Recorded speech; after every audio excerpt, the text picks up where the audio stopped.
Pune to moderate the session, and she will be joining us online mode from Pune only. Thank you.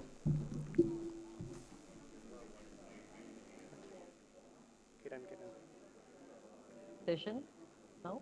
Has everyone arrived? Welcome, ma'am. Yeah. So should we start with the session?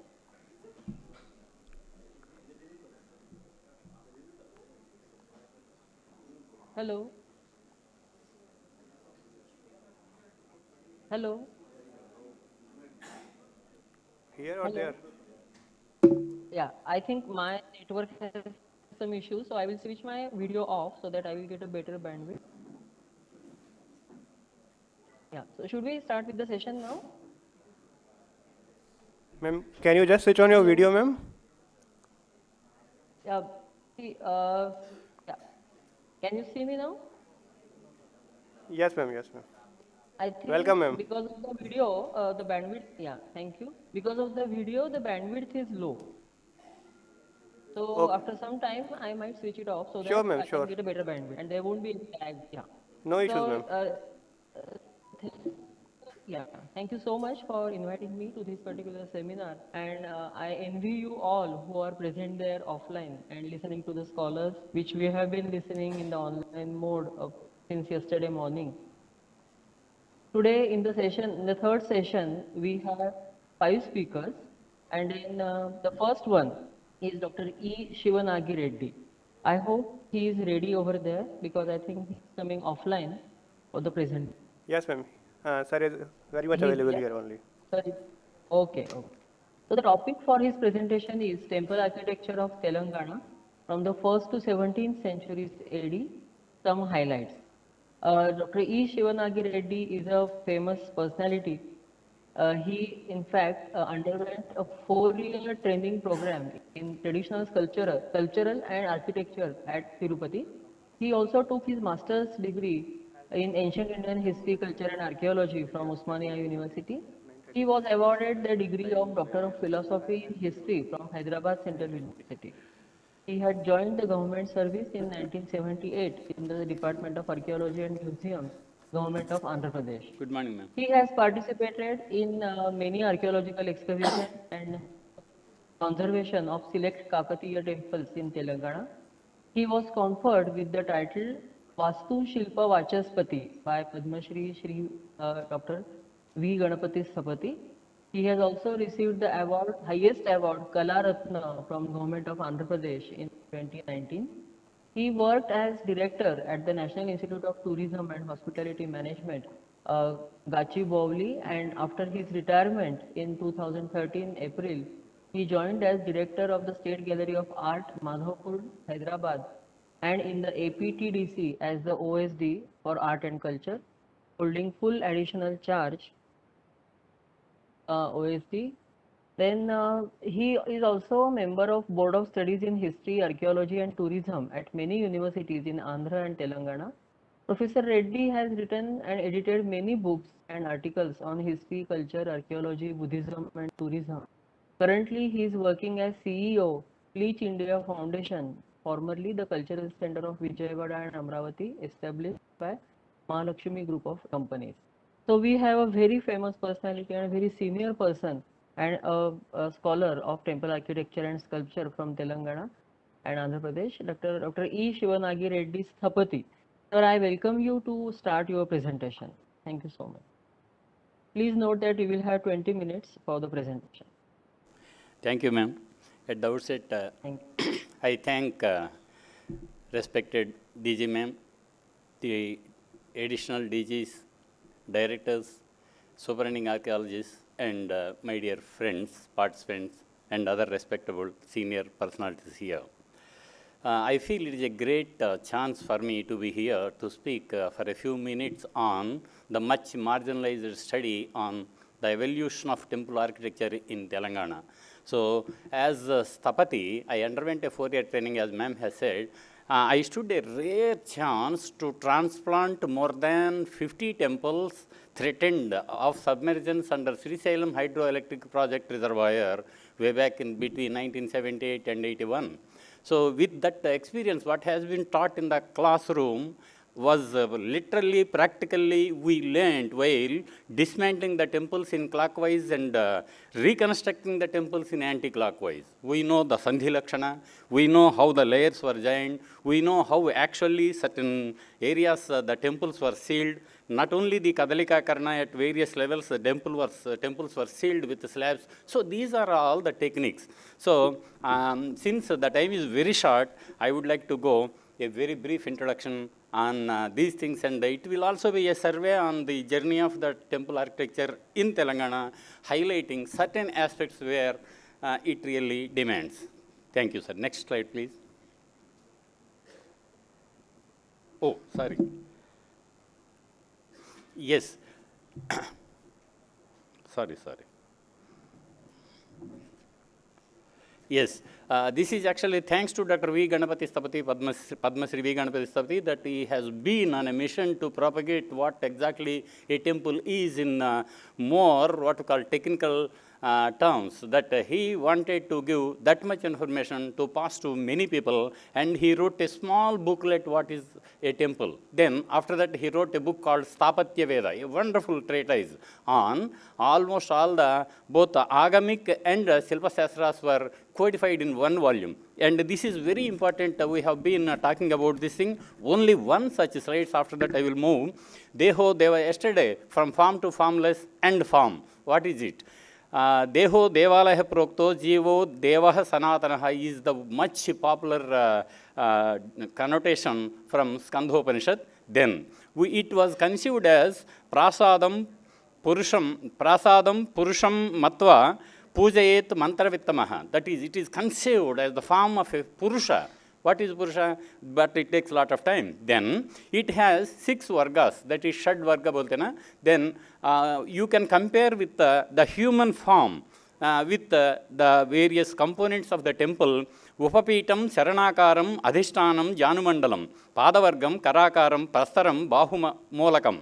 Tat kantam galamityuktam sekharam mukhamevacha ushni shantam sikhasaiva mahanasicya nasika netranam kshudranasyaucha vishwarupamiti smrutam prasadam purusham matva. So this is a very clear-cut definition that how our ancestors and great seers have conceived the form of a temple, and the Silpins have thoroughly followed in giving what we call the plan, Talachanda and actually Urdhvachanda, that is ground plan and elevation. This is only introduction, and we all know that in different parts of the country, we have different forms of the temples. We have Gurjara, we have Kalinga, we have Karnataka, we have Dravida. Basing on the regional affiliations, we have varieties of forms. But as you know, Silpa Shastras give basic 3 types, is that Nagara, Dravida, Vesara. That is also has been dealt here. Next is that, yes, this is the very earliest temple form that we got from Telangana is located at Rangapur, Bridge Rangapur. This is exactly halfway through from Kurnool to Hyderabad. There is a bridge across River Krishna. There we excavated in 1980s as part of salvage archaeology and could locate the foundations of a brick temple, and the associated finds are kinds of the Shatavahanas, then red polished ware, black ware, black and red ware also. So basing on these things, at the center there is actually one Sivalinga that is naturally river rolled pebble has been kept as Sivalinga. This is dated to 1st century AD. The journey began with brick buildings, and the bricks measure 55 into 27 into 8 centimeters. Next is that it is very interesting to note that during 2nd, 3rd centuries AD, again basing on the cultural milieu that we recovered, excavations conducted at Kandi, very close to our Kondapur ASI museum. Kandi is a place where we encountered for the first time in the history that the form of Dravida, Vasvasram Dravidam Bhavet, if either the form or the elevation, if it is in 8 faceted octagonal, it is considered to be Dravida. You see, the inside of the Garbhagriha is 8 faceted. So I propose that this is the earliest Dravidian form of temple architecture, what we call supposed for corrections from the senior people here. So this is again I want to tell you. And next one again we also have got a Kodali Sangameswaram, excavations were conducted at Kodali Sangameswara, Kodali, that is where Krishna and Tungabhadra meet there. A wonderful temple, Kodali Sangameswara temple was built by the Chalukyas. Underneath the temples we also got the foundations, and next to it we encountered a brick temple datable to the early phase of the Ikshwaku period, 3rd century AD.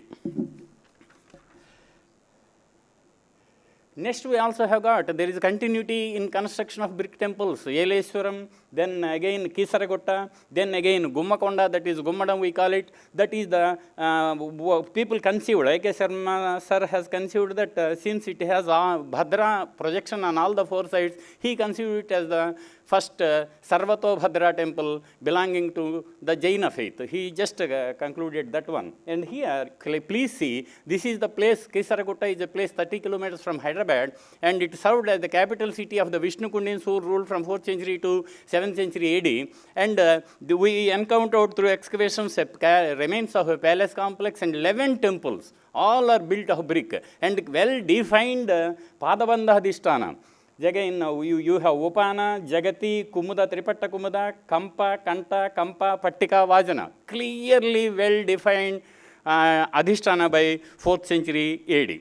So, next one, again, this is again temple models. Now we have got temple models from Yeleswaram. And we also encounter many Chalukyan sites we have got right from Chejarla in Guntur district. Then again, all these 3 are from Yeleswaram, according to S.V. Padigar, basing on small label inscriptions. They are dated to 6th century AD. There are small label inscriptions are there next to it. And this is the earliest form. You can see that the full-fledged, we can commission it that it is Adhisthana, Padavarga, Prastara, Gala and Sikara, and the top one is Stupi. Like that, that entire Shadvarga is found as early as 6th century AD in Telangana. We have got such 4 things, and you can also notice that Shiva and Parvati, then here is Shivalinga, here is Ardhanari.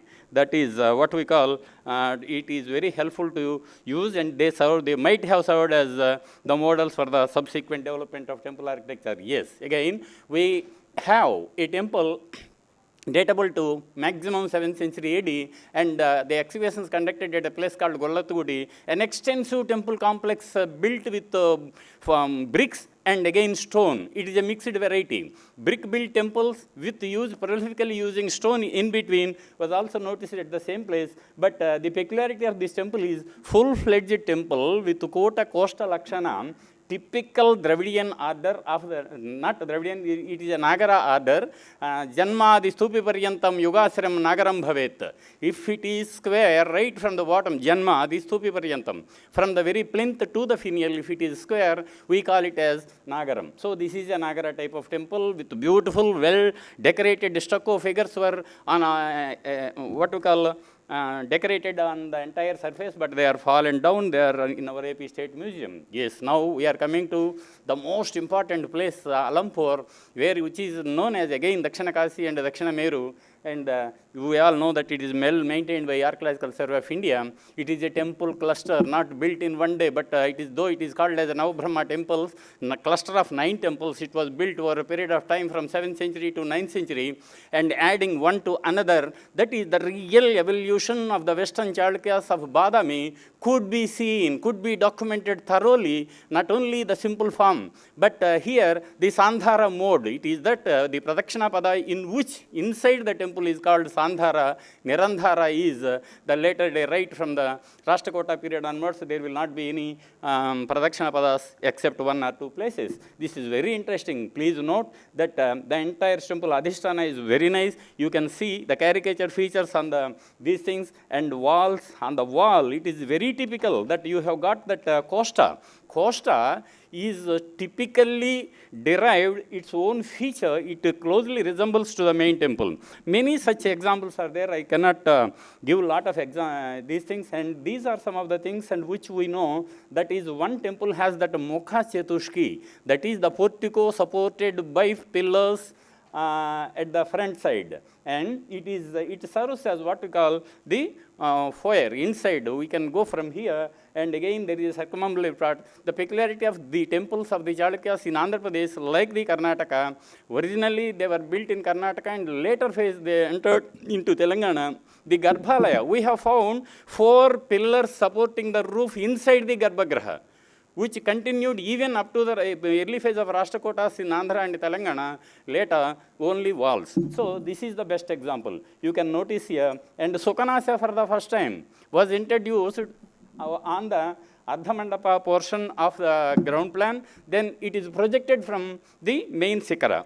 And very clearly well defined, we have got 2 types of prasadas, is Rekha Nagara and Kadamba Nagara. Kadamba Nagara is also called as Famsana order with stepped pyramidal, whereas this is in parabolic structure, which you find in, some people say that it is a Vakataka tradition. But in Kalinga, in eastern Gangas also they have taken this thing, but there is a very little difference. There are 8 temples, and 1 temple is totally different, which is built in, that Taraka Brahma temple, built in typical Dravidian order, that we can also see. I am not able to give many more such details, and you can see in between at the bottom line, you can see that a typical Dravidian order with a porch, and a small Ardhamandapa is also there, very small.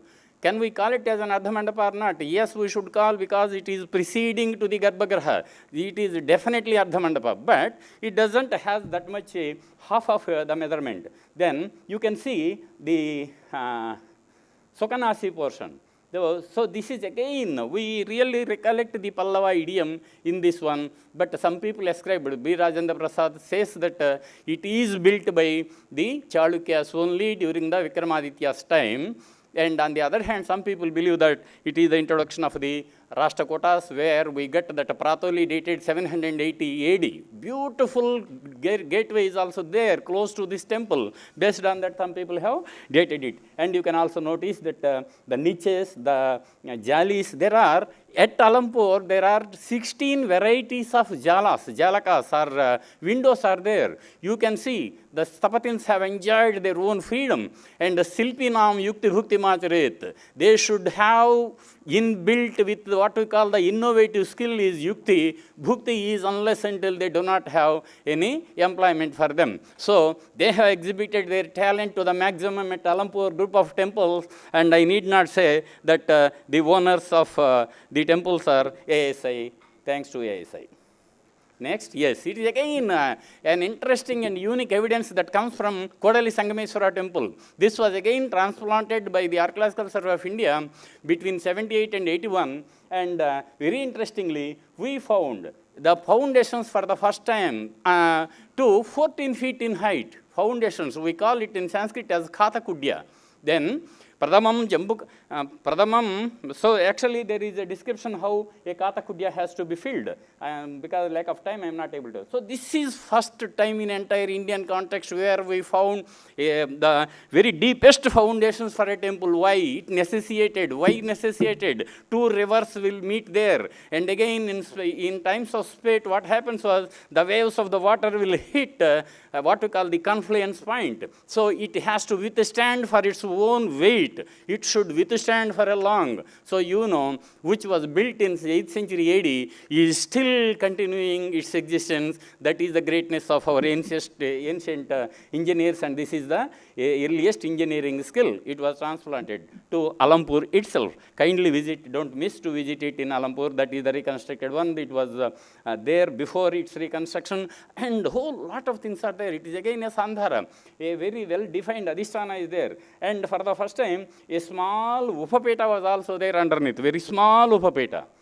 Yes, again, very recently, a new type of temple form has come from Telangana, very close to our Ramappa, some 30 kilometers from Ramappa. This is also being taken by what we call the Regional Development Authority has recently formed, that they want also to develop it. There is no access, we have to pass through this thing. And you can notice that there is a Buddhist pillar. Earlier, the site was Satvahana site, and later on, it was built. People locally, they call, though it is an exaggeration, they call it as the Borobudur of what we call Telangana. Because, very interesting, it is built like bricks.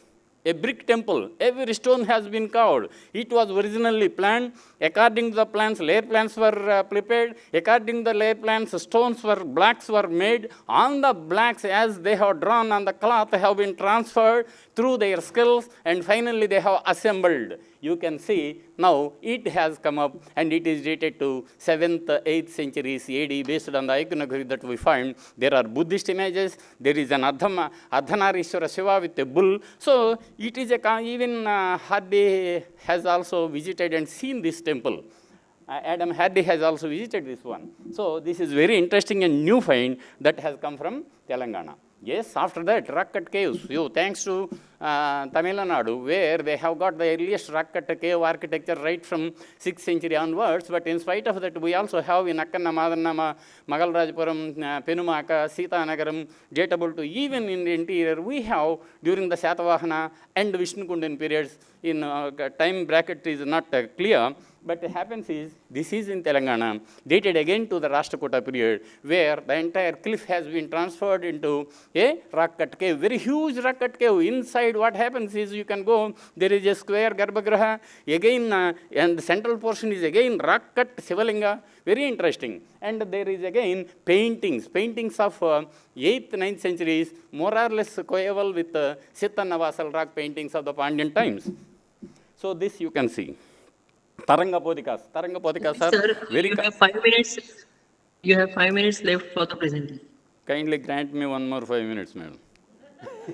Not necessary, I will finish. Yes, quickly. This is Papanasing group of temples where we find in structural for the first time, Gajaprashtakara temple for the first time in structural activity, minusing the one at Gudimallam, and the brick temples at Nagarjanakonda, at many other places. Yes. At Vemulwada, the regional styles started coming up in Telangana is that though they were subordinates to the Rashtrakutas during the 10th century AD, that they started constructing of their own Bhimeswara, Kedareswara, Rajaraswara temples, but these typically represent the early phase of the Rashtrakuta architecture. So they didn't deviate, but they have their own regional affiliation to it is devoid of much ornamentation when compared to Kailasanath Swami temple at Ellora. Yes, again, these are some of the things. You can see the Makara Toranas, Chitra Toranam, Patra Toranam, Makara Toranamiti, Toranam, Trividam Bhavet. 3 types of Toranas are there, well clearly defined, and again you can see Brahma standing, very beautiful picture. There are many things. This is Malleswaram, where I dismantled and transported all these temples to Jataprolu temple complex, where again here is also right from Chalukyan, Western Chalukyan, Rashtrakuta, Kalyani Chalukya, Kanduri Chola, Kakatiya temples are there. There is a beautiful Torana. For the first time, Toranas were again introduced in this part of the country. We noticed from 6 places, all varieties of right from simple to well-decorated Toranas are there. And the climax is that you can see the Fort Warangal, the beautiful Kirti Torana that we come across, double-storied mandapas were also there. And a topic that has been much popular since yesterday is that Bhumija form of temple at Nandikandi, which was built in 1015, according to Jaisimha, first inscription there. This is very well defined. I am not able to give the details of it. You have to go feel the touch of it. And then inside there are varieties of pillars, Ruchaka and Vardhamana variety. No details I cannot go. I can give you afterwards. So this is the entire temple plan and these things. And again, and new currents of the architecture entered into northern part of Telangana. This is from the central India. One Paramara Jagadeva has ruled for quite a few years. He stayed at Kolanapaka. During that time, he built Veernarayan Swami temple at Kolanapaka, and as well as your Jainad. This is typically not the local, but small shade can be seen of the Kalyani Chalukyas. And again, this is a Trikota plan was also for the first time introduced on a large scale. We have in Rakkat. This is again Kanduru Cholas, what we call subordinates of the Kakatiyas, who built a typical style of their own. In the sense, taken a lot of inputs from Rashtrakuta and Kalyani Chalukya, they mixed, mingled, and have given like biryani. Next, this is, you can see now every inch of the wall has been carved, not left uncarved. It is such a beautiful, wonderful mirror of our Indian culture. You can go see iconography, art, measurements, everything there. Your Krishna Leela, Bhagavata, Ramayana, Linga Purana, everything. This is Chaya Someswara. I have dismantled and reconstructed these temples also. I was called as Abhinava Malikafur in Telangana because I have dismantled many temples and yet to be constructed. And this is again one more temple which was noticed at Pillalamari, subordinates of again. These are Recharla family, subordinates of the Kakatiyas. You please notice that we, like a subordination, insubordination or the hierarchy of a government department, they also have felt that insubordination, that they have to respect, acknowledge the suzerainty of the Kakatiyas, and they have followed the same. As it is. Yes, in a later phase of the Kakatiyas, at Nagulupadu, they built such a wonderful thing that even this was actually finished by the carpenters like that. Na? What a wonderful thing, I will like. Oh, beautiful. But you can feel the Kalyani Chalukyan touch on it. Wonderful thing. Yes, this is. Yes, 2 minutes more, I am going to close. That this is the panoramic view of the 1,000-pillar temple, which really a new journey in the history of the architecture of Telangana, that Rudra the first in 1163 he began and started it, that you can see, notice that this is again a deviation from the Kalyani Chalukyan art because independent rule has been started from there. Then, yes, we all know that this is called as 1,000-pillar temple, Ayarakkal Mandapam. There are no Ayarakkal. Yes, it is only there are 32 pillars are there, 132 pillars. But exaggerations will be like that. Na? Even I also exaggerate what we call when I am not with my wife. And then this is again the Gona chiefs. Gona chiefs are very important faithful servants to Rudramadevi. Gona Buddha Reddy, who composed the Ranganatha Ramayana, has built this temple at Vardhamanapura, and it was named because there is Vardhamana inside the temple. Such a beautiful temple, though it is bereft of the sculptural decorations on this thing, the configuration is nice, attractive. Yes, the culmination of the Kirti Torna soon after conquering all the 4 directions, that is the Purab, Uttar Samudra, then Bangalakata. Then he went up to, Ganapati Deva went up to Ballari, up to Dantewada, up to Kanchipuram. Then he wanted to acknowledge his victory over all the 4 directions and started constructing 4, he erected 4 Toranas. Thanks to ASI for its well maintenance. Kirti Toranas, why we are calling is that swans are on either side of the Torana. Swan stands for dissemination of the reputation of the king, Kirti, like that. And you see such a beautiful proportion. Eye ke liye, what is that visual feast? We can feel it visual. If you stretch it up and if you stretch this side, we lose the balance.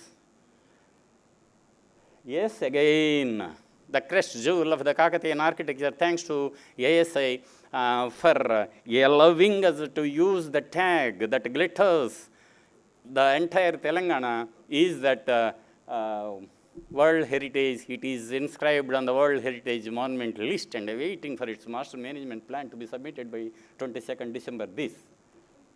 I am not able to give whole details because I have written a book, I have an exclusive presentation on it. I will tell you, I have no need. No, it is a wonderful temple complex with its own Garbhagriha, Ardhamandapa, Mahamandapa, that is called Rangamandapa. You know why it is called as Rangamandapa. Thanks to Ma'am Sodamani ji. Yes, Angabhog and Rangabhog. We donate lands to a temple for Angabhog and Rangabhog. Angabhog is that Shodasopsaras done by the priest. That is Angabhoga. Rangabhoga is the dancer who offers. He is also like a what we call an emperor. Emperor wants what we call rejuvenation, enjoyment, everything. Na? So the dancer will present herself through her performance, intangible heritage. Unless until she performs, we cannot visualize. Na? So she performs dance, that Andhra Natya, what we call that Perini of the later day. So this is hence called as Navaranga Mandapa. And on the other side, there will be 9 bays. It is also called Navaranga. You can see the peculiarity of this particular temple is that Kakshasanas. Kakshasana is not new. It is as old as the Western Chalukyas of Badami only. This Kakshasana. Then we also have that bracket figures is also not new, but they have got that well elaborated. Small ones are seen in Durga temple eye hole, but you can also see in Sanchi Stupa. But here what happens in Nandikandime, there is a small bracket figure between the pillar that connects the, that is the beam, Uttara. Then here what happens, exclusively the sculptor wanted to prove his what we call universal value. To add universal value, he thought it in 1213 AD. It was consecrated on 31st March 1213 AD under the directions of the military general Raichalla Rudir Reddy, under who is working as Ganapati Deva. But at that time what happened was, he has given a global bid. My dear Sthapatis, please come with your own plans. Show me. He went for a parade, selected only one built by the sculptor by name Ramappa according to the local legend. No inscriptional evidence. So, whatever it may be, there are many stories spilled over that Ramappa. Yes, ma'am. Thank you, ma'am. Thank you, ma'am. No, earlier it was the sir knows, I think, Janvis, sir. Yeah. Thank you, sir. Thank you, sir. So, ma'am, this is very interesting that I want to tell you this particular thing.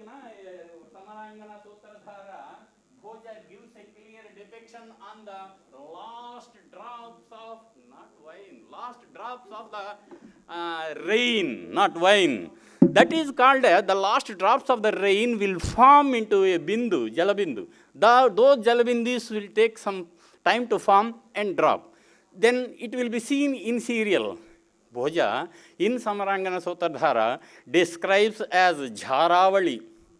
That is serial lights, how we see in convention centers. Na? Similarly, you can see he has played with stone.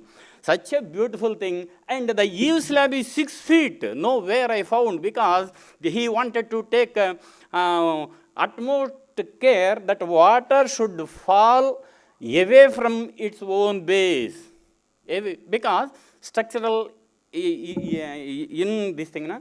So there are many things and what not. No time, because excuse me, next time, sometime when we want, we can do. These are some of the figures. If I go on telling, no time. Thanks, literally, thanks for giving me additional DA of 5 minutes. Yes, here I actually wanted to tell you, yes, this is the most fascinating thing, that not high heels, these are not high heels, but a new form of sandals that the woman wanted to glare at the audience that you see and so and again, you see this is embroidery. Embroidery is not new. They also have. Sir, please speak in the mic, sir. We are not able to hear you. Sorry, I am sorry. Okay, I stopped talking. Yes, Sodamani ma'am came to stay there for 2 days, but she said I am extending my stay for 20 days because of the dance forms on the either side of the doorways. You know that Yoga Stamba, Bhoga Stamba, Bhovanga, Patanga are the 4 door jambs of a temple. On either side, you see, that man knows, we have to allow light inside. At the same time, you should also give some aesthetic appeal for the visitors. They really don't know, they don't bother about allowing inside, engineering technique, etc. The visitor wants the beatitude of it, he wants to consume it. Everything is there. Miniature saints, yesterday, our C.S. Vasudevan sir has said, this is what we call is a miniature Parivara shrine built within the Kakshasanas. It is a very rare thing that we come across in Karnataka. Thanks to Karnataka, we have taken many things from you. We acknowledge with submission. Yes, what not? Yes, my wife, she was scolding me like anything. Why didn't you bring a mirror? I want to contemplate my beauty. Then I was so silent, I forgot to bring mirror. She contemplated her beauty, had a tickle here looking at that lustrous polish on the pillars. Thank you. Thank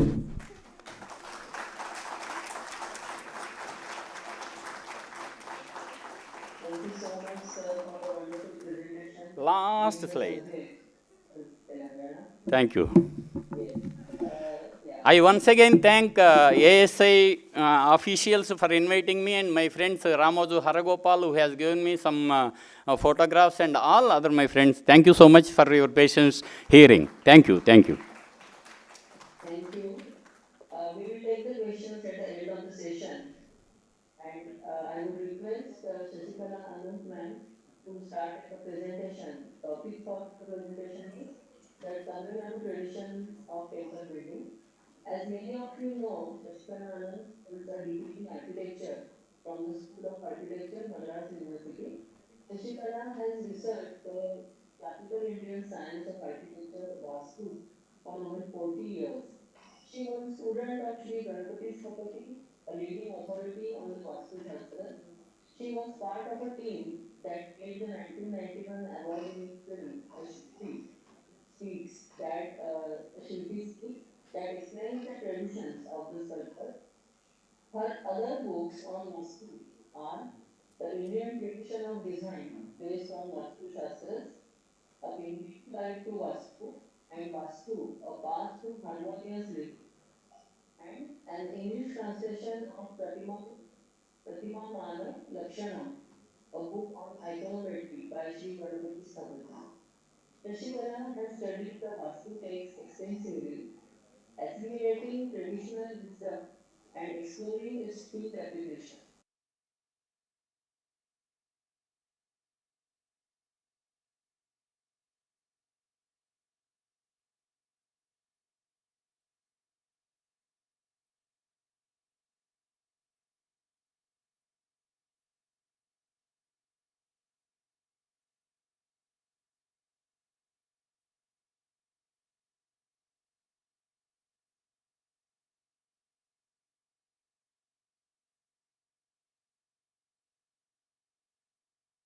Namaskaram to everybody.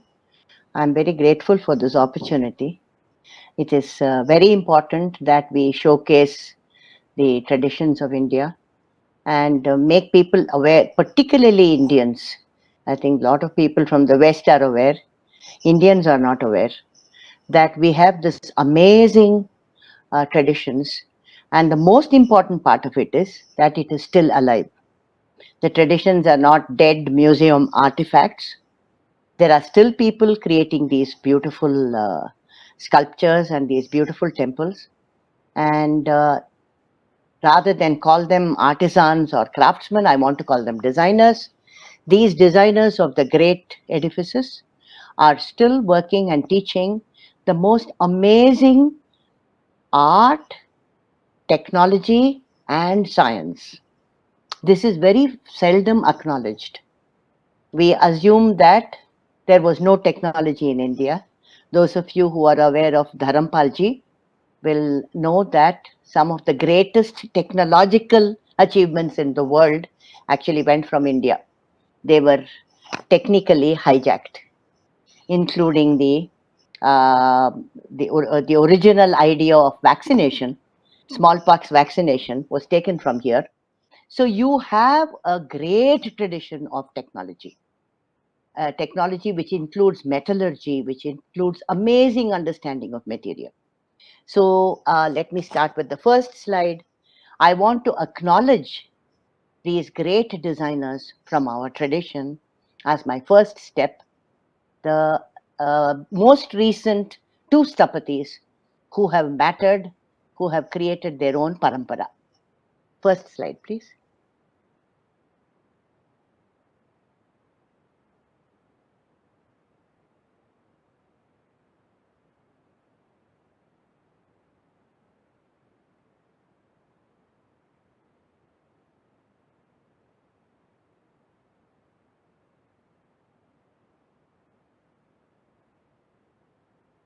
Is it taking time for the slides?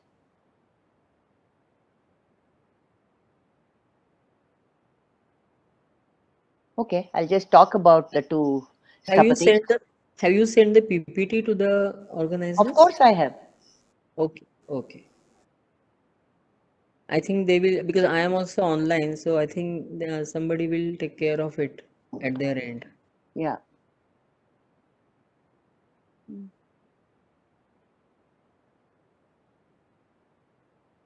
Anyway, the two great Sthapatis that I want to talk to you people about are Ganapati Sthapati's father, Sri Vaidyanatha Sthapati, and Amritalinga Sthapati. These are two great Sthapatis of very recent past. And both of them have been able to create the most amazing sculpture in their lifetime, which is actually available for us to see as physical representatives of their skill.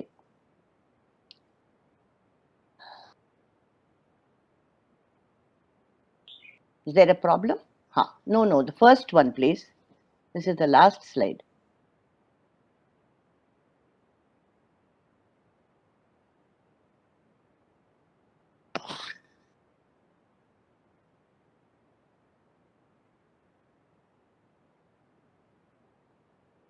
Yeah. This is Ganapati Sthapati's father, Sri Vaidyanatha Sthapati. It is very important for us to understand that traditional Sthapati or the Vishwakarma was a person who was trained in many fields. Just like you talk about Ashtavadhani and Dashavadhani, these were people who were aware of both universes, the one of sound and the one of sight, which means they were trained in the oral traditions as well as the visual traditions. They understood dance. They were scholars in Samskrita. They were astrologers. They understood all the elements of sculptural tradition. They were hands-on, skilled metal workers or stone workers. Vaidyanatha Sthapati comes from the stone tradition. Next one, please. Very important works of his. The very absolutely beautiful statue of Ramana Maharishi was made by Vaidyanatha Sthapati. He was the Asthana Sthapati of the Tiruvannamalai ashram. And the sculpture is a very amazing piece. Those of you who have had the fortune of being able to visit Tiruvannamalai, there is a peacefulness, tranquility, and beauty about the sculpture. The next one.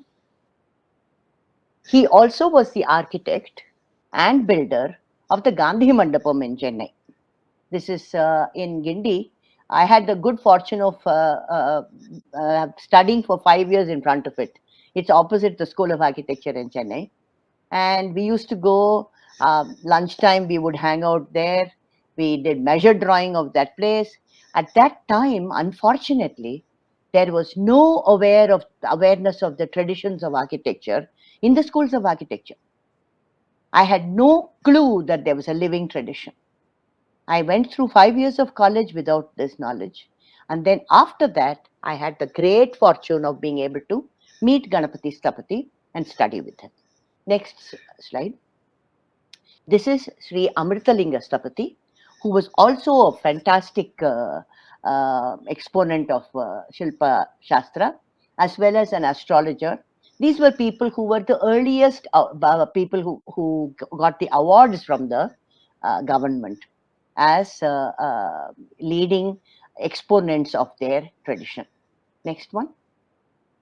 His great achievement is out of a single stone, he was able to recreate, showcase some of the great skills of the past. Those of you who have had the opportunity to go to the temple in Tirunelveli, the Nelayappa temple, where you have these composite columns. They are musical pillars and they are composite columns, where out of a single stone, they have created many pillars. This is one of his great achievements. And you can also see the famous stone chain, which is an amazing thing where you create a chain with a single stone and they are actually intertwined. The next one. So, what is very important for us to understand is the tradition has looked at proportion, ratios and proportions in such a way that it creates a visual harmony. I need to give a little background for this. Navatala. Navatala is the most popular or the most used of the tala. There are talas starting from Ekatala all the way to Dashatala. Navatala is the tala or the rhythm, the proportion being one tala is the face length.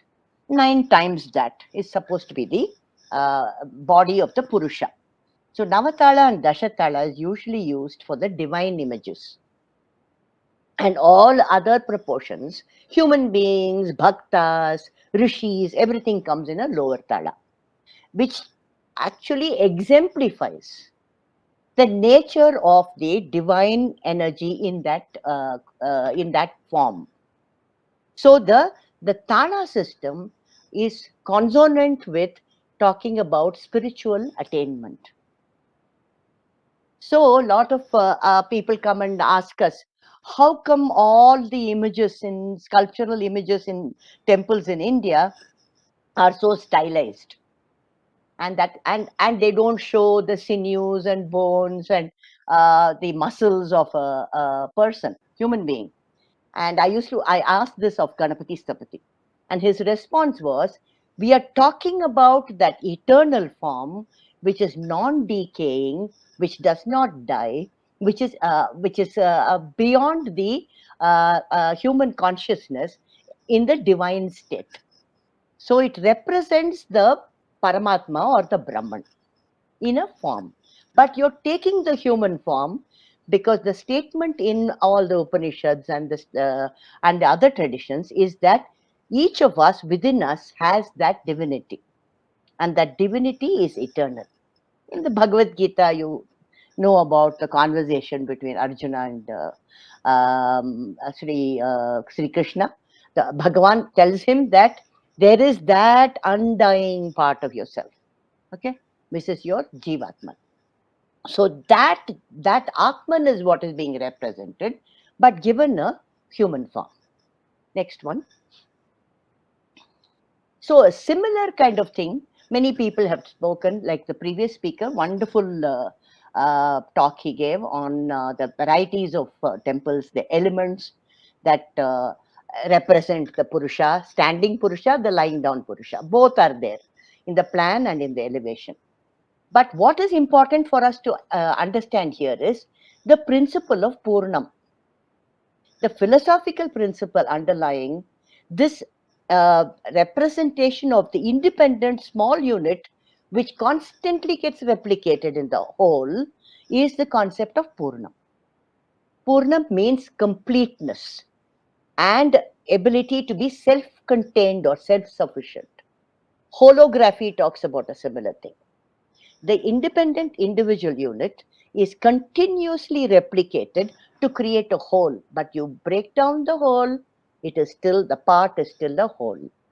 So that holographic model is what you see in the temple proportions. Next one. Then you go into, here I'm going to be showcasing the skill of the traditional sculptor and the sthapati. I'm not going to be giving you a historical analysis. That many people have already done. I'm not a historian. I'm a practitioner. Okay. This is Nataraja at Koneri Rajapuram. Very well researched. One of the most fantastic images that you can see. And the fact that this quality of metallurgy was achieved in that early times is the most remarkable part.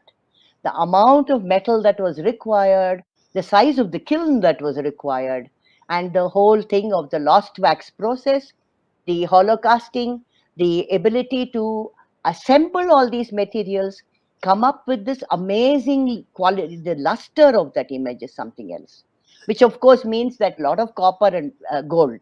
Otherwise, you don't get that kind of luster. This is made of panchaloha, which means 5 metals. And even today, when you go to Swami Malai, the quality of the workshop and the way they work is in the old traditions. Their furnaces are the old furnaces.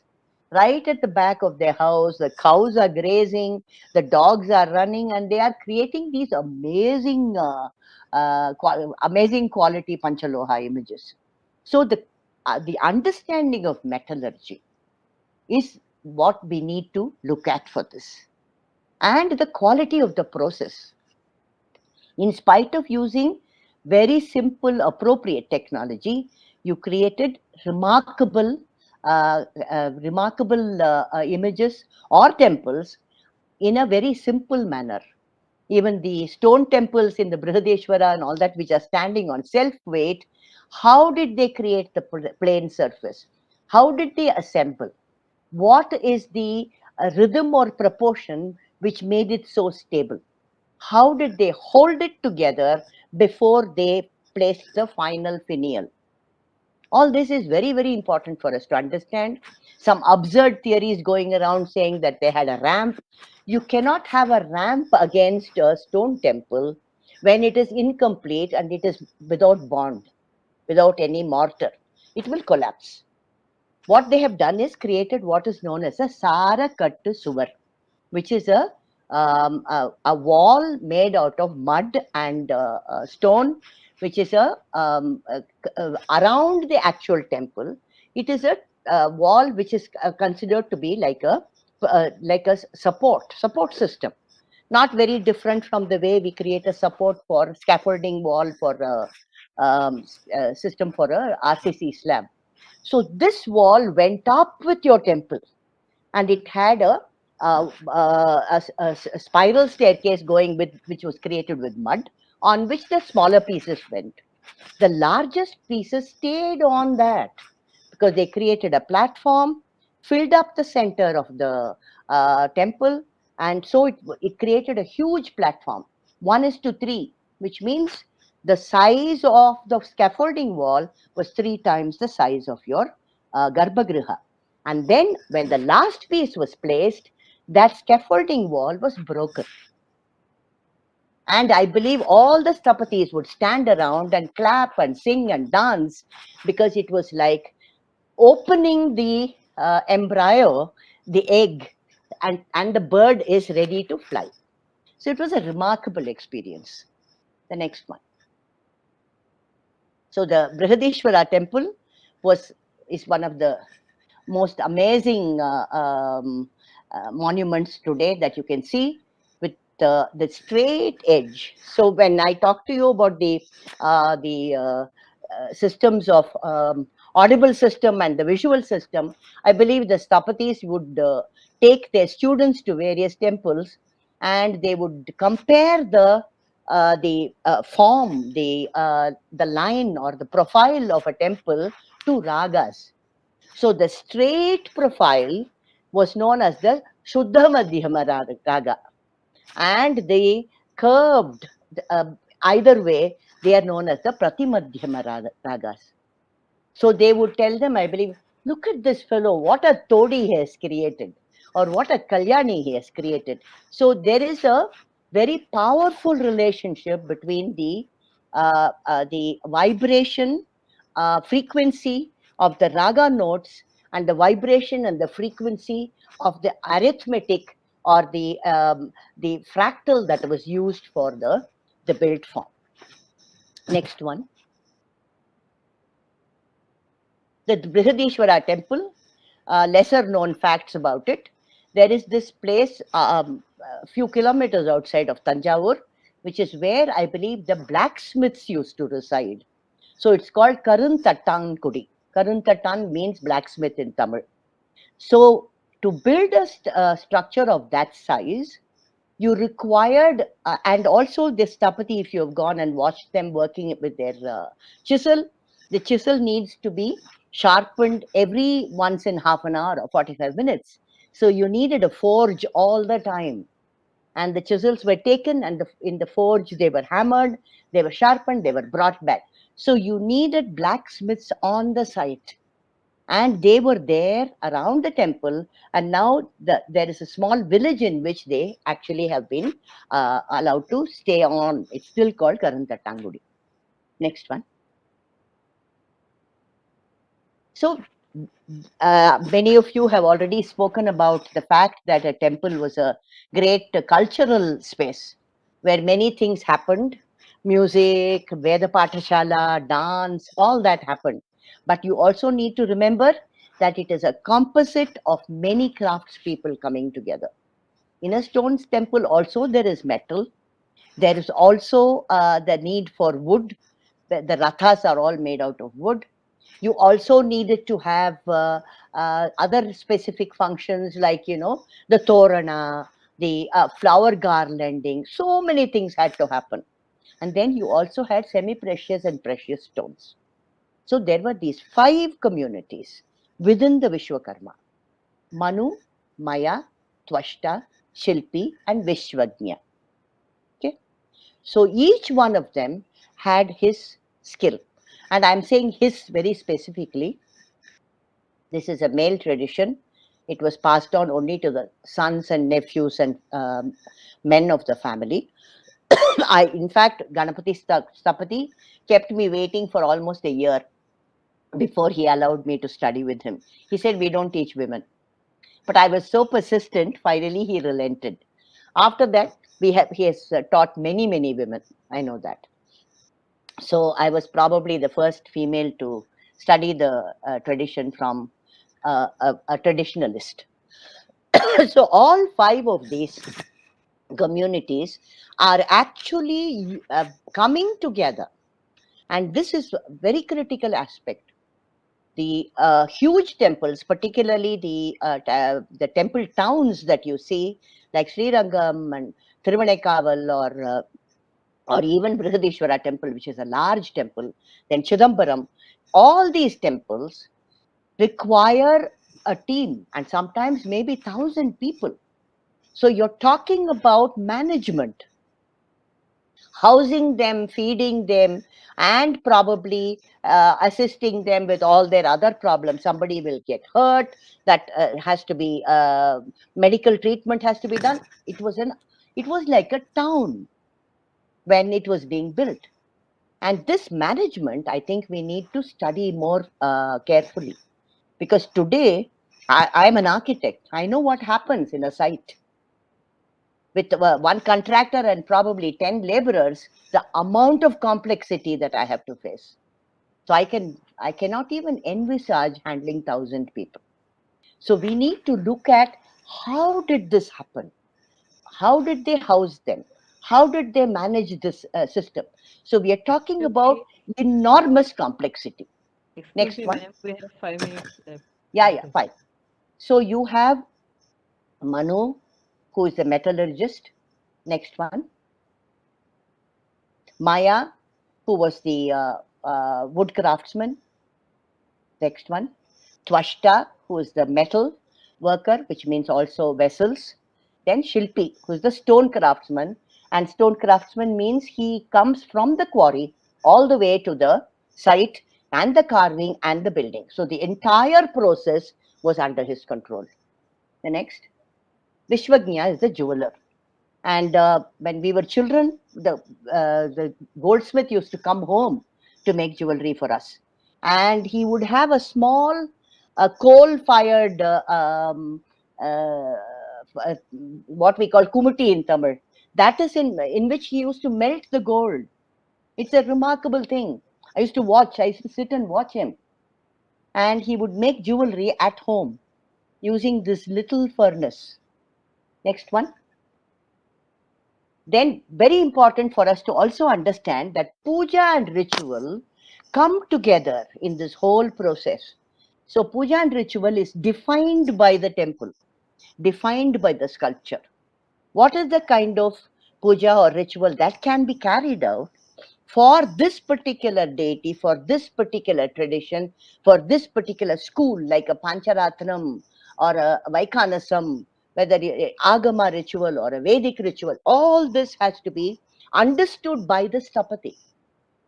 So their study of the religious systems, Shanmarga, was very thorough. Their understanding of all the elements, the symbolism that comes into sculpture and temple architecture is very critical. Next one. Yeah. And then, of course, the festivals. Festivals are a very important aspect of the temple. So spaces are created in the temple for festival preparations to take place. Where do you house the images that are going on procession? Where do you house the material that has to be used for the alankara? How do you place the cloth, the fabric, the plantain banana stems and so on? Every part of it comes under the purview of the Vishwakarma. Only then it can make sense in the larger whole. Next one. Yeah. The next thing is, of course, the same Vishwakarma community also created our residential architecture. And the residential architecture, the garden was very important. Where do you place healing plants which are required for the lifestyle of a people? Similarly, how do you have the Udyana or the gardens in temples? These were also very well defined. And there is a whole system that says you had granaries in the temple and you stored various types of seeds that are native to that area, so that in times when there is a time of, there is a famine, this food was given to the people, and the stored seeds were used to regenerate all the native varieties. This is also very well recorded, and which probably means that the earlier Stapatis and the Shilpis knew how to generate gardens. And I think that is also a very important aspect that needs to be studied. Next one. Is there one more slide, or is this the last one? Yeah, last one. Okay. So I just wanted to conclude by saying that today it is very, very important for us to foster and nourish the builders, not just take care of old buildings that are falling apart. So the idea of restoration for buildings cannot at any point forget about the living people who need to be taken care of, and their living language and their living understanding of the material all the way to the finished product. It is a complete process. They understood how to cut the materials, what shape, how to shape it, how to assemble it, how to sculpt it, and how to create things of beauty. And this has to be understood, this has to be taken care of, this has to be fostered, and it has to be taught to people, because most people don't understand that many of those carved pillars are actually load bearing columns. And these beautiful capitals that you see on top of pillars are actually clever ways in which the span is reduced, so that the slab that is placed is of a shorter length. So to actually break down this amazing engineering skill into its components is very, very important. Thank you. Thank you so much, ma'am, for such a wonderful presentation. So as declared earlier, we would take the questions at the end of the session. So with this now, I would go ahead and request the next presenter, who is Professor Srinivas Padigar, to give his presentation. As all of you know, Dr. Padigar is a very famous personality. He retired as a professor from the Department of Ancient Indian History and Epigraphy of the Karnataka University. He has been the CWIT Visiting Fellow in the History of Art, University of Edinburgh, UK, and he has published works that include Introduction to Archaeology, Studies in Indian Inscriptions, Vishnu Cult in Karnataka, and the very important inscriptions of the Chalukyas of Badami. With this small introduction, because he doesn't need one, I would request Professor Padigar to start his presentation. Thank you very much, madam. Am I audible? Yes, sir. Yes, sir. In order to save time, and also because I'm not in good health, I have prepared a pre-recorded PPT, which I will share with you. Okay, and without wasting time, let us have a look at it. It runs about 15 to 16 minutes. Okay, thank you. Vikram?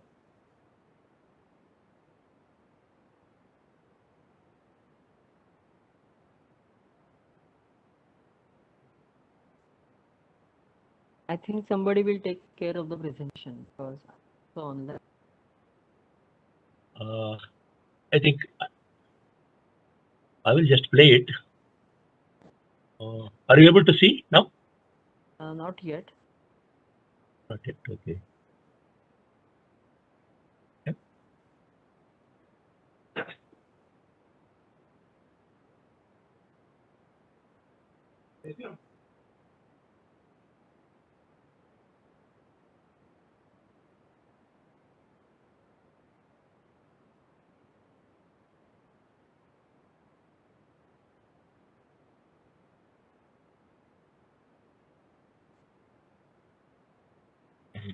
Share and photo PPT.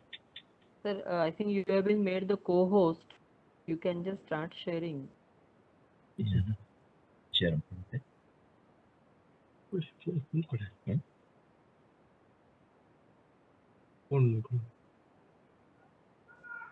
We can see now. You can see the screen. Moderator and scholars. Good morning to all. I have chosen to speak on the Vamsana temple form in Karnataka, firstly because it is one of the preferred temple forms in the region, at least from the time of the Chalukyas of Badami. And secondly, it suits the theme of the present session, namely regional developmental forms and styles of temples. This temple form persisted at least as late as the 17th century. It has manifested with different physical details through time and deserves attention. You can see here the three principal temple forms of the early Chalukya period, namely Dravida, Nagara and Vamsana. The first one is the Sangameshwara temple from Pattadakal. The second one is the Gadaganatha temple from the same place, and the third one is the Mallikarjuna temple from Aihole. Their physical differences are easily known from details. All these temples belong in the 8th century. These temple forms, with their later subforms, continued in Karnataka even after the Chalukyas of Badami. During the time of the Chalukyas of Kalyana and their feudatories, such as the Kadamba families and the Hoysalas, all the three forms have good representations with regional overtones. Here, you can see two temples of the Karnataka Dravida form. The first one is the Brahmajanalaya at Lakkundi of the Kalyana Chalukya period, dated around 1006. The second is of the Hoysalas, the Akkana Basadi at Shravanabelagola, dated 1181. In later Chalukya period, the Nagara temple form with its subforms also appeared. For instance, the Siddheshwara temple from Shirur in Bagalkot district exemplifies the Dharadhara subform of Nagarachanda class. The principal temple of this complex is Dvikuta. It is surrounded by 4 subsidiary shrines at its corners. The principal shrine is of the Nagara form, while the subsidiary shrines are in Karnataka Vamsana form. The Mandira subtype of Shakri temple is seen in the Ganesha temple at Hanagal, built in the 12th century. Varieties of Shakri models figure on the temple walls, showing the full acquaintance of the architects in building these temples. This is the Kotinatha temple at Kotipura, near Kubatur in Shimoga district, built in Karnataka Dravida style. It has the famous 12th century inscription stating that Bhadras of this temple are decorated with Shikhara models of Dravida, Bhumija, and the great Nagara tradition. It shows the acquaintance of the later Chalukya architects with the various temple forms that are listed and described in the northern texts, such as the Samarangana Sutradhara and Aparajita Pricha.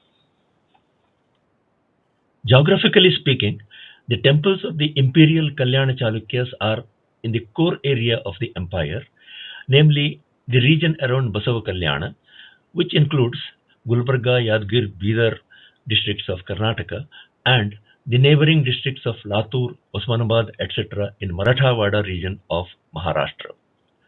These are mostly in Nagara or Bhumija style. They stand out distinctly in their details from the contemporary temples in central and lower Karnataka. We may note that the pithas or pedestals of the Mula Prasadas in Nagara, Vamsana and Dravida temples of later period are distinct from one another. Nagara or Bhumija Prasadas incorporate a Jadya Kumbha, a circular kalasha and a kapota with blunted nasis, while the Vamsana Prasadas have a kuraka, a padmapatra, a rather pointed kumuda, a kapota with prominent and numerous well-cut nasis, and a vedi. Dravida Pitha has a makarapattika or vyalamala between kapota and vedi in addition to those mentioned for Vamsana. Here, the Nagara and Vamsana temples of the early Chalukya period are placed side by side for comparison. There is significant resemblance between the two, particularly in the following features: plain walls, curvature of shikhara, and the capping Amalaka Kalasha component. The difference lies in the articulation of the shikhara. In the Nagara shikhara, the Bhumikanda Karanamalaka scheme defines the stories, but in the Vamsana, it is a series of Jangha Kapota scheme that defines the stories. The Bhumi Janga in Vamsana includes a run of pillaret pair reliefs. The relationship between the two is indicated by the Gadaganatha temple at Aihole. Here, the last Bhumi or story has Karnamalakas at the corners. Against this background, should we consider Vamsana as a prototype of the Nagara? The two Vamsana temples shown here are from Mahakuta. They exhibit alternative articulations of the Vamsana Shikhara that persisted during the 8th century. In Odisha temple architecture, the Jagamohana came to have Vamsana superstructure called Pidha Devul. On the wall or Jangha of the Pidha Devul, there is a horizontal band called Bandhana. Independent Pidha Devuls are also known, as you may see in this slide. The Bandhana median band may be noticed often in later Vamsana temples of Karnataka, though its use was optional.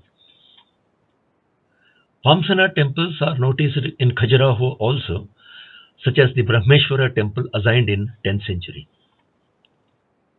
The Vamsana temple form is evidenced during the 11th-14th centuries practically throughout central and lower Karnataka. But in the coastal strip of Udupi and Dakshina Kannada districts, the Vamsana temple is absent, an exception being the Seneshwara temple at Baindur. In 11th-14th century period, the simple Pitha and plain Jangha continued as dominant features, but the Amalaka cap was discontinued. It was replaced by square Ghanta of the regional Dravida type. This change probably occurred during the Rashtrakuta period. Shikharas are articulated in two ways. In the first, which you see here, the emphasis is on Jangha Kapota scheme, but the Bhumi Jangha is not decorated with pillarets. This feature continues through to 17th century.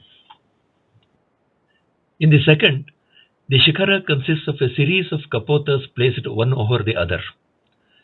Bhumi Janga has disappeared. This feature may be seen in the Chikkeshwara temple at Aihole, illustrated here. It also presents a Ruchaka or square Mula Prasada that is without a central offset on wall. Shukanasa is almost invariably found in Vamsana temples. Ruchaka, Triratha and Pancharatha articulations are often seen in Vamsana Mula Prasadas. In the Kamala Basadi at Belagavi shown here, a Triratha Mula Prasada may be noticed. This is the Ramalinga temple at Shirur in Bagalkot district, dated 1069. It presents a Pancharatha Mula Prasada. In the Goa, Kadamba and Ratta regions, principally in Belagavi district, and Hanagal Kadamba region, principally in parts of Shivamogga and Haveri districts, the Famsana Prasadas are characterized by a simple Famsana Pitha, a plain Jangha with a Bandhana median band, a Famsana Shikhara, a Dravida Ghanta, and a Kalasha. In the Kamalavasati, created by Rattas in 13th century, a noteworthy feature is the Mandovara-like articulation of the Jangha. This is another 13th century creation in the Ratta region from Nesargi in Belgavi district. It is called Jodagudi. It is unlike the Kamalavasati and has a bandhana on the wall. The Varaha Narasimha temple Harshi in Belgavi district shown here presents a 12th century Famsana temple in Goa Kadamba region. The bandhana and plain pitha are noteworthy in this temple. The Shiva temple at Devulavalli in Belgavi district is another 12th century example of Famsana temple from the Goa Kadamba region. It also has a bandhana on Jangha. An interesting deviation is seen in treatment of the Jangha part in some temples in central Karnataka. This is the provision of Kudyastambhas, which is a feature of the Dravida Jangha. The subsidiary shrine at Shirur in Bagalkot displays this feature. A similar feature is found in the case of Anantanatha Basadi at Lakshmeshwar. In this temple, interestingly, the Dravida Pitha is also used. A significant but rather unique feature is noticed in this 12th century Famsana temple in the northern Bhutanatha group at Badami. Here, the Guda Mantapa has 4 corner Famsana Kutas and a central Famsana Shikhara. Interestingly, the 3 Mukhabhadras of the Agramantapa of Mallikarjuna temple at Murgod in Belgavi district carry Famsana Shikharas over them. In a more interesting case, a Shiva temple in the same complex at Murgod has Famsana Shikharas placed over not only the 3 Mukhabhadras but also the corner and central base of the Agramantapa. The Rameshwara temple at Kuppagadde in Shivamogga district presents a chaste Karnataka Famsana shrine with bandhana band on the wall.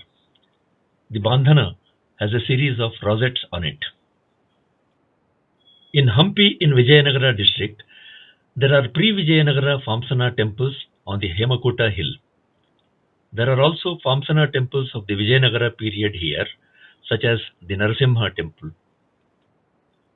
In some temples of the Sindhas of Ballari region, such as the Kalleshwara temple in Kurugodu, bandhana and shukanasa are absent, but the shikhara consists of a Jangha Kapota scheme.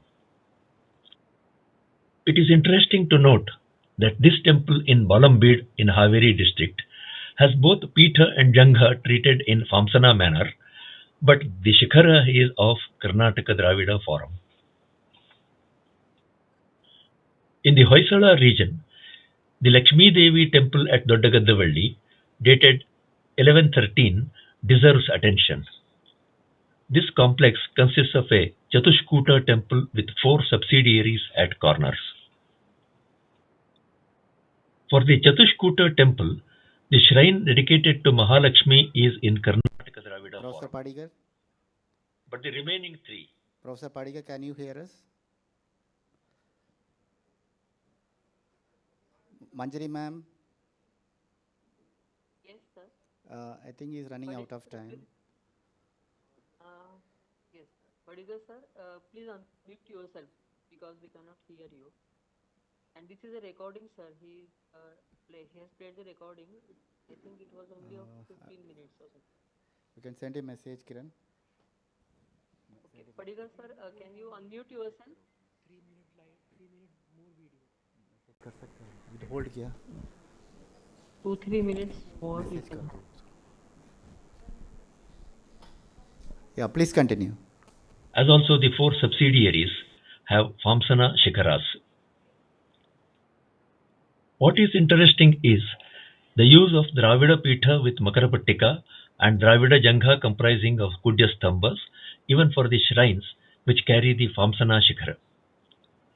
In central Karnataka region, a comparable example is the Anantanatha Basadi in Lakshmeshwar referred to earlier. I am illustrating a 16th century temple from Sonda in Uttara Kannada district dedicated to god Trivikrama.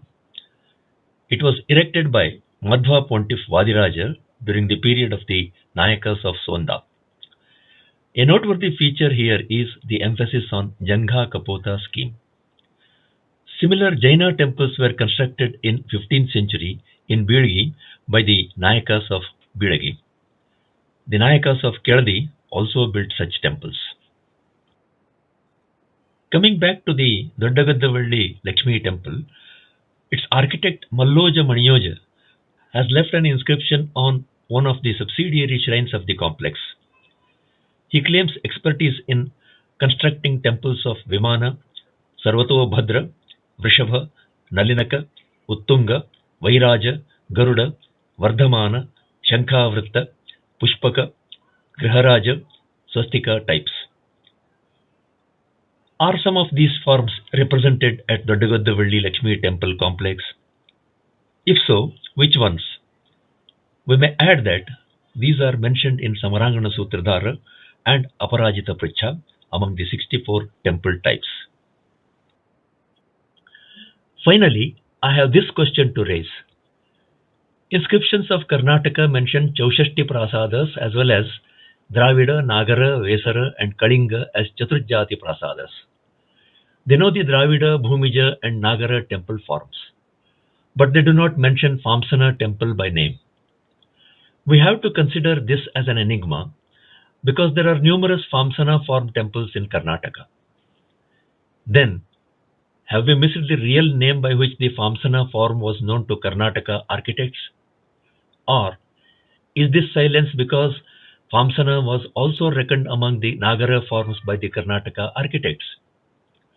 Or was the Vamsana form known as Adi Nagarika referred to in Hantur inscription of 1129 from Chikmagalur district?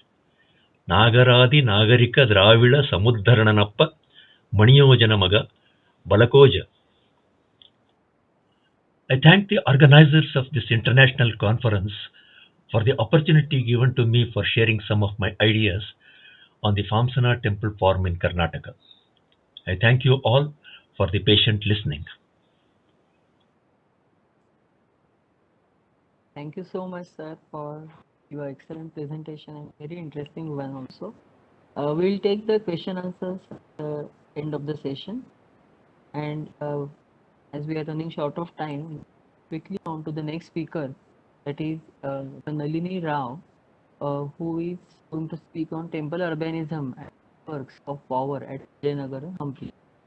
Nalini Rao, chair of the Taksha Institute Center for History and Architecture, has a PhD in art history from UCLA, PhD in ancient history and archaeology, City of Mysore.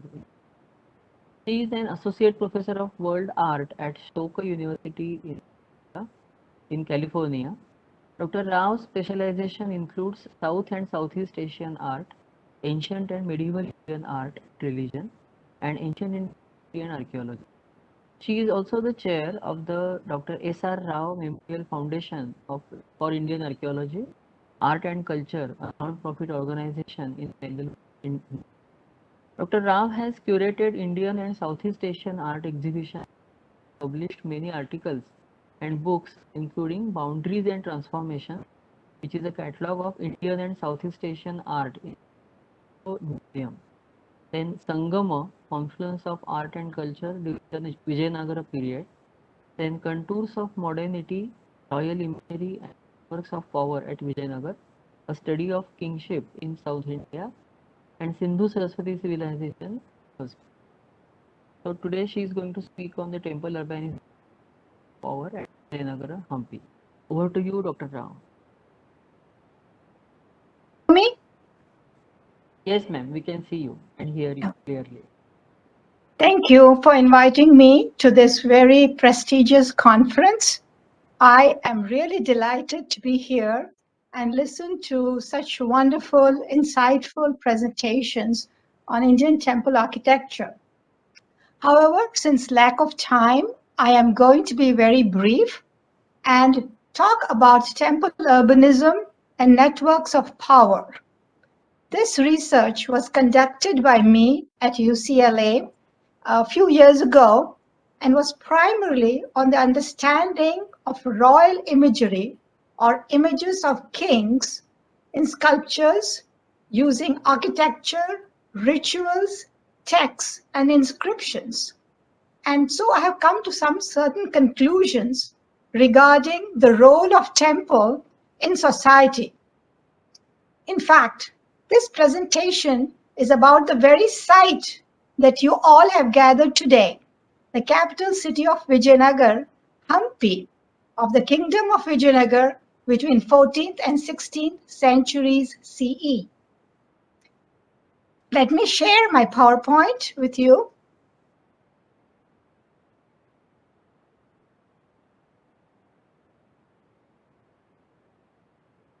Can you see my PowerPoint? Yes, ma'am. Can you make me co-host? You are already.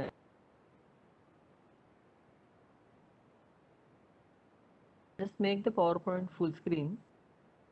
Can you see my PowerPoint? Yes, we can see. But I can't see it. Now it has gone. Even now I can see you. You'll have to go to the screen of the PowerPoint where you have opened it. Okay. And from there you'll have to operate. We'll listen to you also. Oh. What do you mean? I'll have to open it from there. Oh. Yeah, where on the other screen where you have opened it, just go to that screen and make it full screen. I think I lost you totally. No, we can hear you. But I can't see myself. Is that okay? But if you can see me, yeah. okay. No, don't mind talking to just. See you here. Okay. So Can shall I continue? Professor, can you make it full screen? Professor, can you make it full screen? Full screen. Okay.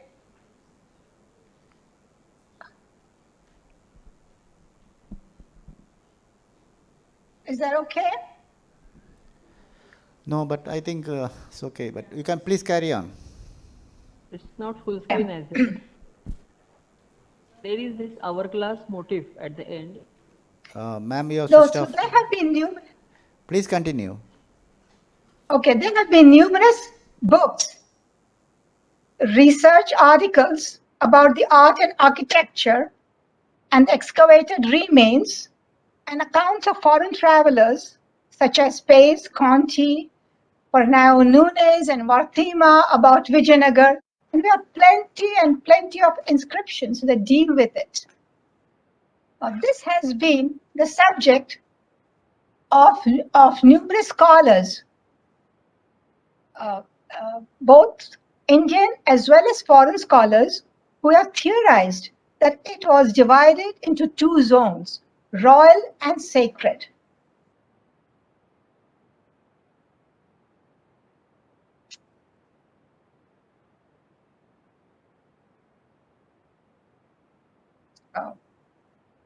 I don't know why it's not working. Okay, I have the other one. Okay, so my presentation really revolves under a very different topic. It is out of the box. It asks a simple question. What was the reason for the conspicuous display of architecture and a very distinct built environment in Vijayanagar? What was the role of the temple and temple cities which were in proximity with the bazaar and the king's palace? How did the three institutions, the temple, king, and merchant, interact with each other? So it explores the role of these three institutions that had a very dynamic interaction. And moreover, I also use the word built environment instead of architecture, as here we find not merely temples, palaces, and shrines, but also streets, bazaars, platforms, tanks, towers, aqueducts, and architectural sculpture, all of which play a very significant role in for a conceptual analysis of Indian temple architecture. The team of scholars who analyzed the whole area, okay, and divided that into royal and sacred zones were Mitchell, Fritz, and Nagaraju Rao, very eminent art historians. The royal area included the king's palaces and administrative area, a ceremonial center like the Mahanavami Dibba. It was heavily fortified with 7 walls of fortifications, while the sacred center consisted of massive temples such as the Krishnapura, the Virupakshapura, Achyutrayapura, and Vithalapura. However, it is difficult to understand the workings of the temple within the empire and city in the context of just 2 royal and sacred powers. However, it is possible to do so in the context of economic transactions, rituals, ceremonies, as well as visual culture, which we define as anything material, including sculptures and reliefs and architectural ramifications that led to the workings of 3 interdependent institutions. Let me go to the next one. Now let me begin with the king. The Vijayanagar kings, like the Cholas or late Chalukyas or Hoysalas, did not merely wage wars and protect the kingdom, but they were dharmarajas, providers of food and water, as well as devotees of gods. More importantly, as revealed by texts and inscriptions, there was a liberal aspect of the kingship. Vijayanagar kings gifted lands, money, gold, and silver to large temples at every occasion, whether coronation or victory or an eclipse, in the form of mahadanas such as Hiranyagarbhadana or Tulapurishadana, which were made by the king in gold, and an equal amount of gold was donated to the temples. Here we can see the king's balance at Vijayanagar, and we also see Achyutraya giving dana in the Achyutraya near the Achyutraya temple. The kings granted tax-free land, and they made large land gifts. Thus, Vijayanagar temples owed their wealth and grandeur to royal benefaction. Coming to the temples, due to the innumerable grants, mahadanas, and land grants provided by the kings and elite, the temples acted as landlords. They cultivated lands, they constructed irrigation facilities. Thereby, they expanded the agricultural base of the capital. Apart from their role as landholders, they were also consumers of goods. We all know that for ritual worship of gods, the temples utilized a variety of food articles, including turmeric, incense, flowers, coconuts, pepper, mustard, bananas, cotton clothing, jewelry, and so on and so forth. Plus, articles from foreign markets, such as musk, camphor, and saffron. So from Chola period, we find that these temples are distinguished by shops that flank the long colonnaded streets.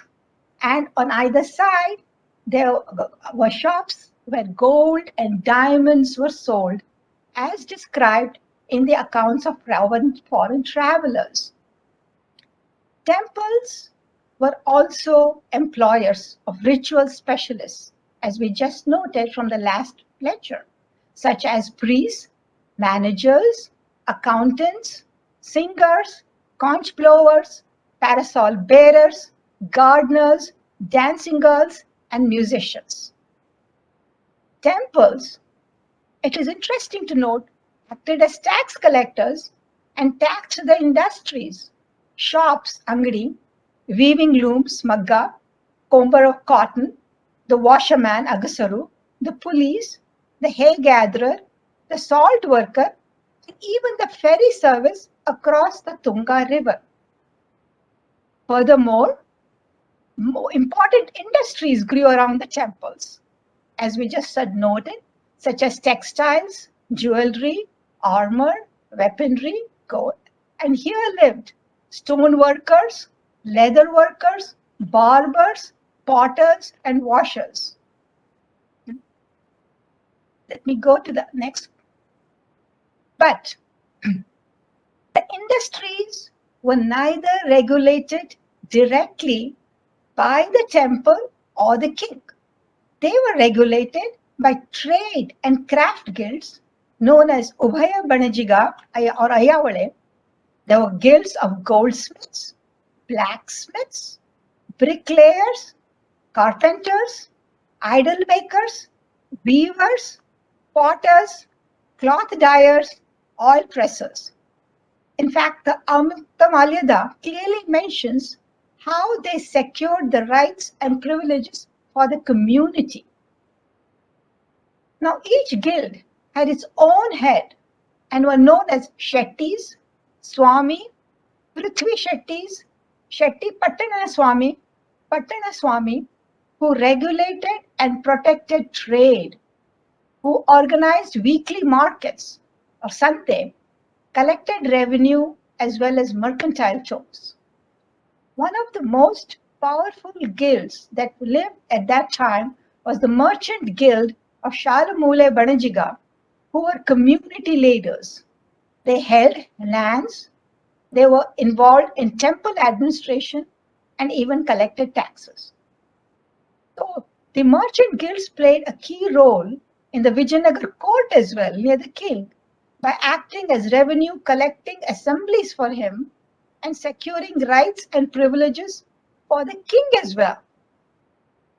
Thus we know that Vijayanagar became a commercial city or a nagara, meaning a conglomeration of local markets, which is quite different from an uru and a land donated which is called a pura. So from Vijayapura or Vijaya Virupaksha Pattana, it came to be called as Vijayanagara by the king in order to integrate the local area into the Vijayanagar political system and subject it to some sort of regulation, royal regulation. Now, regarding the relation between the market and temple, these guilds even held lands and were involved in the administration of the temple as well. In turn, they were honored by the temple with lots of gifts or even appointments. So thus we can say that Vijayanagar temples were also market towns. The temple cities were also market towns and were central to the production and exchange system for even the surrounding areas. So it is not surprising to find that they dominated the markets and the markets were near them. And they were all enclosed for protection and market regulation as well. Hence, the security for the temple, for the market, and the interlinked organizations, as well as the hinterland, was all provided by the king. These are interdependent corporate institutions and reveal existing networks of power of temple, market, and king. In the context of temple urbanism, we find a multi-zonal integration of three powers, and for which a heavily built environment with temples, gateways, pillars, platforms, ceremonial areas, depiction of the kings, and so on and so forth, and the gods, enclosures were essential for their effective functioning. Such a close analysis is possible only at Hampi, where visual and textual sources are immense. I sincerely hope that such research can be carried out for many other temple sites as well. In fact, the SRO Foundation for Archaeology and Art has been trying to do this, to bring out research books about such valuable heritage sites. And I sincerely hope that we can produce an encyclopedia of temple architecture in about 12 or 20 volumes, just they have produced one for Hinduism.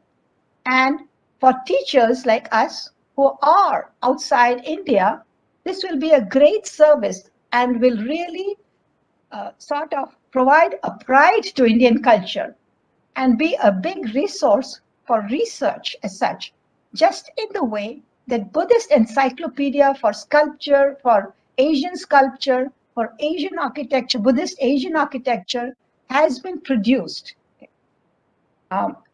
With this, I would like to thank the organizers of the international conference for giving me an opportunity to share my little thoughts with them. And I really appreciate your patience listening to me. Thank you. Thank you again. Thank you so much, ma'am. Now, as you know, that we will take the questions at the end of the session. We would quickly move on to the next presenter, that is Professor J. Rajendran, who will talk on the development of temple Vimanas in Tamil.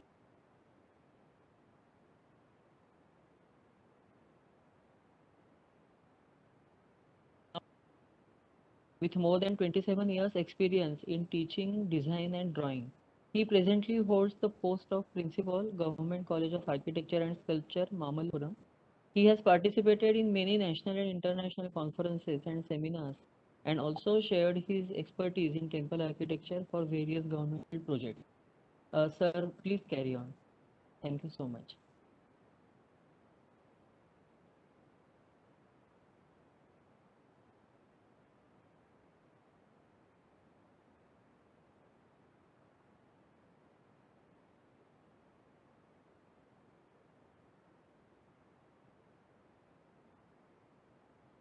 Voice, no?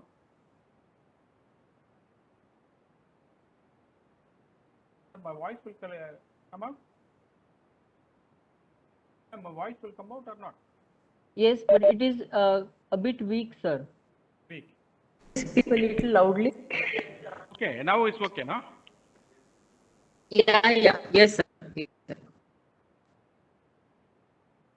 Namaste to all, and also particularly Nabarajinji and also Amarnath, who has given the chance to me to participate in this juncture. My topic is development of temple Vimanas in Tamil Nadu. Vimana means an object, measure or prepared or made in various ways, a heavenly core. Tower of surmounting in the Garbhagriha sanctuary, which is made up from the above the temple. Vimana or buildings of 1 to 12 stories and are used as residence of gods and men. That is, the term implies both temples and residential buildings. Taitilanam, Dujadinam, Varnanam, Vasayogyam, Ekabhumi, Vimanadi, Ravibhumi, Avasanakam. Vimana, tower of a shrine, a core of gods. The word Vimana is mentioned in various surnames in the Vasastras. They are Vimana, Harmiya, Alaya, Vishaka, Prasada, Sadana, Sadma, Bhavana, Kshetra, Mandira, Vasa, Graha, Nilaya, Tala, so on.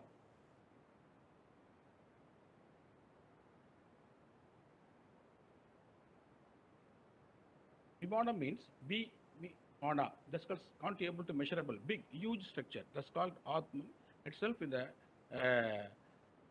big Vimana. The traditional structure is constructed. The Garbhagriha is called Vimana. Upanadis to be Paryandam, Vimana. Depend upon the shape of that structure, Vimana is defined in the 3 jadi, namely Veshara, Nagaram, Chadrasharam, Astasharam, Dravadam, Tada, Brittam, Chavesharam, Proktam, Yeda, Agitida. So these are the normal technical points. Coming to the Vimanas of Tamil Nadu, because my topic is the development of Vimana in Tamil Nadu.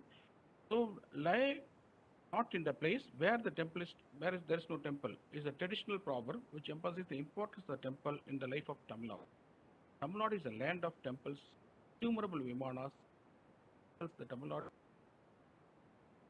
The earliest Tamil literature, Tolkappiyam, contains the references to the gods and goddesses of ancient Tamils.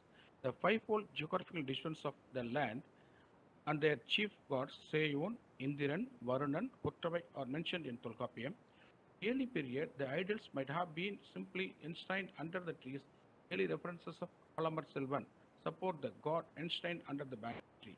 It's called Stalam, Tirtham, Vimanam. That comes out place, tank, temple. This is Stalam, it doesn't place. Sangam literature also speaks of the gods. Sangam literature also speaks of the gods and their temples. Some iconographical features of Shiva, Vishnu, and Muruga are reported in Purana, Patinapalai, also Mullaipattu, Perumbalatrapadai, Madurai Kanchi, Tirumurugatrapadai, and Paripadal make mentions of several temples. The two epics, Silapatikaram and Imagalai, speaks the fact of the temple in the Sangam period. Experts of the building, art and architecture, flower. Chola king Kochenganan, who had built 70 temples, Devayatanam hymns also refer many types, namely Ilam Koil, Ala Koil, Ani Koil. Please speak loudly. Yes. Yeah. Yes, now. Unfortunately, these structures were built with perishable materials like mud, wood, bricks, so they were perished due to the age of natural climate. From Pallava period onwards, we can trace the development of Vimana. Is the great king Mahendra Varma Pallava created everlasting cave temple at Mattakapattu. We have a lot of examples in the Pallava, early Pandyan territory and Cholas, the development. Vimanam structure is the primary overall structure in the temple complex, Garbhagriha. According to Ayadi Kanita, the Stapati will select a measurement with the help of Karta, Swami, and place is called the Ayadi rules. From that basis rule, measurement of the adjoining mantapas, Vagana, Jyostanba, Palipida, the temple tank, Gopura, temple car, everything will be designed. Now come to the slides also. The first slide shows that the worship has started from the burial ground onwards also. For example, we are in the customs of Tamil Nadu. The family god, family deity of their foreigners, they have to worship. From that way also they started. According to Manasara also speaks about that the worship of the Vimana structure are started from the burial grounds of the existing material. This is also proved by the excavations also. But we are getting more than 7 examples of burials. From that, I trace out from that. Then next on, we are coming to that hut houses. What the people are lived according to Vasastra, what the materials available in that particular area, and what are the people are living there, depend upon the economic conditions, what they have lived, what they consumed. From that fact only they are doing. Even the houses, how they pattern the houses, so the same pattern also adapted to the temple also. The early stage. Now also we can get a lot of the villages. We can see this type of art temples also, art houses also. That's why it's what. We are coming from, starting from that level. Second, we are come to the wooden structure also. Second, these are circle houses also. This is also a temple. I have noticed in that Andhra, in border of Andhra and Tamil Nadu area, there is in Punneri divisions also. There we get this type of temples. Still the people are worshipping. There inside you can get the god also, visiting person, maybe Amman or something like that also. They are doing the same worship continuously. Here we can see even the Bhumi itself on some Pida. Above that Pida, we can put it 4 pillars also. Above that, you can put the thatched roof.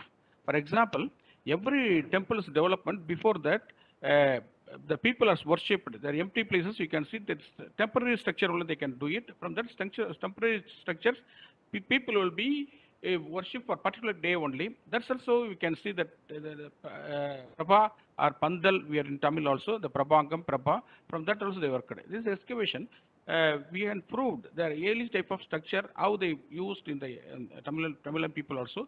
Even this not, we can't able to give for the temple, but particularly the structure has found that also, what the mentions in the Vastu text. That's why I showed to you here. Then we can see. Then early period, first how they started. There is from the earth, the place of the earth, we can above the Vedi, you can just there. From Vedi, the statue will there can put it, maybe they can put it a small stone also, maybe a Sila or Istaka, then they will start the worship. Now after that, for the protection, they put it the 3 walls behind that Vedi. From that also, then they started to the Vedi Pedam. for deities. Then after that they put in the Kalkara, the part of the substructure. For example, the Adhisthana, Pada and the Prastara, the substructure only is available. After that, it started to construct the Vimana. This is the Sadvaka Vimana. The Vimana started from the basic fundamental level. They conceived from the peoples and not started. This is the Draupadi Ratha found at the Mamallapuram area. There they created the thatched roof of the temples. How the early period they constructed the Vimanas there, I showed. Here, according to Vastu, there is 5 varieties of measurements are there. That's the Santikam, Baustikam, Chayatam, Arpudam, Sarvadesikam. From that, depend upon the width of the temple, width of the Vimana, the height of the temple is be conceived. From that also, determination going on.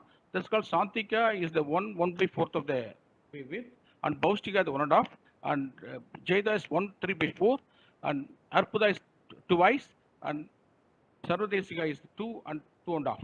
See, whenever we are going to see the Vimana, we will take the measurement of the Mula Beras, that's called the Sanctum Sanctorium.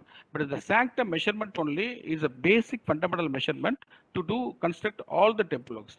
What they done in the early period, still we are present the same tradition also. Since you know well about, I am working in a institution, but I am giving the guidance to the students, what the materials conceived in the books also. There we are bringing the students to visit the monument. From the monument also we are comparing how they utilized in the late period. See, this is the our body itself is like Vimana is a moving Vimana.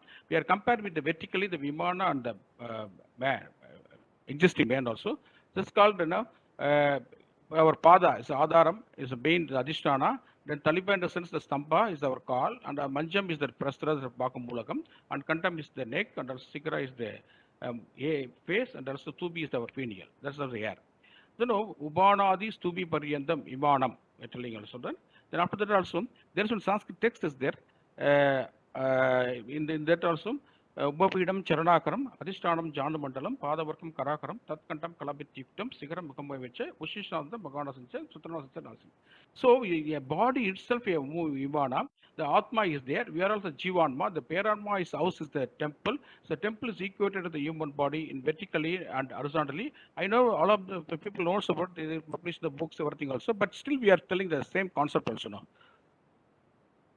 This is there is the Kailasha Vimana. This Vimana is equated to the, I already told you, Vimana, we can't be able to measure the big structure. This is the topmost level only also. It supports the Pindam to Andam, here earth to the heavenly sky also. The heavenly sky like that also, that the Jivanma Sukshmam is the miniature Vimana, and Paranma is the big pineal ones, the top level also. The stars like that also moving here and there. And also like a tree, how the branches is developed, the same concept also utilized in the Vimana architecture. For example, everybody has asked also, why you are constructing temple on and off everywhere also. But what the existing en masse, the energy of the God is moving here and there. But we are putting any material in that also particular place, particular time, you have to worship that. For example, you are having a lot of TV and radio, everybody also. Without your instrument, you have to hear any voice also. That's the same we are putting in the for temple architecture. That's also shown here. Here this is a Shadvarga Vimana. Here you can get Chadurvarga Vimana. For example, Adhishtanam is there, Padam is there, the Prastaram is there, no Prastaram at all, Sigaram, Stupi is there. This is the model of a attached group temple, and also is created by the our ancestors found in the Mamallapuram area. It's a Pallava period temple. So Pallavas, there is one 5 Rathas is there. In the 5 Ratha temple itself, it is an what our Tamil texts are mentions, the varieties of Seyon, Mayon. There's also temple for Durga and temple dedicated for Indra. The temple is dedicated for Vishnu, and temple dedicated for Shiva, and also the Varuna. Is also the 5 mingle of temples.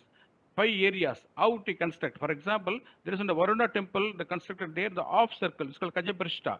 The Kajaprishta type, wherever the water is coming in gradually, maybe top level also, or in the ground level also, it will be protect the structure. That's why they put it oval size of a temple, or circular temple, or Kajaprishta temple. This imitation of structure is found in the early period onwards, also created by Narasimhavarma Pallava first, around 700 AD. And also, for any Durga, the god of Vana. So Vana god, no, you can construct any material. So this availability only the maybe the form leaf or date tree also. From that leaves also like designed like Purai type also. That's called our roofing technology. The same also imitated in Fairathas. That's why I showed. Here, this another one temple also. The temple is dedicated for Indra. It's called Devayatanam Vimana. It's not Three-tala Vimana. You can see this. This is a rocket temple. It's not a circle temple. It's a rocket temple, and you can get it. The Pallava period also started by Makendravarma Pallava at Mandakapattu, the cave temple. After that, they started for a lot of caves. Then they developed in the cave technology with way of architectural embellishments. Then we are coming to the rocket temples. The rocket temple, you can get it that in Mamalapuram itself, we are having 9 examples are there. But apart from Mamalapuram, we don't get any rocket temples. I don't know whether what happened. Maybe the stone is good quality. The artists are lived there. This big question began to all of us also. A lot of cave temples created by the Pallavas and throughout up to Trichy. But a rocket temple, only examples found in Mamalapuram itself. The same also adopted in the Pandian temple, the Kalikamalai also, only one example of Varagana period 800 AD. And also we can get it the comparative study of our Kailasha Ellora temple as the rocket temples. Here you can see the first examples I have put it that Vimana. This Vimana, I already told you, Santikam, Baustikam, Chaitam, Arpudam, Sarvatesam. This Arpuda type of Vimana is width is 5 feet, the height is 5.6 inches, the height is 11.6 inches. Really it comes up around 12 feet also. It's found at the great penance of Arjuna. There is a protective god of Vishnu, the temple is dedicated to Vishnu. In the Pallava period, the temples are created according to as per Vastu and Sastric manner. But I have compared around 20-25 years before itself when I was doing my research. That Sir, you have, excuse me, sir, you have 5 minutes left. Okay. There is in the here, no? Before they are constructing any Vimana, but you have to select that the site. That's called the Alaya Bhuparakshadi, Samaramba Kaladu, Purasmini, Yajamanaka, Acharyam, Sarvakari Upadesakam, Vaikana Shekadi, Samskritam Vipram, Vedavadam, Nidya Swadhya Yudam, Gregastam, Patni Apatni Yudam, Tayadi Kunayuktam, Suvalakshna Yuktam, Bhuparachadi Kriya Markan, Yana Yudam, Chitindriam, Dhyanaparam, Nikshalam, Bhakti Mandamekam, Varayadva, Aviyanda, Sampuchi Yachian. So, if before construction any Vimana, the Karta, who was concerned, maybe king or the people, he has to invite the people with who was the responsible person to construct a temple. Then, according to the architects, the Stapati, he has to know the knowledge of temple and also the Sastric manner also, and also he has having the mentor power to pray the god. Everything also mentioned in the text also. Moreover, the selection of soil, what type of soils can be utilized by the Vimana or construction of Vimana temples. But I don't go for the historical way, but it's in the technical way only I'm explain to you. For example, nowadays the people are buying a lot of places. Where is the water sport is there? According to the grid system, that's called a Parivar system also. There is a north or east face also sloping is there. That will be building will be protected. That's why they're telling Sadarashram, Mayadashrama. I mean the square, a rectangular Bhumi, a rectangular earth also, Prakanadam, Uttaranadam, Va Bhumi, Sabdas Parasurva. Even they had a sound of the earth also had tested that, and also some Parakshede, Veena. Maybe there is some sound will come up with the maybe we are doing the flute also, and also the elephant drinking sound. There's 5 sounds they are telling, and also Veda Virpanakal, there is also Sugas Parisam. Yes, by touching that earth also to come up with that good type of energy. After Sweda Pida Varta Krishnabam. So we be white or yellow or red or black. This type of structure also there in, and also Swai, maybe the taste of the earth also had tested also. Then Suganta something, there is a good smell that has come to the place. Then protection of the Vadim, the water will come up from the clockwise, not anti-clockwise, and also maybe the milk trees also, Shira, Vriksha, Tulasi, Kusa, Darbai, this type of materials also available for that also. From that, now you can do one plan also show to you. There is one Garbhagraka is there, Mudal Prakaram, this is called the first entry of that also. From that Garbhagraka with only, we are taking all the measurements. You can't be able to take particular temple measurements also. From the starting from measurement of Garbhagraka, maybe the Garbhagudi, we will select that sanctum measurement according to Ayadi rules. From that also we can develop all the Vimana structure. This is the common phenomenon. You can see the Nagara and Dravada and Vesha, I told you, the square, the octagon and also circular. How the temple Vimanas in the Yakabhumi developed in the various ways of architectural styles. Here there is a in everybody the Vastas they will tell you, so Vimana is based on the which directions are good. So Prak Tuvaram Uttamottamam, Panchama Dwaram, so West Dwaram is okay, there was Uttamam, and Dakshina Dwaram, Madhyamam, Uttara Dwaram, Vadamam. Because what the people are concerned now, that we are facing the temple and the, northern part of that also, we can put the protective god temple only, they can construct like that also. Then all the gods entrance, you can select that east is good. Even though we are constructing any houses also, at the time of consecration or entering that house, there the Shastric manner, they will tell, no, east is okay for that, then west or other directions, so you have to refer that according to Shastra. Here you can see that Eka Bhumi and Duvi Bhumi and also Tri Bhumi, Ekatala Vimana and Duvitala Vimana and Tritala Vimana, how the Vimana is constructed, how they developed in the plan and also elevation. I showed here everything also. That's the Karnakudu and the Dedo, how 1, 2, 1, 3 years developing, that's shown here. Here this is the scales. Here this evidence found at Chidambaram temple also. There we are using still the Chidambaram Mudam, Tillai Mudam, Tanchai Mudam. There's a used by the ancient our ancestors. That's why telling that Kishku Mudam and also basic measurements. That's why I showed here. This is a 24 angulums called the Kishku Mudam. This modern construction here put it that angular inches come up with the 33 inches, 2 feet 9 inches also. The one is scale. That still we are following the same scales also to construct the temple. That's also to it here. Here this is one. But now your high-rise building you are getting also. Our ancestors Vimana architecture. For example, the morning itself also some speaker has told to us also. No? Our Indian architect or Indian engineers having pakka knowledge to feed over the world. Everybody is coming to the Mamalot, you'll ask how the people are constructed in the old period without any other materials, stone is stage 1 by 1 by 1. This is a big question at all still. Even the high-rise building, we are now using the pillar foundation also, pillar to pillar, pillar. The same technology is used down the Ashtanga Vimanas. See, there is one, 7 examples only found at Tamil Nadu, Vaginda Perumal temple, there is Uttarameru temple and also Kodalaga temple, Madurai. These are all constructed the same technology also. You can go around inside the temple and also what is the technology they conceived? No? Suppose the temple is constructed in the brick, the steps are used in the inside also in granite. Because wherever the scratching will come up also, they use the granite also. But you know well about that, the granite, even the even beams, everything also, columns also, they won't give big span. But if you give the big span also, due to the elongation, that will be broken. The same technology used in that old period, and also the Kadaliya Karna they used, and is the Madi temple. We are telling also, when you get three Garbhagraka is in one structure. That's why I showed to you now. Here you can see how the Vimana structure is the plan and also the cross section and the elevation I show it to you. How the structure is there circularly. That's even in the old period also you can see the temples, everything should be like that also. Here you can see this. This is the Pakka Vimana. The designs according to Vastu where it is, we are following the same tradition still. And if you find out any materials, the Mulapada, you can get it that without a scale, you can sell the temple, tell the temple, this type of temple is there. So these rules are prescribed in the early period. Still, the temples exist in Tamil Nadu. Even the old period, they construct the temple in the perishable materials. So we can't able to get the trace of the traditions.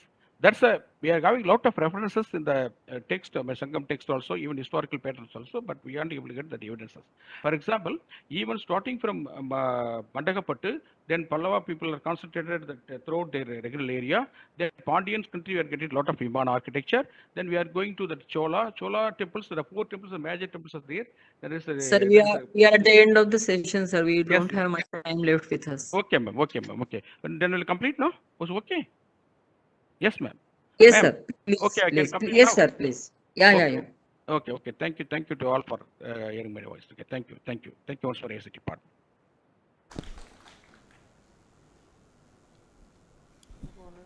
Thank you so much, sir. And I'm extremely sorry for pushing you. Okay, ma'am. Presentation.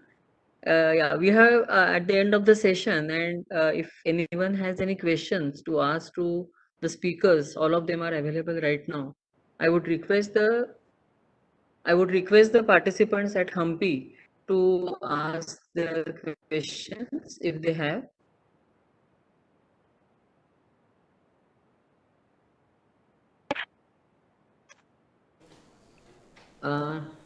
Does anybody have any question? No questions from here, ma'am. Okay. And the social media handle? Do we have any questions over there? Can we close the session, ma'am? Professor Manjari? I Uh, I would uh, just like to ask a thank question to you. Padigar sir. Can I ask one question to Padigar sir? Sir, can I ask a question to Padigar sir? Sure. Or no? Sir, just a small question. In case of the Khajuraho temples, it's believed that the Pausana Shikhara temples like Matangeshwar is generally considered as a memorial temple. So, do we have such a reference in the text about that? Interrupt. Ma'am, we have No. got another program here now. You Okay, can sir. mail the questions to him. Okay. No problem. I cannot. Sorry for interrupting. No. But then Yeah. has the speaker stopped sharing his screen? I don't see anything over on the screen. Okay. Yeah. Thank you, ma'am. Thank you for being accepting to be a moderator and conducting the sessions in a beautiful manner. Thank you very much, ma'am. Thank you for inviting me, and sorry for some network issues at my end. So I had to switch on and off your. Thank you very Thank you. much. Thank you very much. For the visitor, I mean the delegates and the AS officials, we got a small change in the program. Now the tea will be served here. There is no tea break. We will use the time to interact with the Secretary Culture who is here. He is not there in the second half, so he is leaving for Bangalore. We will have particularly the speakers. Because our internal staff, we can always talk to him, but these guest speakers who have come here, I mean, it'll be nice. When I say interact, whatever you said, you spoke yesterday, if you can kind of share a couple of lines or highlights of 3 minutes, 2 minutes with him, that'll be really interesting. He'll be very happy to hear you as well.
Madam, we can have.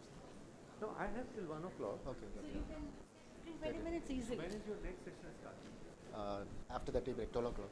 12 o'clock. So We we are now, have 40 minutes. we are saying tea can be served here. We'll have a tea break. Yeah, we can have, tea can be served Tea here. can be served here. Tea can be served here.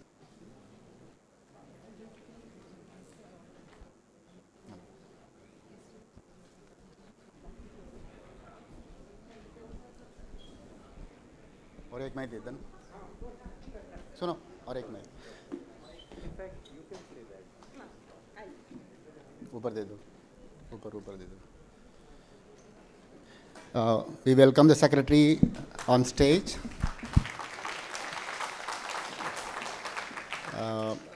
Since we are celebrating 75 years, yesterday we had lighter remarks that two experts are 75 years old. So we will start with 75 years experts. Chudamani ma'am first. Yes, sir. The idea is that Secretary is here and it's a rare opportunity for us as bureaucrats to meet and interact with experts, many of you who are here. And yesterday, sir, there were some absolutely fascinating presentations which were made. So I thought we'll use around 20 to 25 minutes listening to some of the highlights of what you spoke yesterday. It'll be a revision for us. It'll also give us an insight of the first time, yes. And then they have some suggestions as well. We'll be happy to take them on board. Floor is all yours. Okay. No, I'll be fine when I stand and talk. Sir, I would like to compliment you yesterday in the inaugural speech. You gave a wonderful, it was brief but very good, and theme was so well, introduced. I'm Dr. Chudamani Nandagopal from Bangalore, and I'm the person who wrote the book on Ramappa Temple, that is the crest jewel of Kakatiya art and architecture, which was sent to all the, the people for the deliberations in UNESCO, for presentation. And the book was read by all of them, and they were part of, and we all worked with Janvi Sharma and others at that time, and the delegation and all that. So I went to Ramappa Temple to work for 2 days, thought that, it would be enough for me to work on 2 days, but it almost took 3 months for me to work on the temple. And all tangible, intangible aspects and human values, and particularly the practicing traditions at that time, whether it was ritual or it was dance or music, everything. So those added the dimension for art and architecture. So that was the concern. And it was an effort worth doing, and all of you have taken, ASI Delhi and Madam and Janviji have taken it, forward, reached what we wanted. Thank you all. I didn't have the opportunity to thank you all, so I thank you for giving that kind of opportunity for us. Can you also give us some idea on how we carry forward the deliberations of this conference? How do we ensure that this doesn't become a one-off event? Someone mentioned an encyclopedia on temple architecture. Yes. Is that doable? If it is doable, how should we do it? Some thoughts on that also, you please give. Yes, because what I have seeing from yesterday, this session was so interesting, giving all the regional, styles, and we have so many people still alive. I'm so to tell. Many have left, but they have left behind their work. We have that sources with us. Keeping all that sources, the next generation, that is our generation and future generation. I think all the three can work for this kind of, cherishing this dream of doing great thing rather than bringing small publication. I wish only ASI can take up such thing, and we can form a good team, very good team, and then team will work, not taking 5 years, 10 years and all that, within a short period of time. It should be intensely worked, and it is possible to do, sir. Not that, it is very impossible task. Though we all are busy with our own things, but we will work for the country, and it is needed. question that Yeah. most of the temples we are taking here are South Indian temples. So, is it because refined architecture was only available in South Indian temples and not so much in North Indian and East Indian? No, sir. Also, not if so, we sir. want to take involve all the temples, we can do that also. Yes, sir. Possible, sir. It is possible. We have many people who have worked on North Indian temples also. Very good work has been done, sir. It is possible. We can take entire India and even extend to, East Asian countries also, like Cambodia, and people have worked even in that direction in the country. So we make it as a comprehensive whole, and let us work as a team. We have so many archaeologists in the department also to work with us, and the scholars, outside scholars. And I think ASI will definitely make use of all of them, sir. So, yes, please. Yeah. So, thank you, sir. I am Satyamurthy, retired superintending archaeologist, retired 15 years ago. So now I see a complete change. I just compliment and thank you all to give me an opportunity to come and meet you all also. I'll share some of the things out of this, also 2 or 3 points, which I want to tell ASI, because I was with ASI more than 36 years.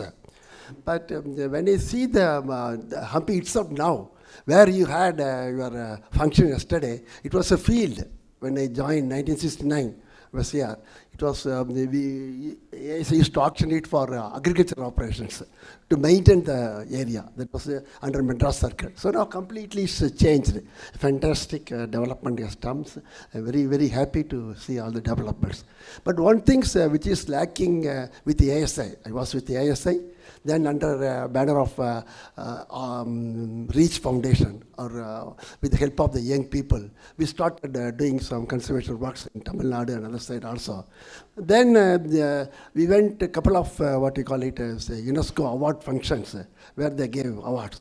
I saw the wonderful work done by ISI is not at all presented there, and what work they do is very, very, very minor work, a part of a small monument, and they get the award. I'm not about whether they give award or not, but what work I did in ISI, and I know very well the efforts we put, our staff put, our conservation staff put, everything I know, but it is not at all recognized internationally. We don't want recognition, not like that, but the people should know. But when I joined SA, if you tell Archaeological Survey of India, they will say, oh, that temple which is having blue board, that's all they will say.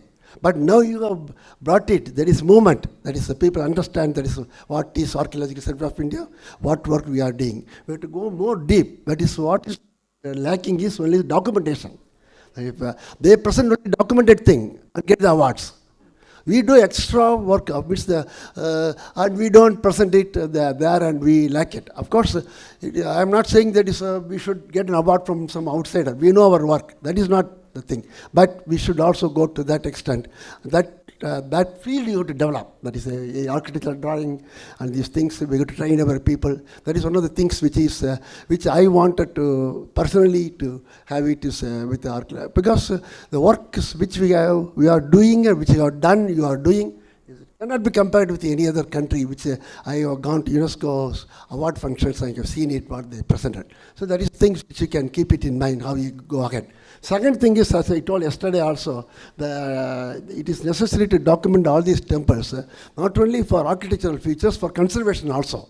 So we must have a standard index. So what type of temple, what type of things. This you have to involve more architects to now, as I told you yesterday, these modern equipments have come. When we are doing only very manually we are doing. So we come, that we can use it. More advantages we have got. So that may be helpful for the conservation scientists to do it also. And secondly, there is the thing is what the people, as a public I'm talking, this is your monument protection. This thing, once the monument is protected, this 100 meters, 300 meters, the problem comes. So that you can take it to the public in such a way that is some things which is there we are not going to remove, but they should understand it. They are not understanding, that is the reason why protesting it. That is for the public, we have to take it and make it more awareness program. And also local people should know what I do, more be transparent. We do it in some corner of the monument, something in Hampi. At least the local people should know what. Of course, you are conducting these exhibitions. The exhibitions are conducted after the work is done, but it is they should know that is there. Because you can have a, of course, as you've seen in Geological Survey of India, every year they ask the people, the officers to come and interact with others and see that is what works they have done. Every officer has to present it, and they have to present what they are going to say. This is a FSP, they call it. I have seen, I was one member to evaluate. It was a good thing. Like that, you can also have it. Of course, giving suggestions is easy, but executing is, I know that. But anyway, what I feel as a senior person, I'm telling, it's fantastically it's going. Similarly, is amendment of this act and also bylaws, preparation of bylaws. Even though the NMA things, it is very essential. Unless otherwise you have it, you can relax it. But you have something to say, that is here you can do such buildings. Then the people will be very more cordial to us. They will appreciate it. Now itself, Archaeological Survey of India and archaeological work has slowly, the people know this is what we do it. So we have to make them to understand. So this is more public contact with the Archaeological Survey of India, and the works should be carried to them. And also you can allow this private persons, agencies to take over. There are so many private persons or agencies who are ready to take up the work. You can do it under the agency of your ASA itself. Some supervision can be done. There are good agencies which are doing it, because we ourselves cannot do. Quantum work is so good, great. It should be there. So these are some of the few suggestions which I want to make within 5 minutes. So I again thank you and compliment you for the great progress you are taking the survey. And also I'm very happy that I was one of the members of this survey earlier. Thank you all.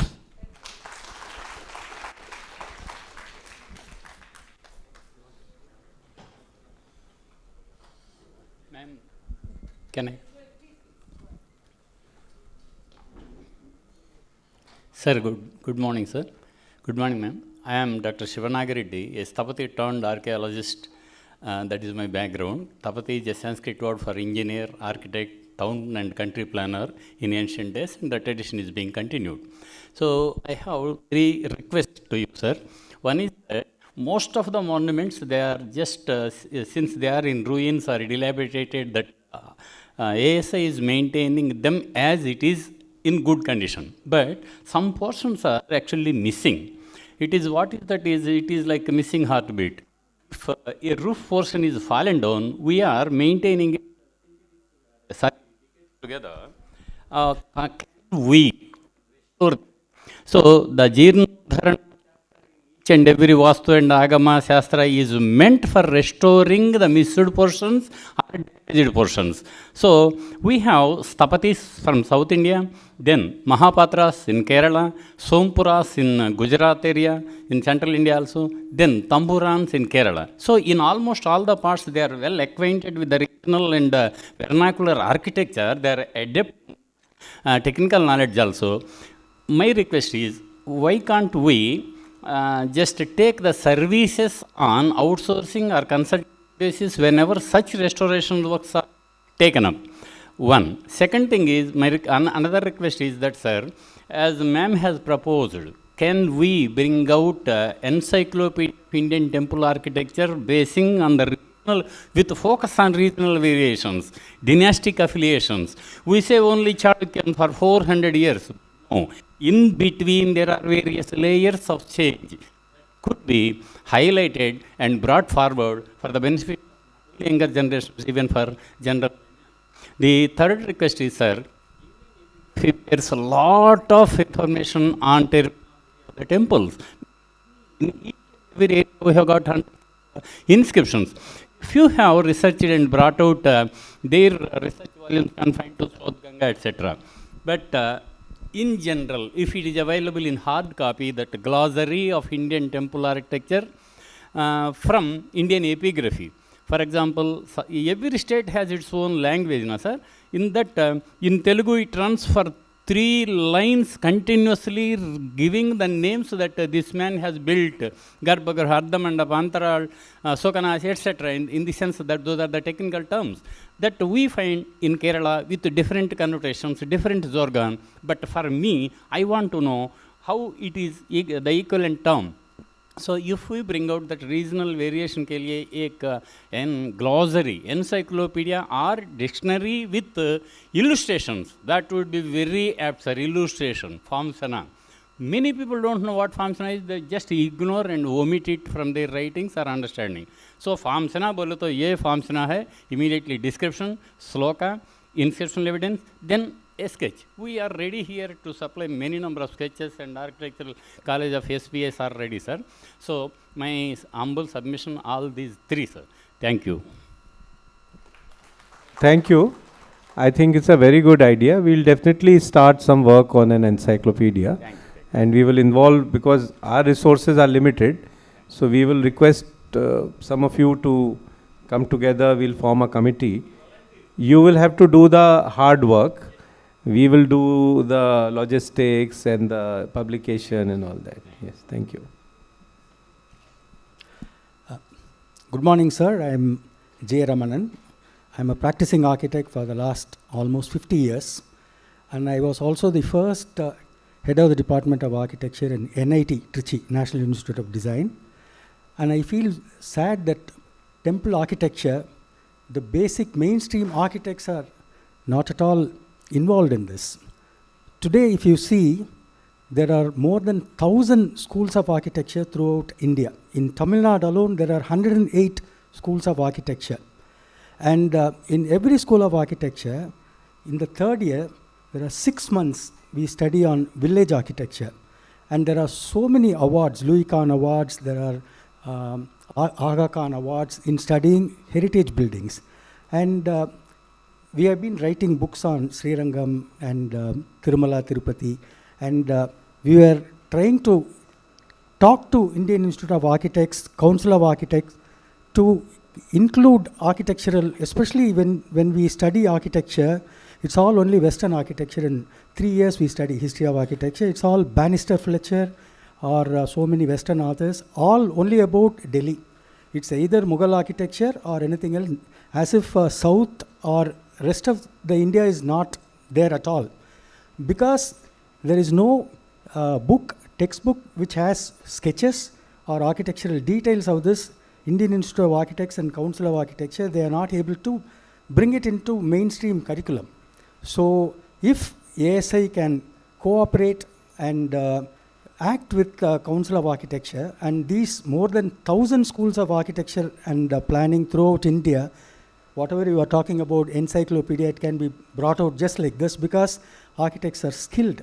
And 6 months in a year, they are given to do research on heritage buildings, which is not properly guided. So this is my suggestion. Thank you. Professor Kailash.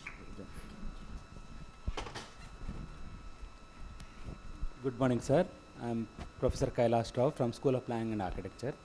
We run specialized programs in architectural heritage conservation. It's a we run master's program, specialized master's and PhD programs in architectural heritage conservation. So our students are trained to do a very scientific documentation, not just a measure drawing. We are equipped with a lot of labs for testing and other things.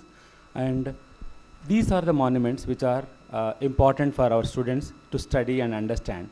These are the kind of structures, like it's a laboratory, you can call it, or you can call it as a hands-on living experiences that we have. And my request is that can we have some kind of an MOUs where, because our students also benefit, because being one of the primary custodian of these monuments, and there is a lot of work which is still pending. When you really look at the documentation, a humongous task which is to be done, and department alone cannot do such kind of things. We have worked earlier also as a consultants for ASI for various projects, including our own Hampi and various projects which has been happening. But these schools will benefit, and also whatever the work which is done, it will be shared with the ASI, and it will be mutually benefit. If some sort of a kind of a collaboration can happen, we have also a representative from School of Planning Architecture from Bhopal, then Delhi University, and many other institutions which are exclusively working on heritage conservation kind of thing. So if any such kind of collaborations are there, it will be very helpful, and also each of them can have a regional kind of an associations. It could have it. Like NMA, we have an association in NMA, as some of us are part of an MS members, and similarly, if we can do some kind of a thing. And Vishakha wanted to tell something in connection. Good morning, sir. I am Vishakha Kauthekar. I head the Conservation Department at School of Planning and Architecture, Bhopal. We started this department in 2013, and I'm very proud to say that we have produced a lot of good work, but it takes time when it comes to making it into a publication, because there has to be a lot of dedication, and students' work has to be taken with a pinch of salt. There's a lot of technical expertise that has to go into the publication, so it's waiting. But there is a thesis area, and I'm very proud to say that every year, at least 3 or 4 students of mine are doing thesis on temples. So, because we did an Ashapuri project where, which was focused on Bhumij temples, which is the temple tradition of central India. And somehow as teachers, we got trained. I had an added advantage because I worked in ASI. I worked with many scholars in ASI. And I really feel the pain which ASI has to go through with such legal issues these days. Half of them are running around for legal issues, and the talent which is there and expertise which is there is not being exploited to its fullest. So even when everybody is very critical about ASI, the constraints in which this organization functions is not really understood. The second part that I wish to say is the law. I did my PhD on trying to find the relevance of the law in the current conditions. And it was very surprising for me to note that a lawyer said the law has to be tested with the purpose it is being made. So it is still relevant, it is still operational, but our expectations from the law have gone tenfold different directions, and therefore there is a lot of criticism which comes which is unnecessary and not called for.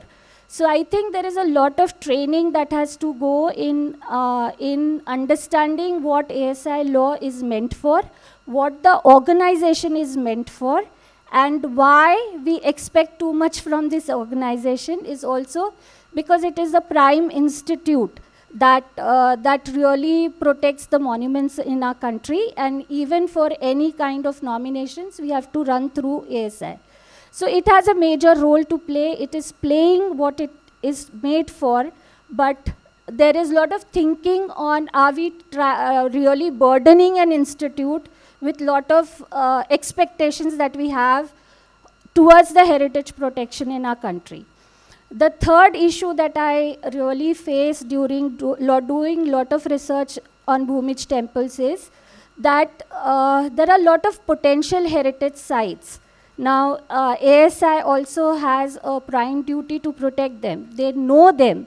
But how do we protect these potential heritage sites? Because if we start losing them to all the urbanization and the way people are building, then there is a lot of heritage which is underground which is going to get lost. So this is also one more area that we need to really look into very carefully.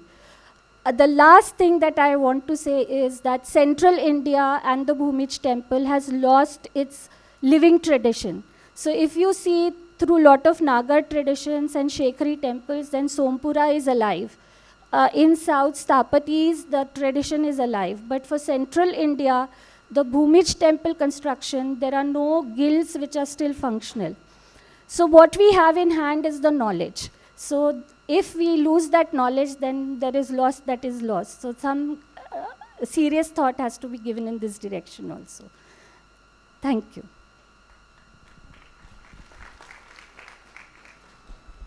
Good morning, sir. I am Professor Rajavalu from Karaikudi, Alagappa University. First of all, I thank to Madam Sir and Secretary Sir for having this kind of wonderful seminar after a long time, I think so. Actually, the Archaeological Survey of India is doing academic work. Really, I am speaking. I was in Archaeological Survey of India and shifted to university cadre.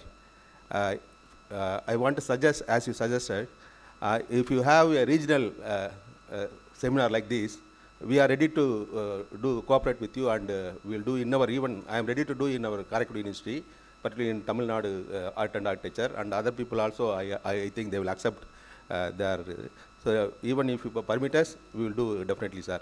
The next thing is, Archaeological Survey of India is not only doing the architecture and other things, they are doing very scientific manner and also doing all research work.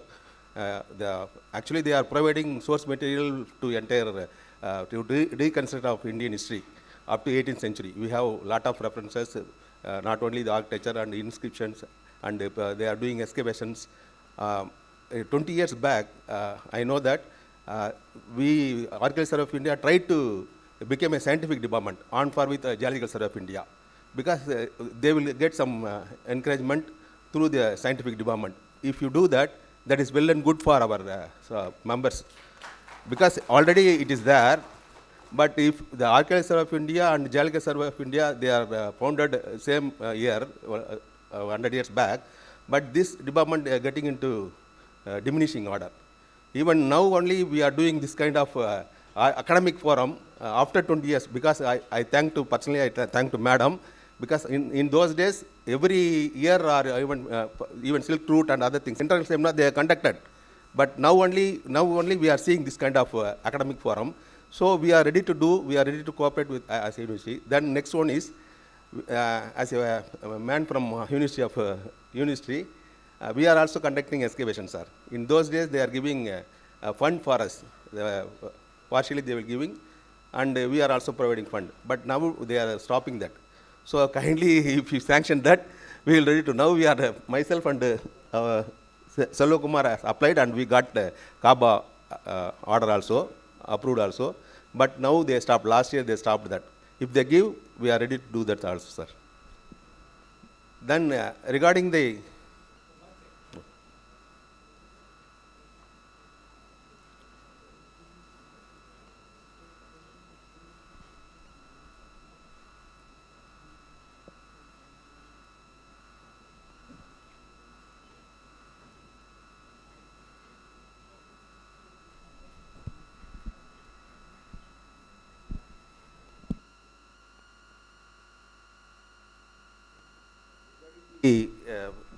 you are doing a lot of research work, but nowadays digitization is must.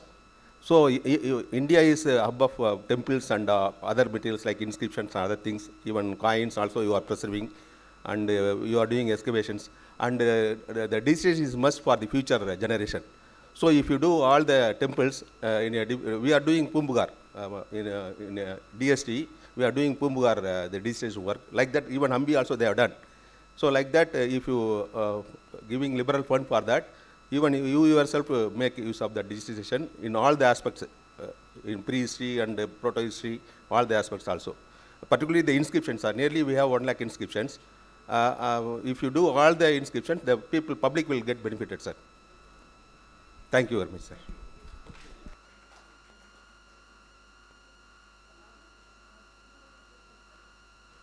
Just 1 second, 1 second. I think she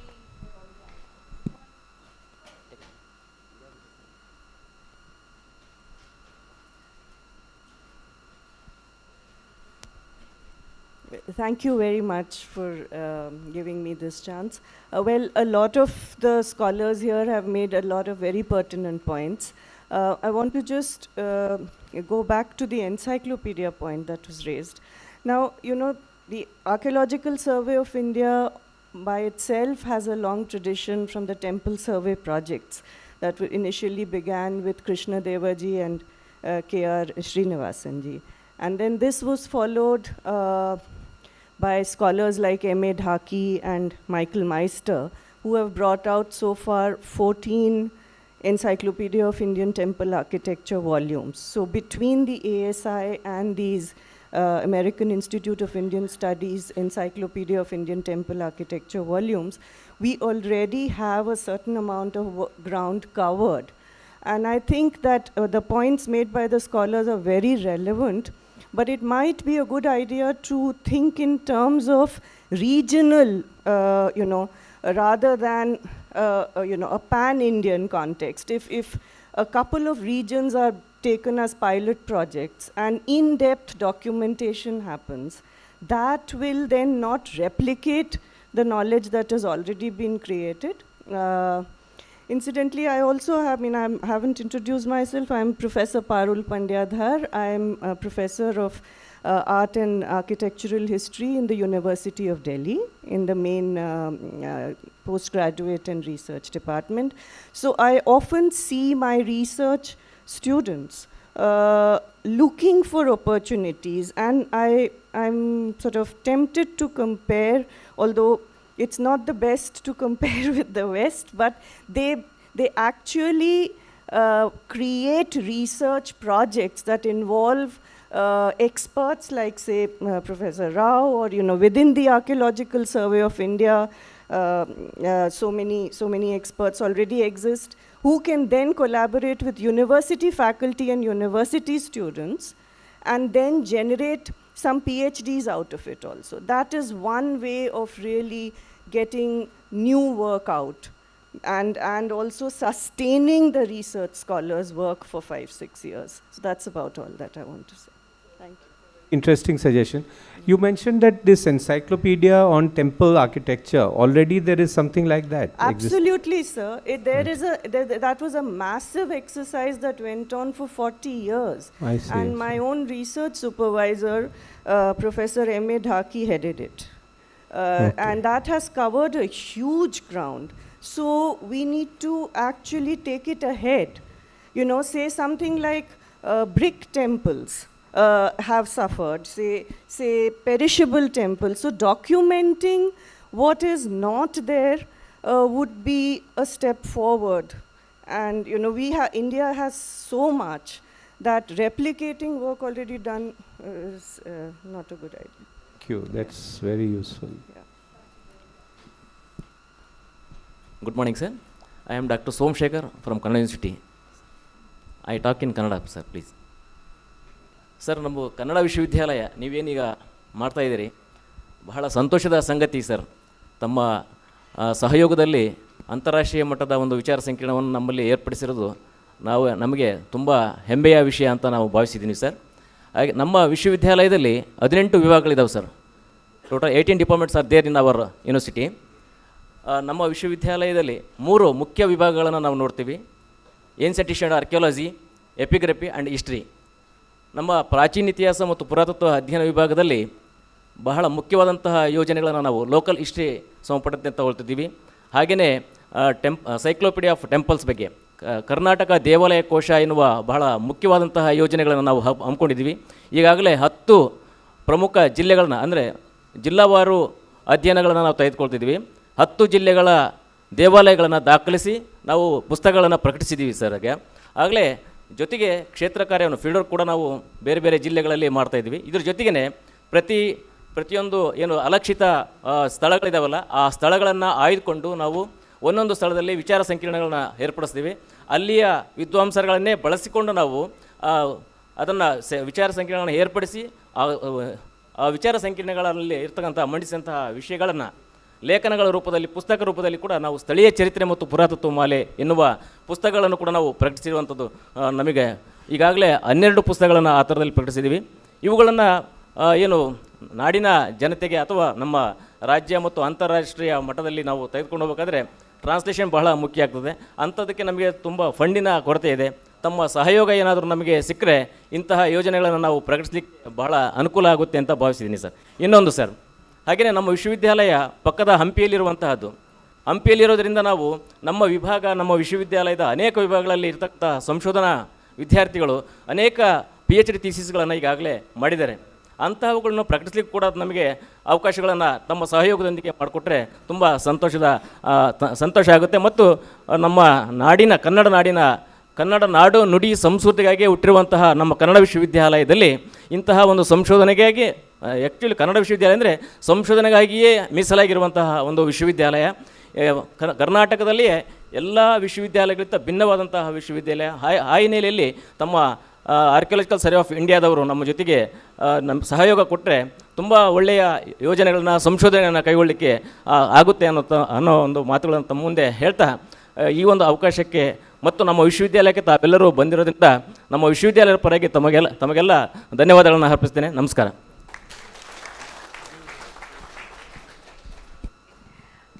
ತುಂಬ ಧನ್ಯವಾದಗಳು ನಿಮಗೆ. ನಾನು ಅವರಿಗೆ secretary ಅವರಿಗೆ ನೀವು ಹೇಳಿರೋದೆಲ್ಲ ಇಂಗ್ಲೀಷಲ್ಲಿ ಹೇಳಿಬಿಟ್ಟಿದ್ದೇನೆ. So ನಮ್ಮ ಪರವಾಗಿ ನಿಮಗೆ ಧನ್ಯವಾದಗಳು.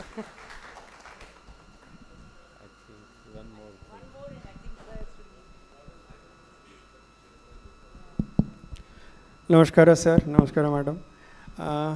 Archaeological Survey of India is probably the largest organization for its kind probably in the world. The focus here on archaeology... Can you introduce yourself please? Yeah, I'm Professor Ajit Kumar from University of Kerala. I'm retired now in 2020.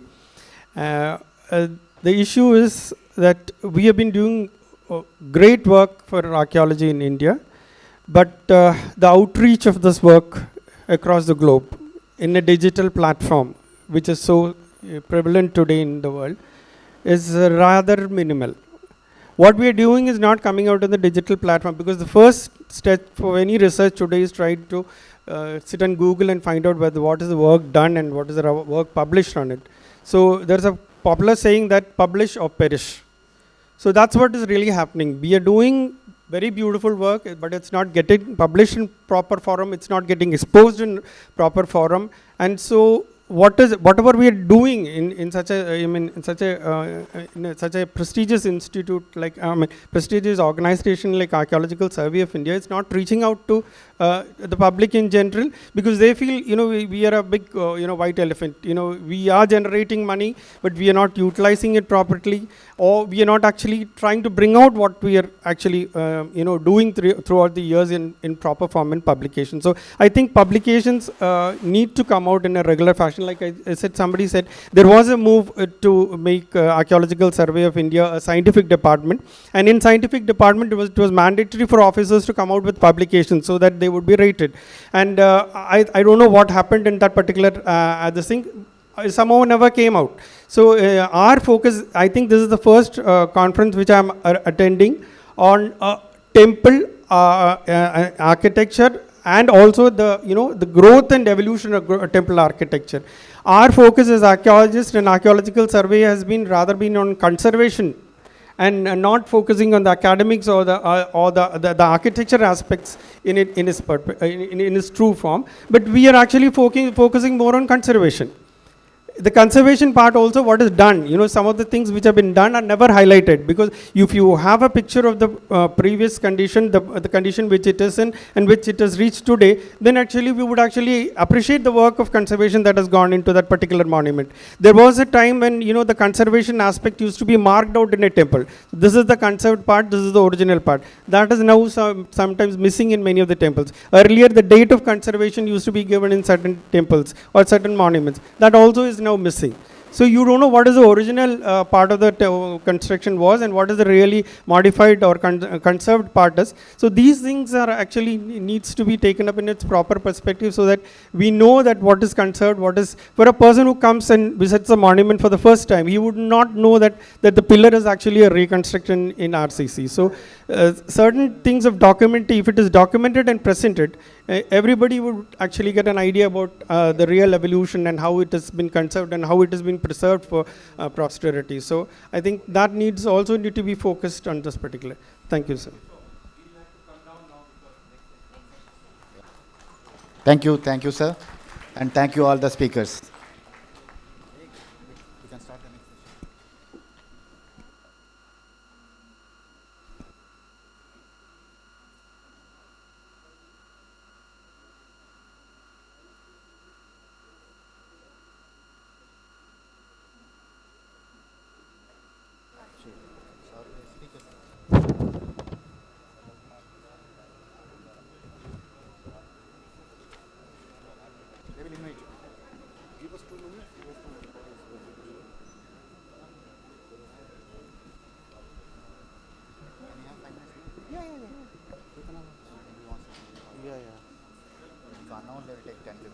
Temples were not only used as a medium to connect the higher sources, but also they provided ample scope for development of all forms of art, culture, education, administration, and economics.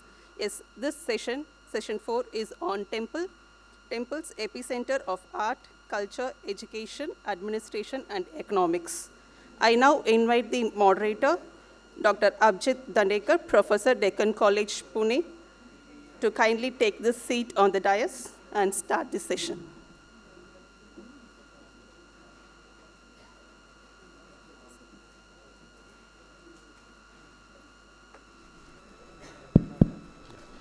Thank you for the introduction.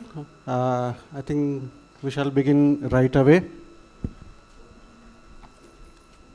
The theme has been told already, so I need not repeat it. So the first speaker is, we have 4 speakers in this. Professor V. Silva Kumar, Dr. Srivatsa Goswami, Professor S. Rajavelu, Srimati Binda Ramanan, and after that we have the panel discussion. So we'll have panel discussion at the end. I invite Professor V. Silva Kumar to present his paper.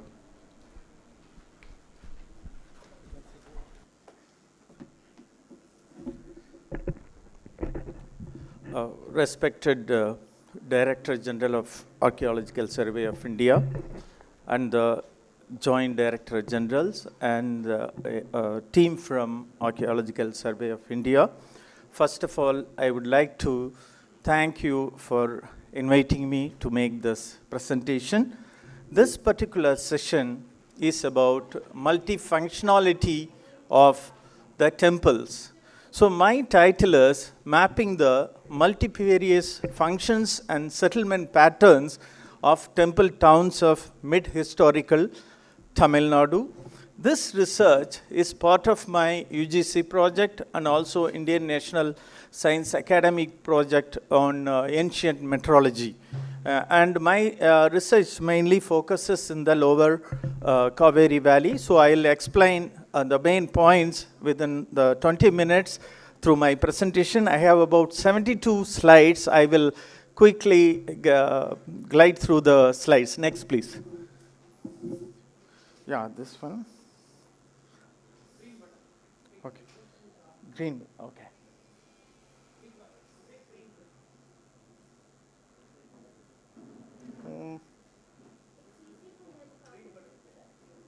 Yeah, it's okay.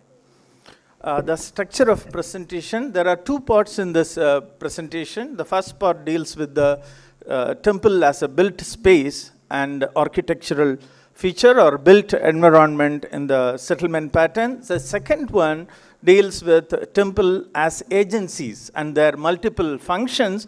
I will highlight some of the theoretical perspective. Temple is an organic whole, and it has link with the political and social context, which is very important. The temple's link with the community is very important.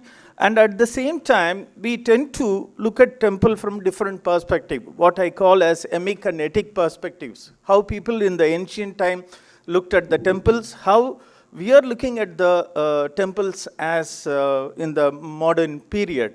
So there is a certain amount of fragmentation as, architecture, sculpture, painting, iconography, epigraphy, and philosophy and religious ideology, while fragmentation is valid in order to focus on the science and technological aspects, to look into the microscopic aspect. At the same time, we should not forget the organic whole and the connections the temple had with the society. Okay.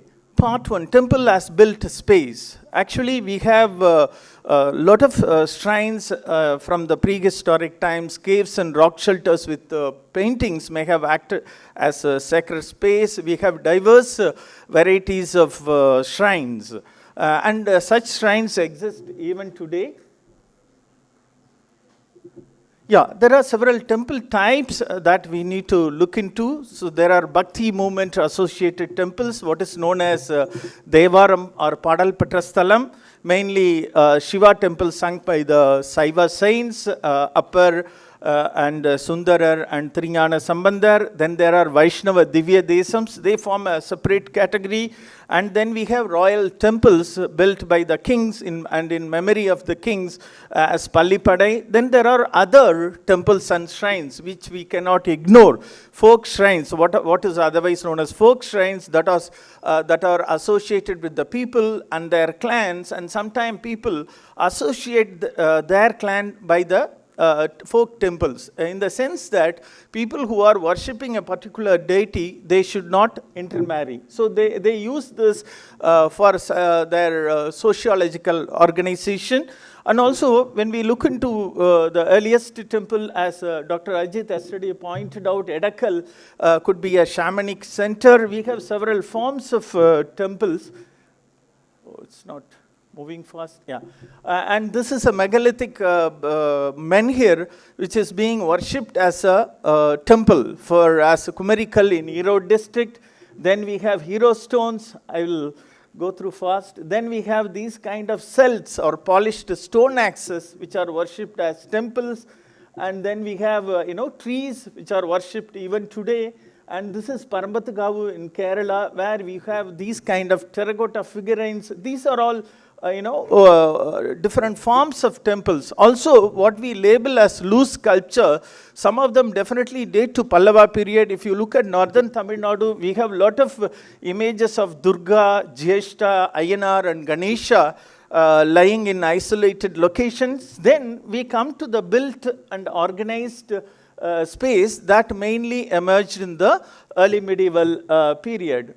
Then this is Mamallapuram, again an example of controlled, regulated space. And these are the sites that I will be talking about. Chennai is there, and Kanchipuram, Mamallapuram, and some of these temples that I am going to discuss today. We excavated some of the temple towns in order to understand the settlement pattern. Yes, this is where Ambal is located. If you look at the temple orientation, you get perfect geometry here. You get either rectangular or square plan, and the entire street is arranged according to that plan. And this is the Brahmaburishwari temple at Ambal, where we excavated. We also identified another temple located at this town in the head of an Agrahara. So we have the main central shrine, which dates to the Kochanganan period, Madakoyil, which is actually a temple on terrace. And then later on, an Agrahara is created on the western side. And we also found a Pandyan inscription here. This is the excavation plan. And this is Brahmaburishwara temple. And this is another view. This is a Madakovil, which means a temple on a terrace. They have a plain first floor filled with soil, and the shrine is on the second floor or first floor. This is the excavation. We found, interestingly, wherever there are Devara Padal Petrastalam, there is evidence for Iron Age settlements. We found blackened redware and a lot of other materials, and also evidence for Nagarams and metal smelting, and even some gold objects. This is the overall view of this particular site of Ambal. Right. And also, interestingly, this is another site called Nangur. This is Divya Desastalam. There also we found evidence dating back to Iron Age or early historic period. And this is a view of ironworking evidence from this early historic level. We also have C14 dating, pushing back these two settlements to 2nd century BC. So now the question is, what is a settlement pattern? How these Devaram temples emerged? We found an interesting pattern. In fact, if you look at the megalithic monuments, they transform into another kind of temples in terms of hero stones or temple tradition in the early medieval period. I noticed an interesting overlap between medieval nadus and nagarams. Wherever we have Devaram temples or Divya Desastalams, these temples emerged in the early historic period. So when we ask a question, why a temple has to be constructed in a particular place, when we look at it interestingly, all these temples emerged wherever there are Iron Age early historic settlements. So these are all Devaram temples.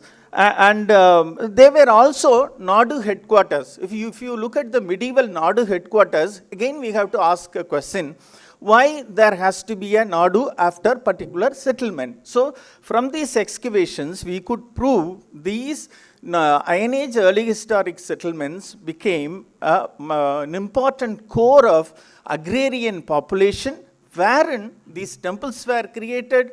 They were locally powerful entities, where these Nadu headquarters emerged, where also we get these Nagaram settlements. That is the pattern we have. This is a map table showing the overlap of name in the medieval text, contemporary name of the settlements, whether it is a Nadu or Kutram, whether it is part of sacred landscape and archaeological remains. Interestingly, if you see many of these settlements, they have evidence for all these together. So there is a pattern in the emergence of early historic settlements as well as early medieval settlements.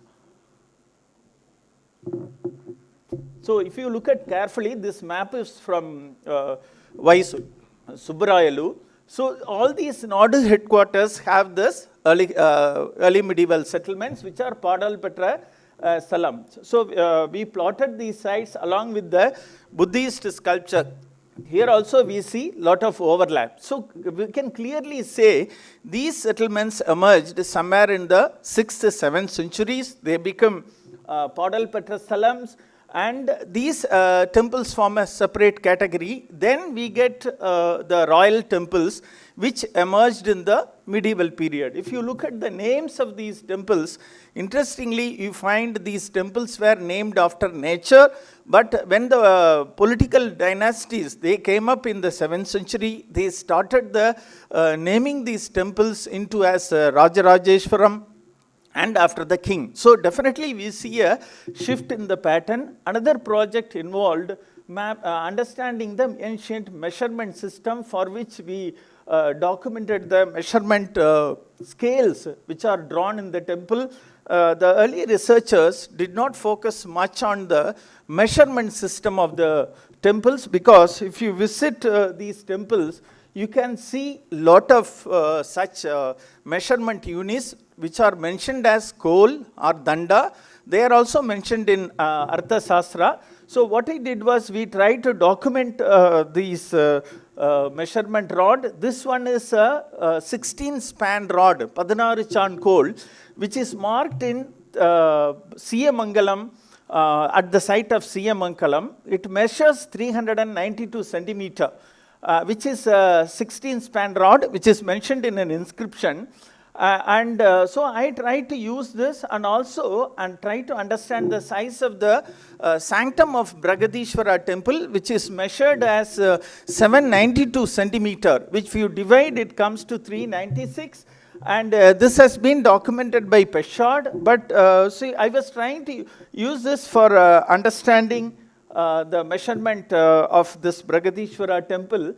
So clearly you find that they have used 10 units of 16 span rod to position this central circle of the Bragadishwara temple.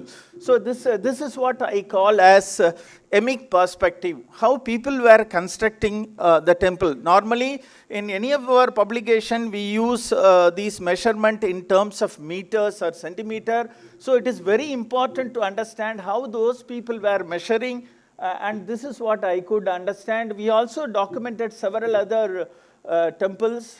It's not moving, yeah. This is the Siyamangalam measurement rod, measuring 392 centimeter. We also documented the site of Melpadi, where there is a Pallipadai of Arinyaya Chola, where there is a reference to 4 kol Peruvadi, and interestingly, we found a measurement matching Bragadishwara temple sanctum measurement. And also we could identify one of the Peruvadi mentioned. So we did ground measurement. We also undertook surveys in some other villages, where we see not only temple, it is the entire landscape that has been designed according to a pattern. That's what we see. We did some documentation. We could see a lot of correlation. I'll move fast. Yeah. So we could see these fields matching with the traditional measurement mentioned in the inscriptions. Yeah, so we need to see temple as a built space on the cultural landscape. And here you see that temples are not only sacred space, they are also public space. Why they needed a public space? Because they were trying to integrate the society. Before the early medieval period, we had different communities. So in order to integrate, they needed a public or community space, and that is how the temples emerged probably. And they formed the core of the settlements and determined the settlement pattern of the villages. Or these temples emerged in conformity with the prevailing urban layout, and that we see very clearly. So we can notice that a lot of these temples emerged in a very circular, very rectangular or square pattern.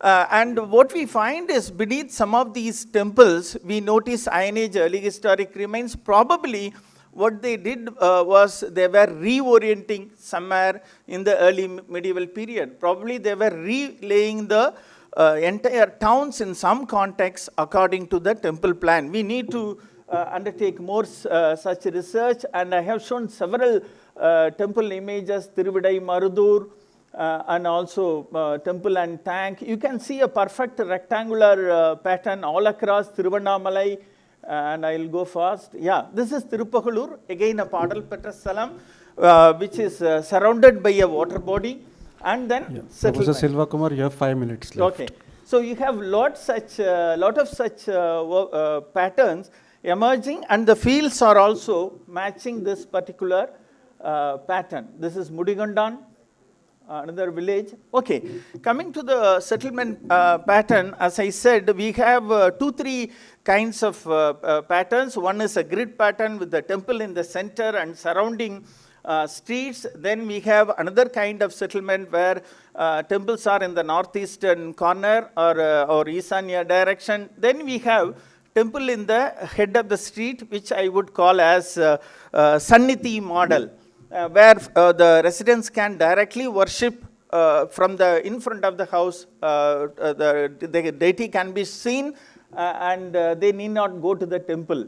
So this is one kind of pattern which we find in many of the Agraharas, where temples are placed here, and you cannot straightly enter into the street. You have to enter something like the way you do in the case of stupas. This is one pattern, and we have another pattern.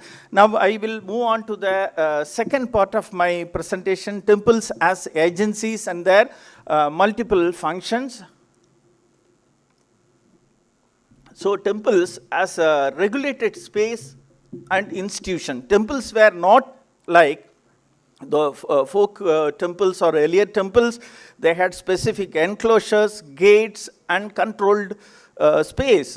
So they brought an order and system in the method of worship, and they had a worship at a specific time. They had people for specific talks. And also, if you look at interestingly, as I already said, the Bhakti movement temples, they were named after the nature. Like Thiruvenkadu, they were also Sanskritized into Svetaranyeshwarar, Tirumudukundram, Virudakrishwarar. These kind of names appeared in the early period. Later on, the kings created temples, and these Brahmadeyas and Devadanas, they were named after the kings. So there is also temple diplomacy associated with. Can you go to the previous one? Previous one. So temples as agencies of political power and control. So temples were actually an ideological centers that sought to legitimize political power. Pallavas, Cholas, they were very keen to build these kind of temples in order to control the society and also to assert their political power. That is why they were named after the kings. We also have temple diplomacy. For example, the Buddhist monastery built by Sri Vijaya king in Nagapattinam. We have a Shiva temple in Quanshu, China, built as Trikanishwaram for Kublai Khan. That is also a very important temple. And we have Pallipadai temples which were built for kings and queens. We have Aditya Chodishwaram, Thondaimanattur, and Panchamadeviswaram built by Rajendra at Pattishwaram.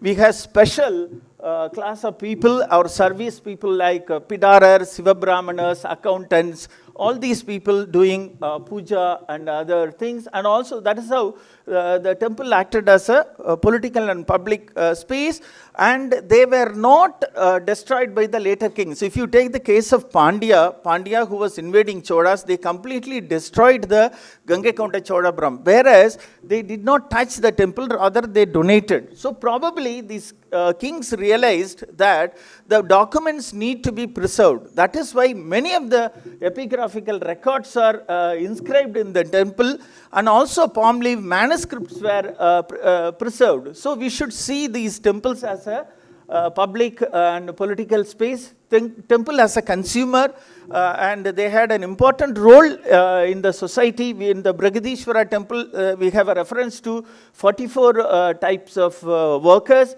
and also the institution of Devaradiyas. We could see that it is also a gender-oriented development which gave new avenues for women, and also we get a lot of donations for lighting lamp, feeding the learned brahmanas, donation for Nandavanam. In a sense, the temples were not entirely royal projects. Some of these temples were royal projects, but many of these temples were the project of the people who contributed, who had access.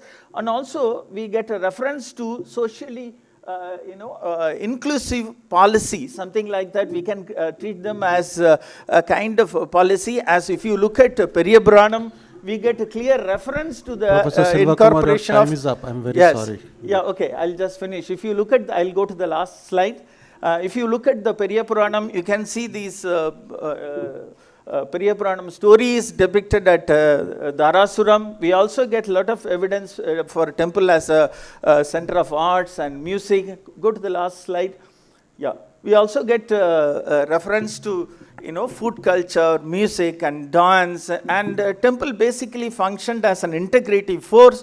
So we get a lot of references for that, and temples were intimately associated with the society and people. That is what we get to know from the study of this temple. They were not just architecture, they were organic whole which were linked to the society like a baby linked to through the mother through umbilical cord. So we get a lot of things from this inscription, and thank you once again for giving me an opportunity. I hope I made all the points clear. Thank you.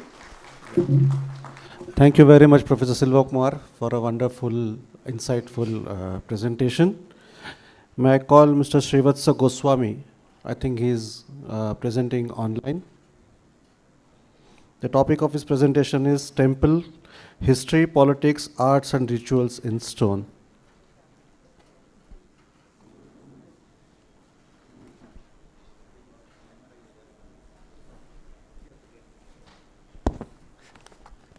There is very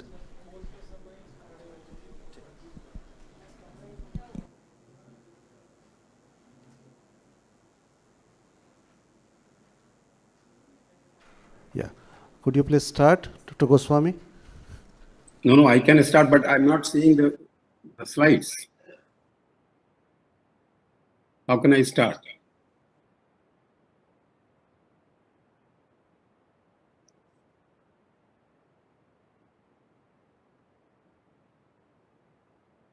Next, please.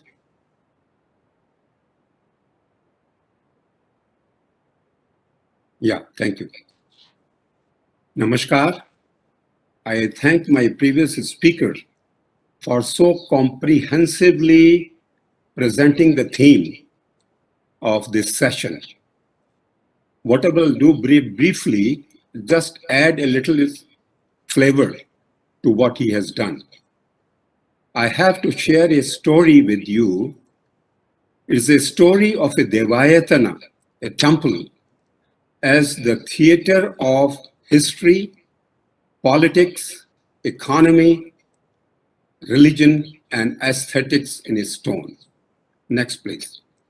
And for that, I take you to the beginning of 16th century, when religiously prosecuted a non-resident Bengali in Jagannath Puri, Chaitanya Mahaprabhu, launched himself into the troubles of finding his land of Krishna called Vrindavan, and the year was 1515. To his amazement, when he landed in Mathura, he was told by the local priest that there is no geographical collateral to the holy place called Vrindavan. That was the time when the Lodhis were struggling for power, and Chaitanya had almost lost his life in that turmoil period during his visit to that area. But Chaitanya did not reconcile to the situation, the challenge, but rather he did something which many people thought is an act of madness. He put his finger on the eye of the storm, the hunting grounds of the invading armies between Delhi and Agra. He declared that to be the Vrindavan. The question is, why this madness? The Muslim power, Chaitanya thought, could not be wished away. So better interact with it. And there are two ways to interact, either diabolically or dialogically. Chaitanya Mahaprabhu chose dialogue with the other. And for that, he traveled across the country for 6 years for recruiting and training his project manager, Resurrection Vrindavan and its culture. He selected 6 Goswamis, whom I call the power players, of which 3 were ministers at a Muslim court, 2 were Rajgurus, and 1 was a filthy rich Dalit. A very strange combination. Next, please. As the history would have it, what was the game plan of these Goswamis, the project team of Chaitanya Mahaprabhu? And what did they do? With whom they dialogued? In mid-1570s, Emperor Akbar wanted a safe trade route to the oceans. And for that purpose, the Rajputs were obstacles. The task to restore this safe, tax-free route to the ocean and the ports of Surat and all, the task was given to Man Singh of Amer, and he raised his column for this expedition. For success of his military expedition, he came to Vrindavan, which Chaitanya was recreating. And there he met his guru Raghunath Bhatta. And he said, I have come to seek my success in this battle with the Rajputs of Mewar, and in return, I will build a temple for celebrating Krishna unparalleled in history. And as a proof of sincerity, Sakran Akrans Chakre, he removed all taxation from Mathura region. The Guru in return gave him the blessing, and the rest is history. After vanquishing the Rajputs in Mewar, where did Man Singh report? He did not report to Akbar. He did not go back to his home in Amer. Rather, he came to Vrindavan and he laid the foundation stone, the foundation of one of the largest ever built Hindu temple, Devayatanam, human history. In 1576, this foundation was laid by the Turtle King on a turtle side. Man Singh was the chief donor, and the temple took 15 years to complete, and 13 lakh rupees in the beginning of, or the middle of 16th century, 13 lakh rupees. Next, please. This Govind Dev Temple was the baby of a dialogical process which was twofold. On one side, it was a religious dialogue between the Goswamis and the imperial power of Akbar. And secondly, it was a political dialogue between the Rajput nobles and kings and rulers and the Muslim imperial court of Akbar. All these players were equally and intensely passionate for power of their liking. And all these, from the religious to the political side, were intelligent enough to dialogue, and they were determined to reconcile, not resign to the conflict. And the beautiful, next please.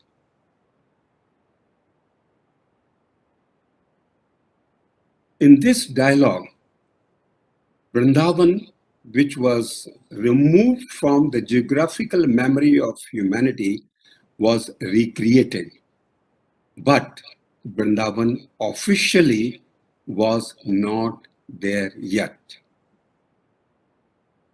Next, please. In 1598, Akbar formally issued a decree creating a separate revenue entity and a settlement called Vrindavan. And this is his very rare official decree, first order official decree. The most powerful and the most popular Hindu center is a unique example of interreligious dialogue in history that the Mughal sitting in Lahore is gifting Vrindavan to Jiva Goswami in 1598. 1590, when the dialogue was strong, then not only Govind Dev was created, but also the history of harmony, which is the hallmark of this, our country, get strength and get stronger. Next, please.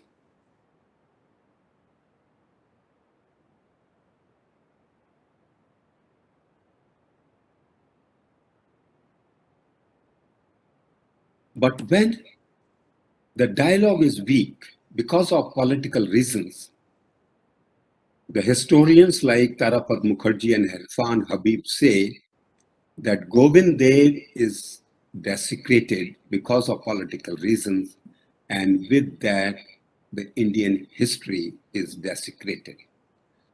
And the occasion was Shivaji's escape.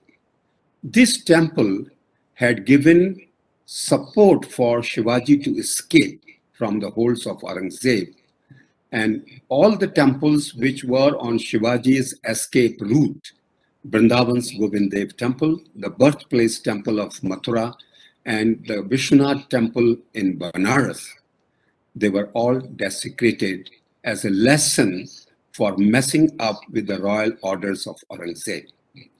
Next, please. The dialogue I am talking about, it is a dangerous activity because in this kind of dialogue, one may lose your own baggage, which you have carried for centuries, but evolve new identity. What a glimpse of Govind Dev temple you had, this gigantic 120 meters long and 90 meters high solid stone structure. It has no structural decorations or embellishments, which is a typical identity of a Hindu architecture, but it is singularly missing. Only what we see is a ceremonial Ganesh existence on the doorways, which is hardly 9 by 9 inches. So what is lost is also rejected.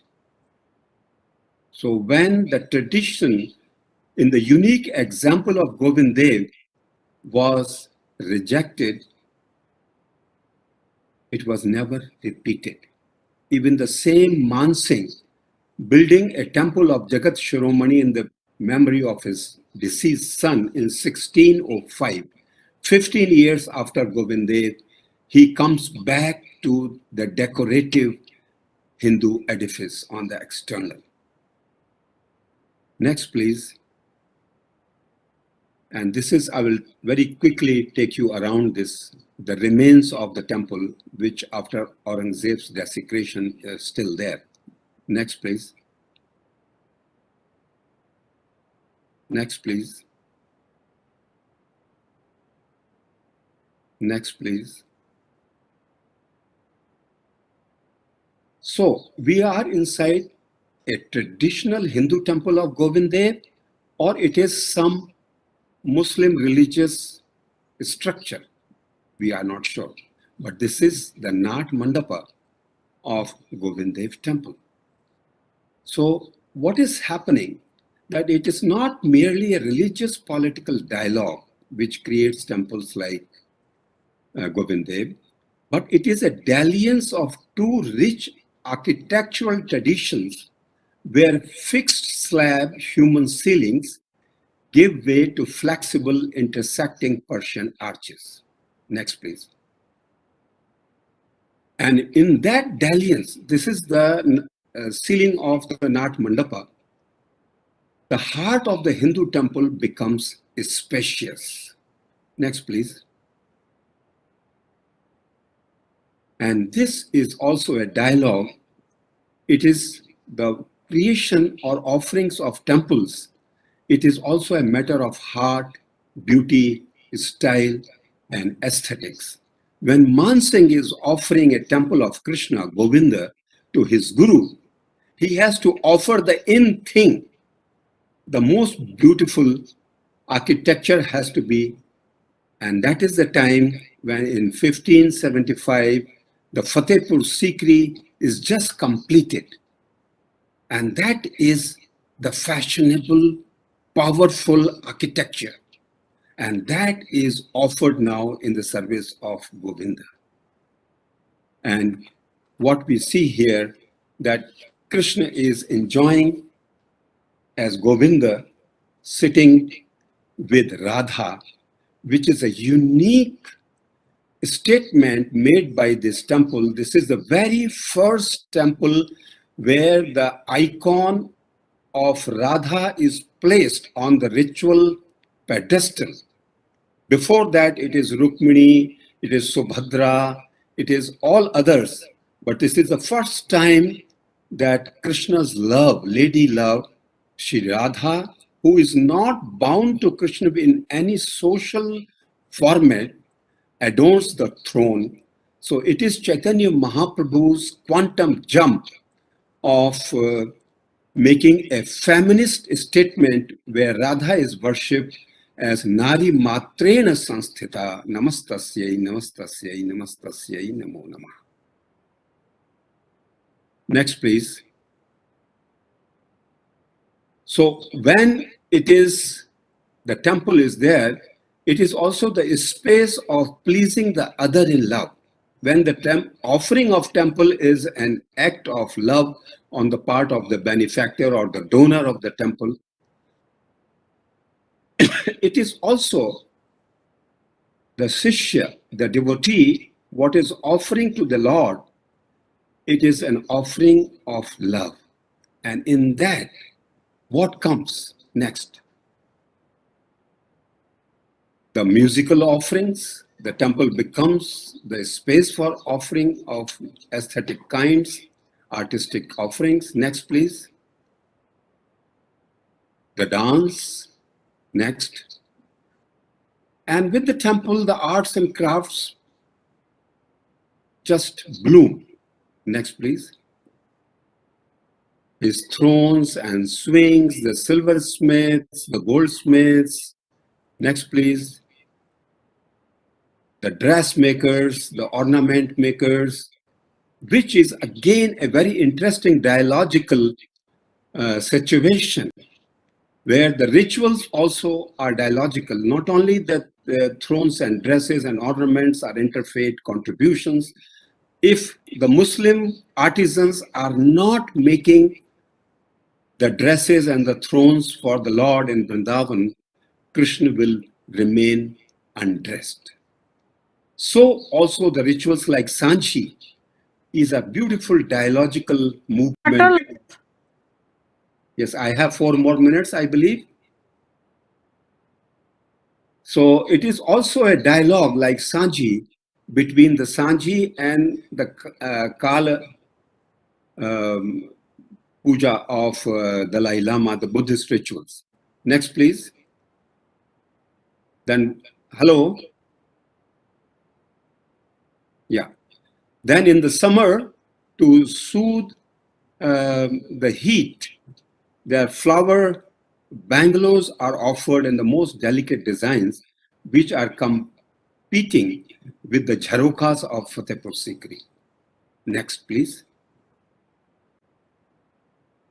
So Govind Dev Temple, it is a dialogue, and it becomes successful when politics goes beyond conflict.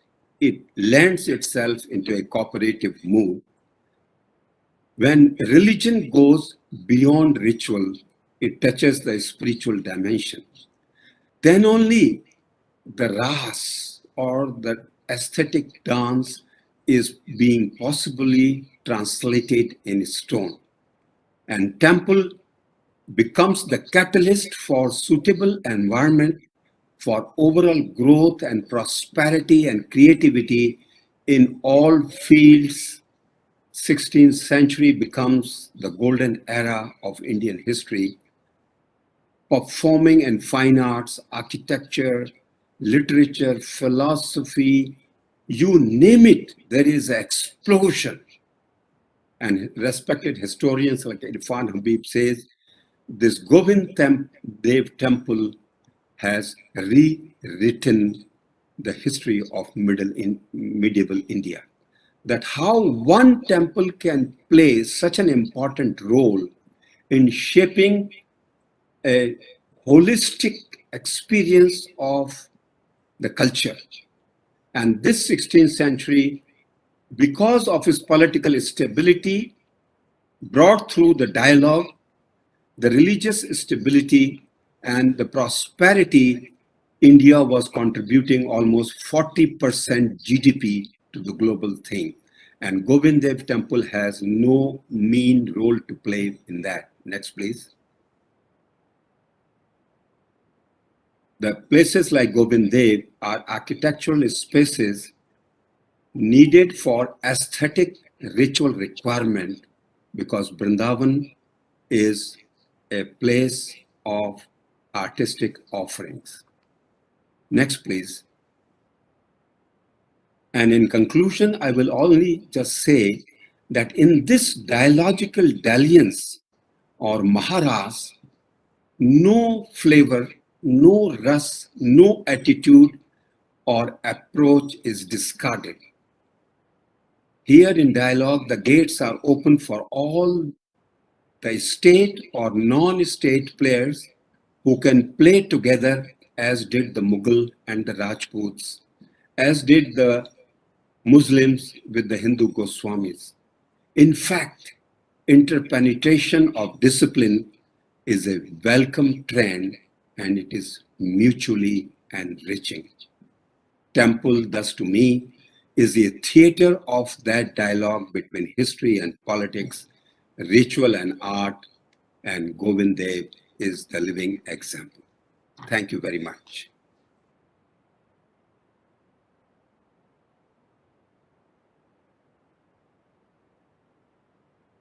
Rendering and narration of a very delicate and intricate story, underscoring the importance of dialogue. And I'm sure we will have many questions and many dialogues in the final panel discussion. May I invite Professor S. Rajavelu to present his deliberations, Temple as a Center of Learning, a special reference to Tamil Nadu.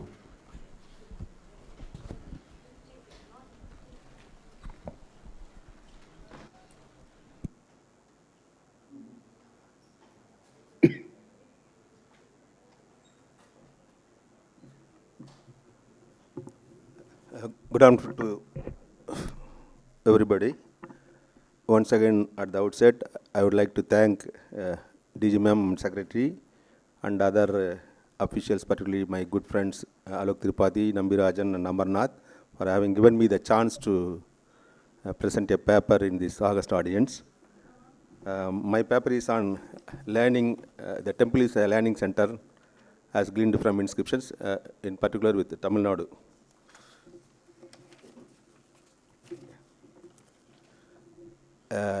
Yesterday, Madam Ji has quoted that formless, that is mind, is a temple, and then only the form, like structural temples, has existed in the historical period. In the I remember there is an inscription in the Kailasanatha temple, that is Rajasimha period. It mentions the Pusalar story. When the god wanted to come in the dream of king, he said that, I wanted to go to the temple of Pusalar. It was built by Pusalar at Trinindravur, Maname Koil, the Hridayanatheswara Koil. He first gave preference to the Pusalar Nayanar Koil at Trinindravur, then only he appeared to the Kailasanatha temple. This is inscriptions we have come across in the Kailasanatha temple. So inscription give a clear picture on not only the political but also the religious and economic and social activities of the cultural activities of the Bygone days. Around 3rd century AD in Tamil Nadu, a new form of state come in the form of the Pallavas after the decline of the Changamay Cholas, Pandyas and Cheras. The Pallavas came and they founded the city Kanjipuram and they make it as a capital city. In the Simha Vishnu line, around 4th century AD, he came and during the time of Magendra Varman, he started scooping the excavated rocket temples in and around Tondai Mandalam. He went up to Kaveri Delta, that is the Tiruchirappalli, the present Tiruchirappalli. We have the Magendra Varman cave. Magendra Varman Pallava, he has nearly 130 Bridus. It shows that he is the curious-minded king. Next. Yeah. Under the able king of Magadhan Pallava, Magadhan first adorned about 130 Bridus, which reflects the fame of the curious-minded king Vichitrachitta. Some of his titles show that he was a versatile genius in fine arts and the most learned king of the country. The title Katra we have available in Tiruchirappalli and as well as in the Pallavaram inscription. The Katravan in Tamil, figured in the rock temples of Tiruchirappalli and Pallava, suggests that he was a great scholar and learned through some institutions, that is Kadiga, which was established in all probability in his capital city at Kanjipuram. Kadigas and colleges we have come across in many inscriptions in Tamil Nadu. It is a well-known fact that the Nagareshwara Kanji was the most popular learning center even from the time of Sangam period. Kanjipuram as a center of higher education in those days, the name of the Kadiga of Kanji reached its fame in far-off places that were known by the scholars from North India through their intellectual discourses. Kanjipuraha is the only city is quoted by Patanjali in the Bhashya. We don't have the Uragapuraha or Madura in the Patanjali because that was the capital city of the Pandyas, Madura, and as well as the Cholas had the capital city at Urayur. We don't have any references of these two cities in the Patanjali's work. Around 3rd century BC itself, we have the name of Kanjipura in that work. The city patronized all religions. Besides the two religions, sects of Hinduism, namely Saivism and Vaishnavism, Jainism and Buddhism set their foot in the great city and became the center of learning of all religious faith. Talakunda inscription of Kadamba king Kakustavarman records the existence of a Kadiga at Kanjipuram. You know the story of that, where many South Indian kings were learned and qualified in all sorts of subjects, including politics.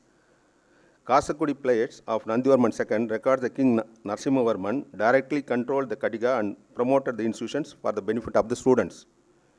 The Velurpalayam plates of Nandhivarman III record that this educational institution was earlier captured by certain Satyasena, and it was again recovered by the Pallava king Skandasishya and around 5th century CE.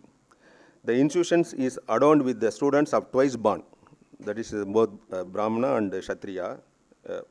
They are allowed to learn. Narasimhavarman II, the Pallava king reconstructed the Kadiga for the benefit of students and also built the stone temple for moon-crested god, that is Shiva, at Kailasanatha temple at Kanjipuram. The Chinese pilgrim Yuan Song also witnessed the people of Kanjipuram. They were most learned people, were highly esteemed for learning. It provides the clue that during the reign of Narasimhavarman II, that the Kadiga, the higher education institution, was located on the eastern and northern side of the Kailasanatha temple at Kanjipuram.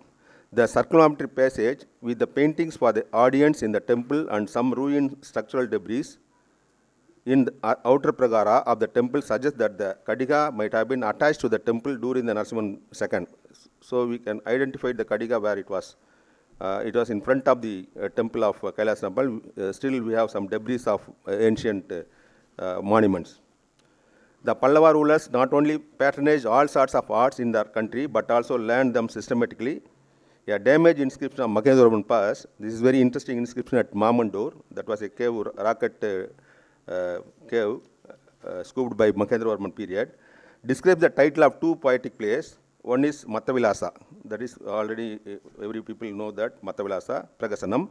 And the second one is Bhagavata Duchaha. Undoubtedly, without any scholarly knowledge, it could not possible for the king to write this place. King Magendra compares him with the great poet Vyasa. Further, this inscription mentions the King Magendra's wife studied Vritti, Dakshina and Chitra. These three components are described in the Natya Sastra. In the south of Tamil Nadu, 5 inscriptions are not worthy of mention. The Kudumiyanmalai inscriptions, this one. Inscription in the Pudukkottai region narrates the 7 Swargamas, 7 Swaras, 7 Surudis. In 37 lines, it is a famous the musical inscriptions at Kudumiyanmalai. The author of the inscription is not known. Besides, there is a single line, Grantha inscription. Next one, Grantha inscription. This is Parivadini, musical instrument Parivadini, along with the poetic form of Tamil verse. The Tamil verse is there in 4 places in the Pudukkottai region. They are at Kudumiyanmalai, Thirumayam, Malayakoil and Thirukokarnam. This is beyond his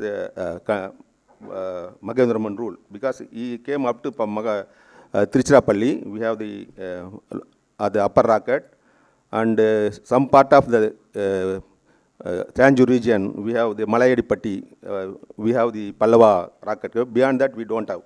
That was the rule over by the feudatory known as the Muttarayars. The Muttaraya contributions are much more in Pudukkottai region. The scholars claim that this musical notation and the musical instrument inscriptions belongs to Magendravarman Pallava period. So everybody thought that it was a Magendravarman period, but that is not correct. The internal evidence and geographical positions of the places do not correlate the fact.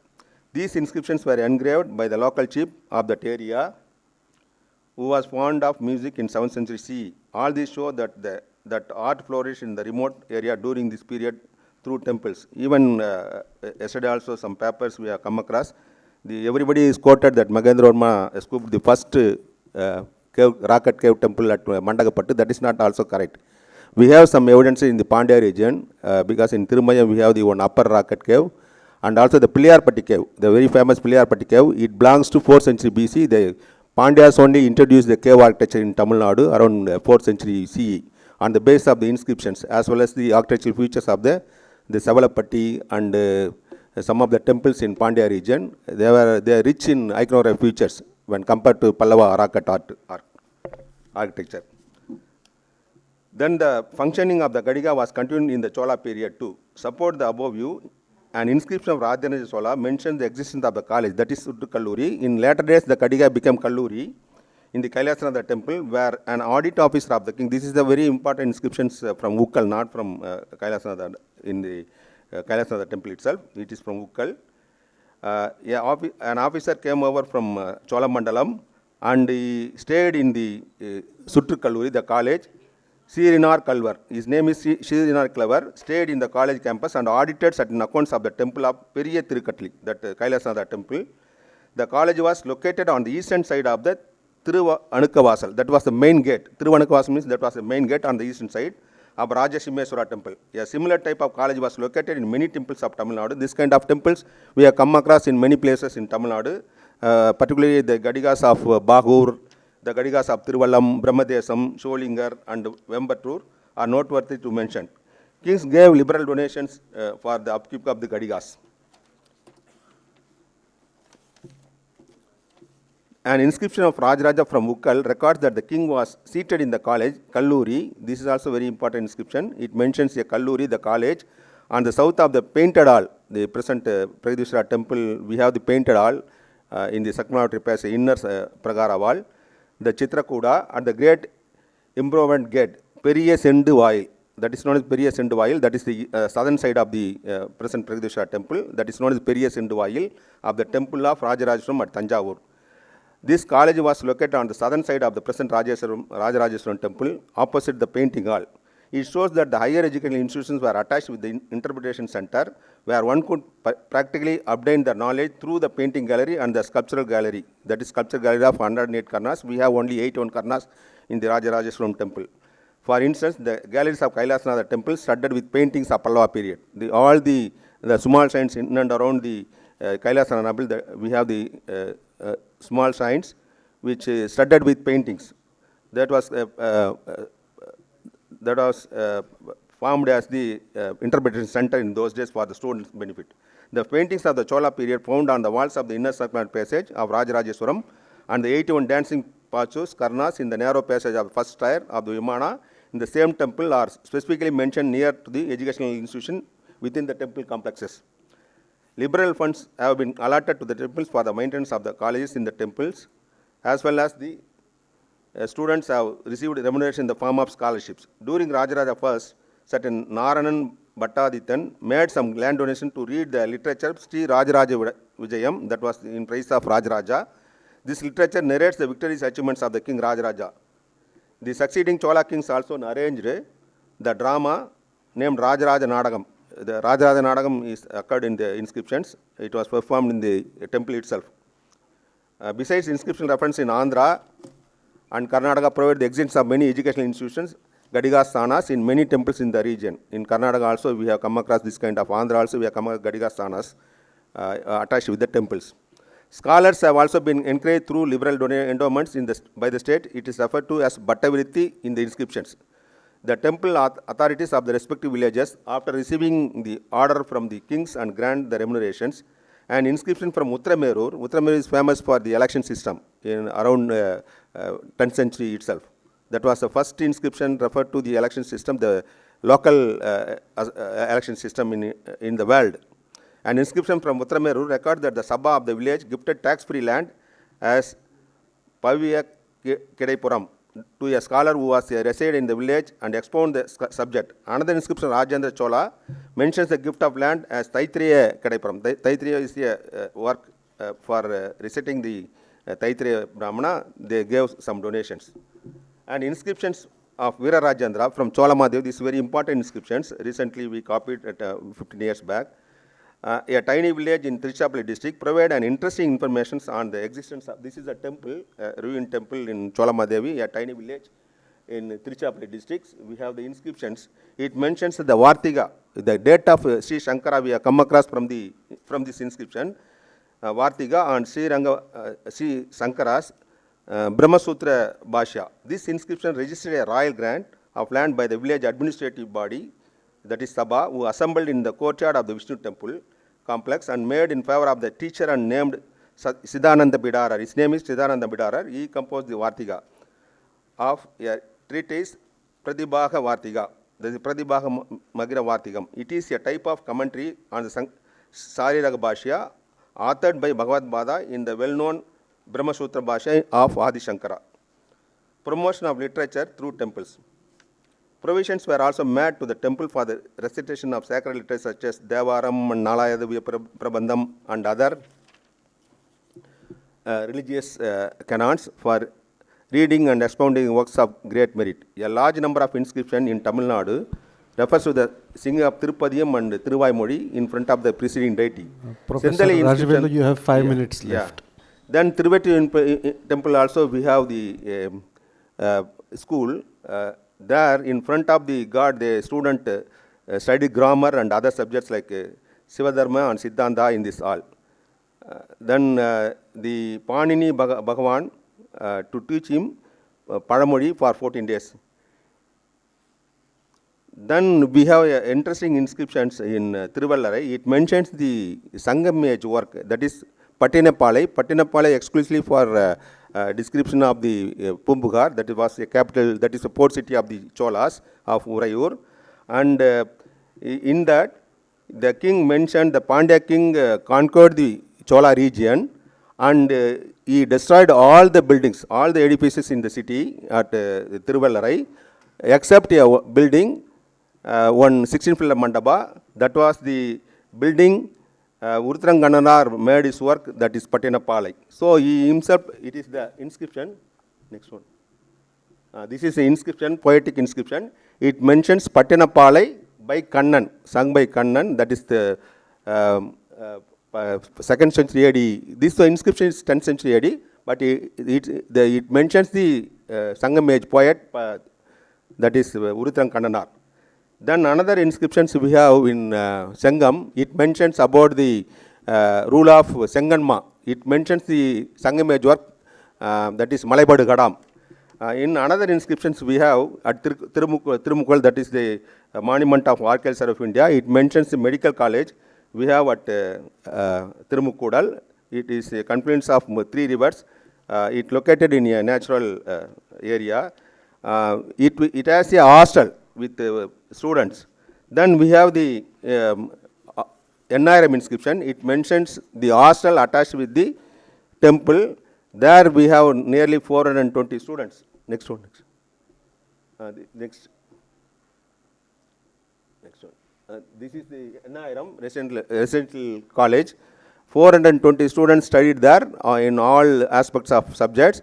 According to their subjects, they gave remunerations. They gave scholarships, as well as the teachers also got salary, both cash and kind.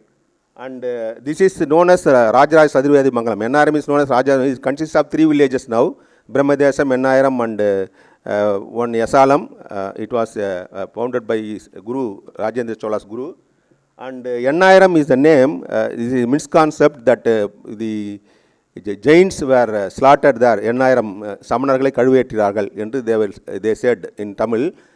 Even the government also accepted where there only the Samanas, but there is a religious tolerance those days, even in Cholas and Pallavas patronage all the religions. It is not correct. The Enniram name, they studied the 108, that is 1008 Brahmanas studied in Enniram. That is why it is known as Enniram.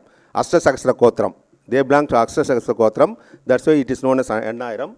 So where we got all these, this is the inscriptions of the Ayurvedic medical college, where we have the inpatient, they stayed there, they got treatment, and the doctors, even the physical, that is a MS doctor also, in those it is compared with the Salliha doctor, the Ranavaidiyar. He is referred to as Ranavaidiyar in inscription, and a general doctor, MBBS doctor also appointed, but he got more salary.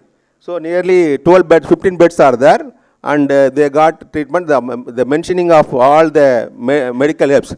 Even Archaeological Survey of India also, they found all the inscriptions, and they planted, now they planted the trees, all the medicinal trees they planted.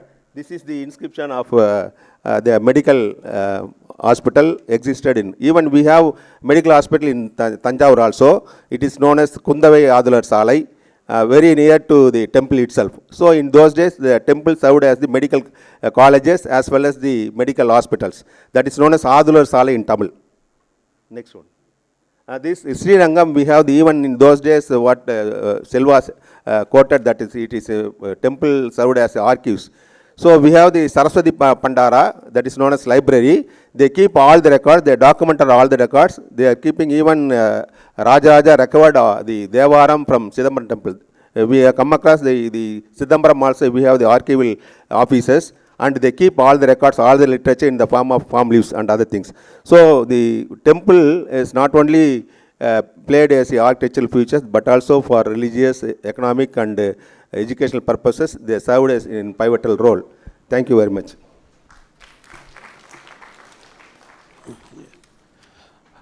Thank you very much, Professor Rajavelu, for a wonderful rendition and highlighting a completely different aspect of temples as seats of education, literature, and also hospitals.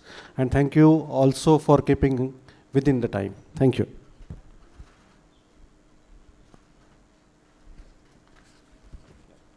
Now may I invite the last speaker of this session, Dr. Vrinda Ramanna. And the topic is Temples, Epicenter of Art, Culture, Education, Administration, and Economy.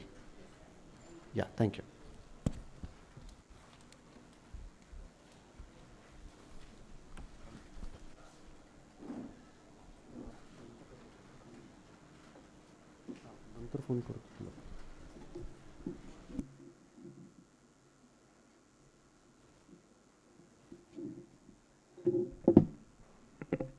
Sarvebhyo Sadgurubhyo Namo Namaha. My humble namaskaras to all the dignitaries and to all the scholars and everybody gathered here and logging in online. Yeah, let it be like this, yes.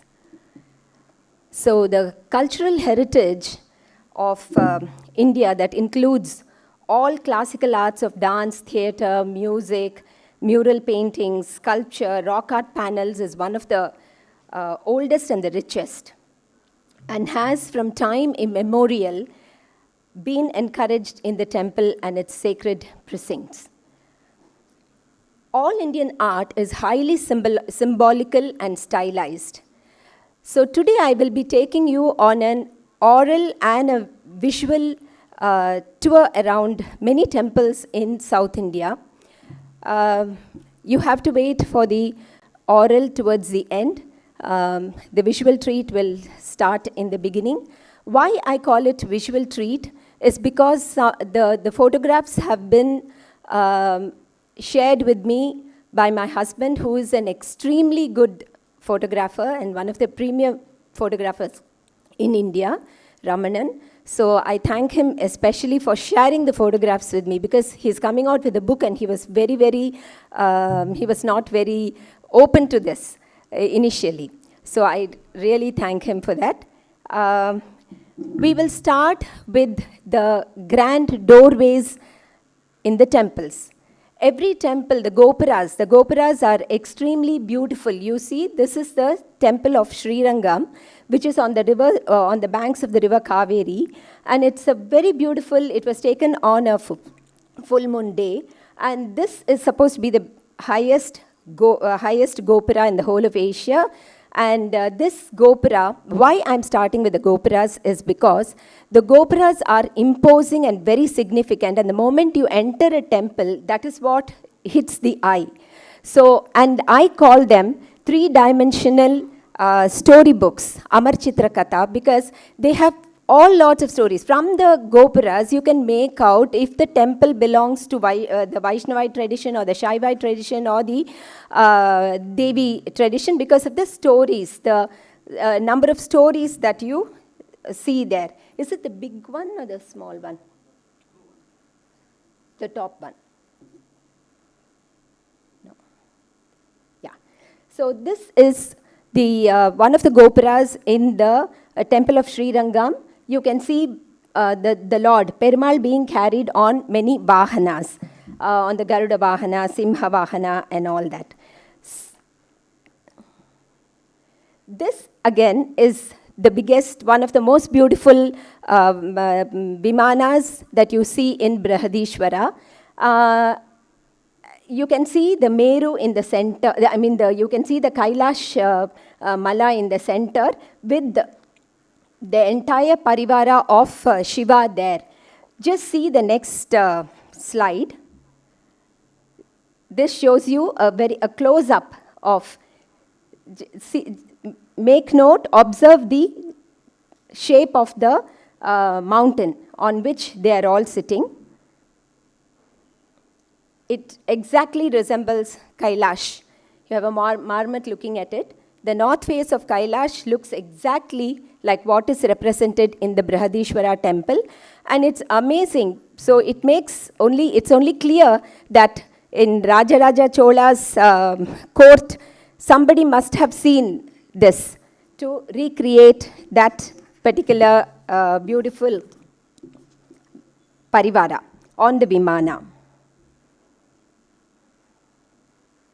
Yes, this is the first, many of you know it. This is this is one of the earliest sculptures that is of Nataraja that has been carved in the wall of the rock-cut Shiva temple in Siyamangalam by Mahendravarman I. And this temple was originally called Avani Bhajana Pallaveshwaram. Avani Bhajana Pallaveshwaram. And the deity there is called Tunandar or Stambeshwarar. If you notice, Moyalaka is missing down, and you have the Karkotaka by the side. And Avani Bhajana means pervading the universe.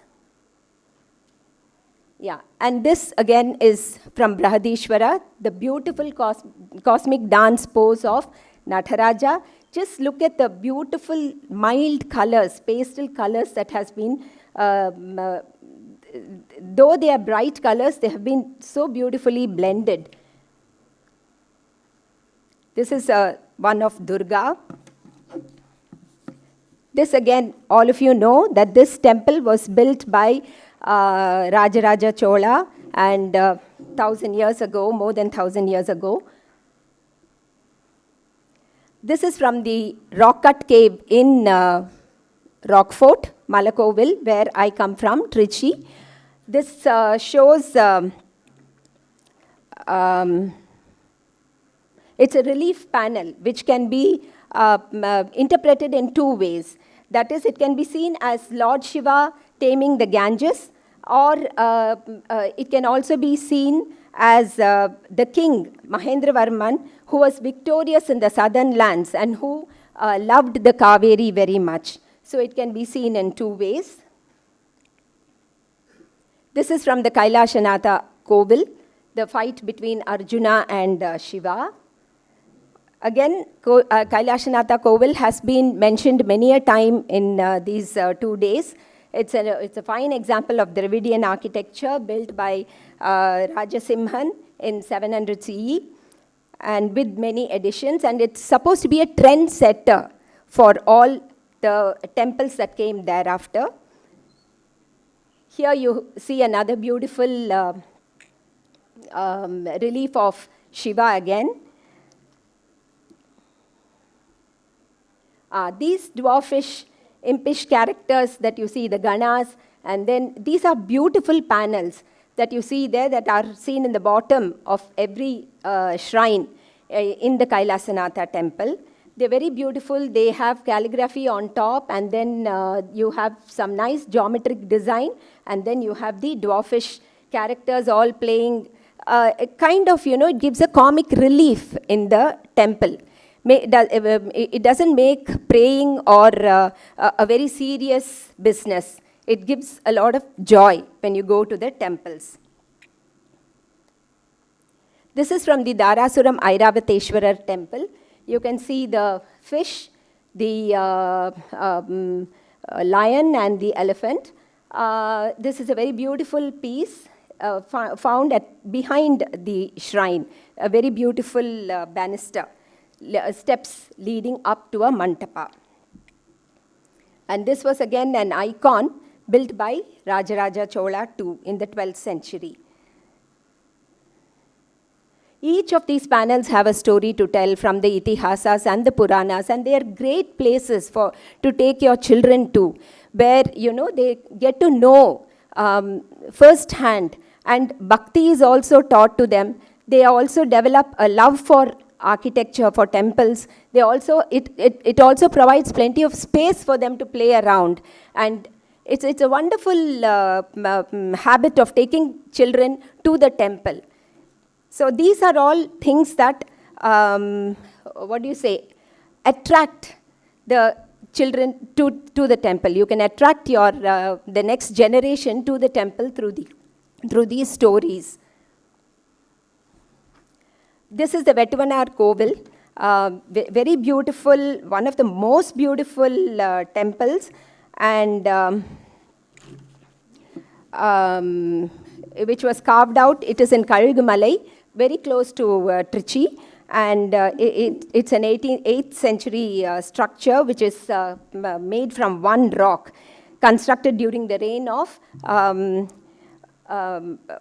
Parantaka Nedunjadayan. Yes. It's a monolithic monument, and it is also famously known as the Ellora of the South.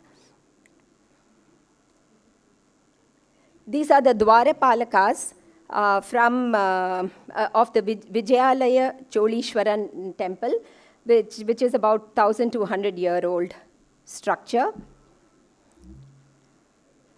This is a typical example of Srirangam. This is the town where I come from, and these are the horse brackets, which are famous in the 100-pillar Mantapam, which is the Seshagiri Rayar Mantapam. And you have the Vellai Gopuram there, which has a very sad story, which I don't have time to relate it now. It's a very beautiful, that's what I told you. Each Gopura has a story to tell. So it's important that you just don't go into the sanctum, see the God, just close your eyes and come back. Every part of the temple offers space for meditation, going into yourself. That is very, very important. When you go to the temple, you must always have the time to go around and enjoy every piece of work that is there.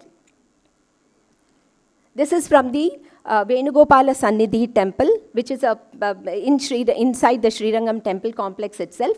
It's a fine example of Hoysala architecture.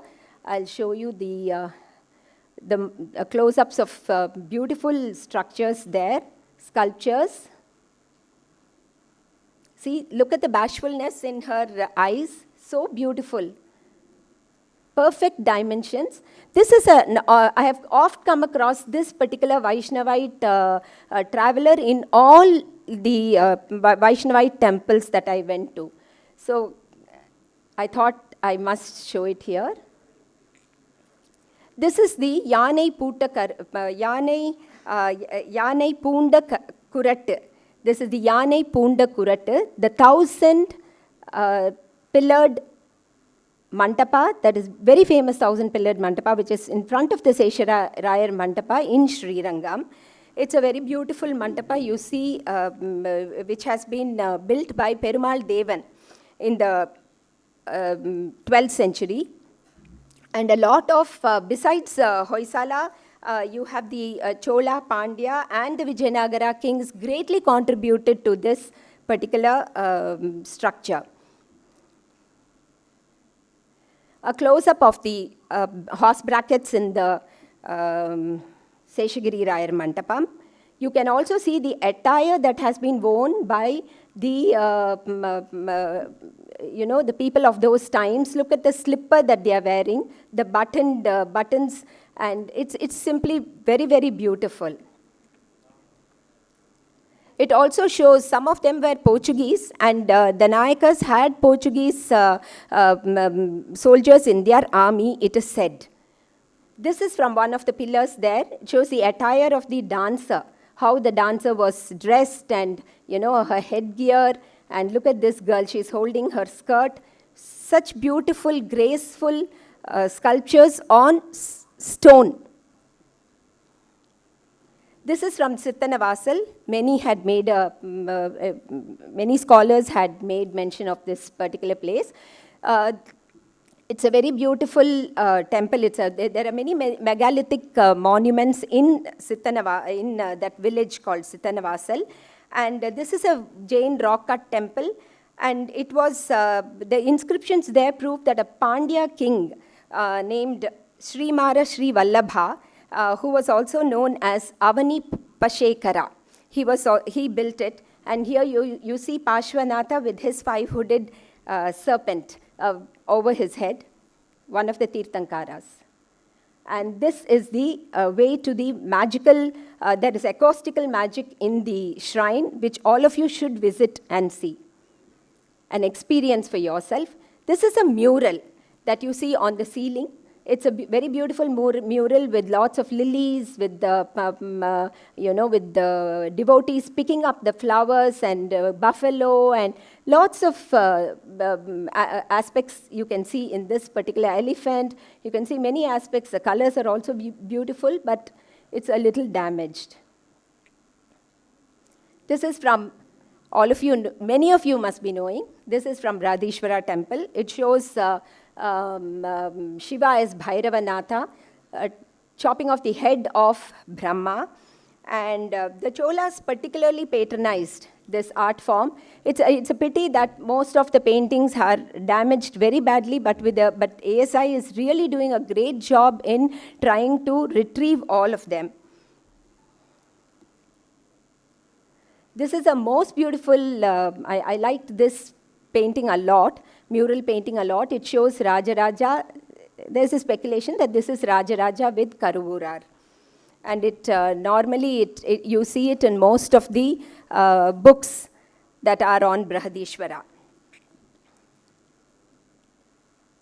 This is by the Nayakas, and it is in Srirangam temple.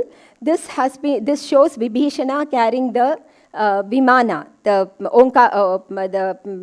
Pranavakara Vimana, which was gifted to him by Sri Rama during his coronation.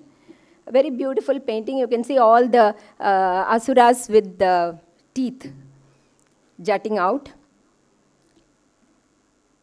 This is again another painting showing the shrine.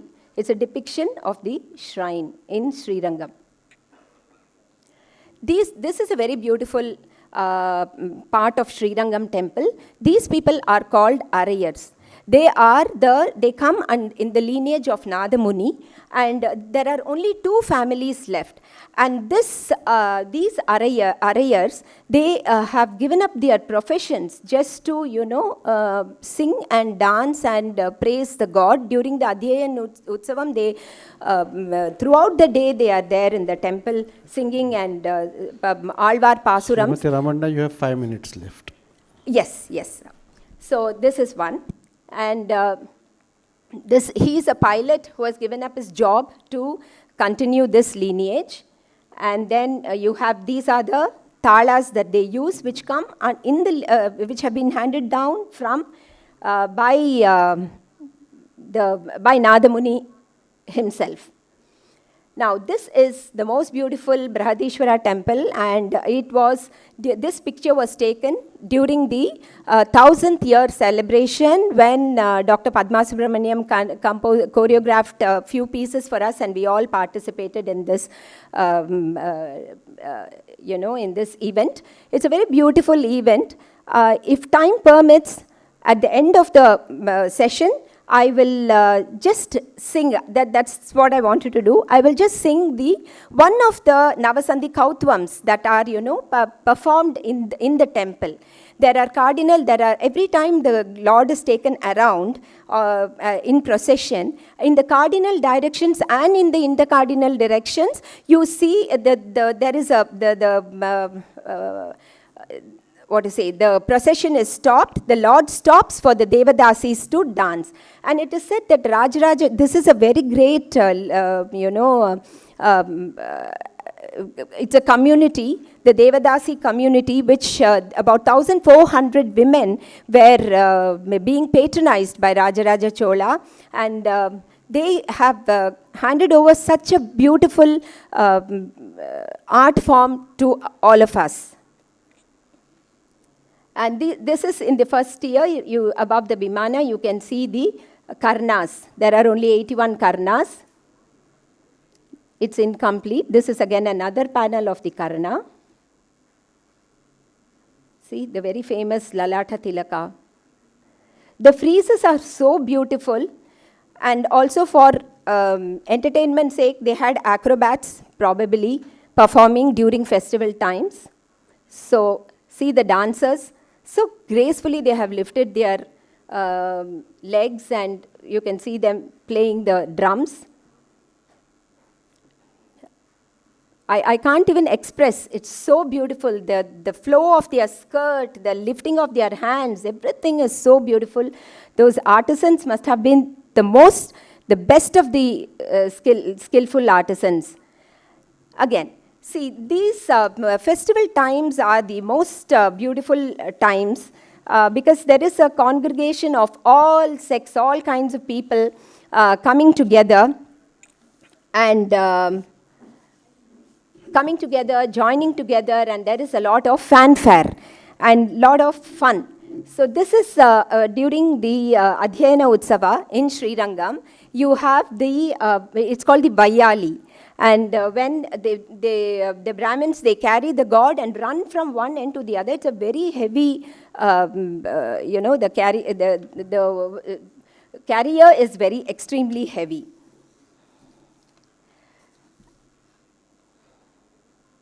This is another Pandakachi, which they have recreated. Previously, this was not there, but it has been recreated just of late. When all the houses on that street, the Lord comes on the street, and all the houses, they switch off their lights just to accommodate to recreate a yester scene.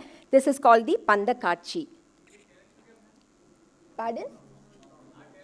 Not electrical. It is fire torches. Yes. Yes. Oil lamps. This is a pageant show that you see in Tirumala during the Garudotsavam, and you see the Yakshagana performers here. So there is so much of fun, so much. This is our book on Srirangam art and architecture and Bhuloka Vaikuntham. We have written these books, my husband and I, and this is on Tirumala. So you can, I think... Srimati Ramanan, your time is up. Yes, yeah. So you can just see that, that these temples are epicenters of art, epicenters of music, epicenters of everything beautiful. And it's a treasure trove where where the historian, the archaeologist, the geologist, the sociologist, everybody has something to learn from, and they can go back with not disappointed. There is so much in this temples. So temples are definitely epicenters, and they have to be well kept, preserved, and we really appreciate the work that is being done by ASI in preserving these places. Thank you so much for this opportunity. Thank you, Srimati Ramanan, for a wonderful guided tour of the art and traditions of Tamil Nadu. Now, all the 4 papers are open for discussion, and if anybody has any questions or anything, any suggestions, we can always add. I have a question as a prerogative of the moderator to Professor Silva Kumar. Just wanted to know more about the excavations and whether you have a continuous occupation from the Iron Age onwards till the habitation at the temple level. Yes, actually we excavated 3 sites. One is Vallam near Tanjavur. And what happened was, when I was exploring, we were visiting all the sites in the lower Kaveri Valley. We could not identify archaeological sites. Interestingly, we started looking into the Devaram or Padalpetrasalam. We found blackened redware within the temple complex at many places, where especially the gardens just outside the main sanctum area. Then we were surprised and we found this pattern repeating. Then we selected the site of Ambal, which is also mentioned in Sangam literature as Ambar Kiran. Then we could see a pattern. And the same thing happened with Nangur. There is also, so we were trying to correlate literature and the archaeological evidence, and then we excavated 3 sites. At the site of Vallam, already excavated by Professor Subbarayulu, we have evidence from a prehistoric period. We have middle or upper Paleolithic, and then Mesolithic, and Iron Age, which is located very close to Tanjavur. But unfortunately, in many of the temple sites, we found the stratigraphy is completely disturbed. But we could understand, at Ambal, we excavated 40 meters from the main shrine. Similarly, at another site in Nangur, we excavated about 50 meters from the temple. All these sites, we see continuity in occupation, which makes sense. Where you want to construct a Devaram temple, you need people to support. So basically, these Iron Age agrarian settlements came up in the lower Kaveri Valley, at key areas, which also became the secondary regional headquarters, wherein these people, these trios of Devaram, they went and composed songs in those areas, and that is how the early temples came up. Then later on, these temples were converted into stone, and the same centers became Nadu headquarters. And when the kings came, mainly in Rajaraja, they wanted to break this kinship network. What we have in the Nadu settlement is basically kin groups trying to dominate. So they tried to create Brahmadeyas in order to have their control. So these, as already Noboru Karashima pointed out, these settlements were named after the kings, like Rajaraja or even Sambiyan Madhi, Chadurvedi Mangalam. So these settlements come up, they all have royal names. Whereas the old Devaram Padal Petrasalam, they all have names after the nature, either village of mango tree, like Mangudi, or Panayur, palm tree village. So you see a transformation happening in the early medieval to this period. And we found an interesting pattern, which we have so many settlements. In this area, there are more than 100 Padal Petrasalam out of 274 in Tamil Nadu. Many of these settlements we find black and red ware. So this is the same pattern across. So when a temple comes, there is some evidence for earlier occupation. That's what we found. But temple sites are not preferable for excavation because you get a lot of mix-up in the stratigraphy. And somewhere the settlement pattern, they change these layout, which is also mentioned in some inscription, Tiruvidi Samaithu. So they are building these streets. So we do also have inscription and textual correlation. If you look at Devaram, which is also a very good source for urbanization, it talks about modern and different kinds of. Sir, I have one question, sir. Yes. Many of these temples are living temples. Living temples, but unfortunately in some areas, some of these temples are abandoned because what happens, people out of interest, they reconstruct and now the support system is not there because of urbanization from the early 20th century. People have moved to Chennai or other places. You don't have the real community to undertake worship, but some of these temples have a lot of inscription. This is where I wanted to also suggest some digital documentation can be very useful. Nowadays we have advanced equipment. Many of the inscriptions have not been digitally documented and they are also fast disappearing. Sir, Selvakumar sir, I have some suggestion. Ramesh Mulimani. Okay. So I am here. Okay. Sir, while you are talking about the measurement, one site at Vepanapalli in Krishnagiri district of Tamil Nadu, there is a beautiful measurement scale is available. Okay. I think, I hope I will send it that thing. You can add it that one. So I have seen one of your slide. It's beautifully you have made, and it is clear-cut evidence. One of the Geological Survey of India's senior geologist, Ganeshan, he worked with me, and he discovered that site. So you have to add it, that thing there. Okay, yeah, we have documented about 40 measurement rods in the temples. I have not presented. Yeah, this I did not notice, and we do get a lot of references. Interestingly, we also get some correlation in terms of references in Arthasastra, which talks about 3 types of angulas, and already Michel Danino and Balasubramaniam, they have worked out, and we find an interesting measurement of, a mudra in the 39 centimeter, 45 centimeter, and 49 centimeter. Brigadishwara temple fits in 49.5. And also you find a lot of combination in the usage of measurements in these temples. Yeah. Thank you.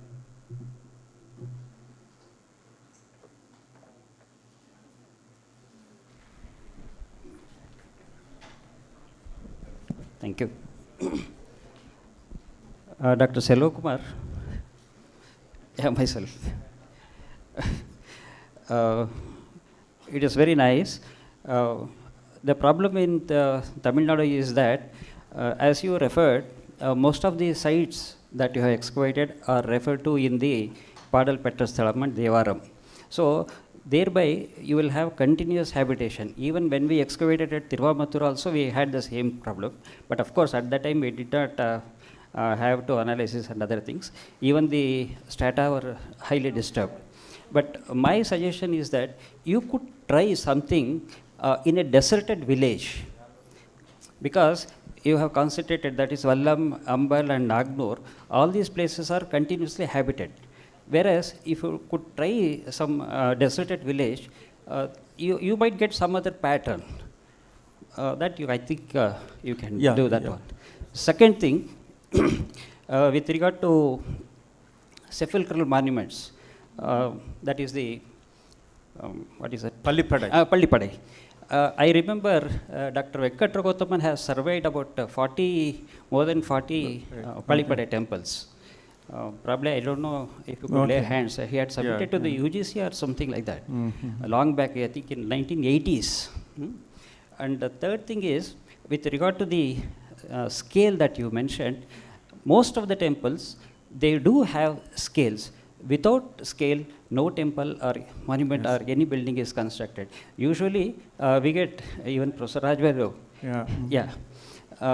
Normally, in Brigadishwara temple, I think Rajarajan coal is used. It is there. It is there. It is there. Like that, we have, without scale, no temple is constructed. So, somewhere or other place, these tapasis definitely would have leave behind their mark. That is the scale. So, these are, of course, I have many. Thank you. Because actually, in okay, thank you. And I got another couple of things, Professor. With regard to the last speaker, Vrinda, please. Professor, please sit down. Okay. Selva. The Pandyan, you have showed the painting of within Sitanvasal. That is Samava Sarana theme that has been depicted. That is the only surviving Pandya Jaina motif. It has been drawn from that Jaina, this one text. It is a Samava Sarana theme. Thank you. And third is Professor Rajvelu, this one. I think Sondakai Mathur inscription also refers to institution, I believe. Highway, right? Yeah. That is a what is the inscription that C.R. Srinivasan has edited that one? Your father has edited that one. Of course, NIRM also has been edited. NIRM also, oh, yeah. But I remember, that's why I just wanted to clarify that one. Oh, okay. So and regarding the scale, regarding the scale, generally we get it in all the temples, one plus mark or minus mark without inscriptions. Even here also in Hampi, we do have scales.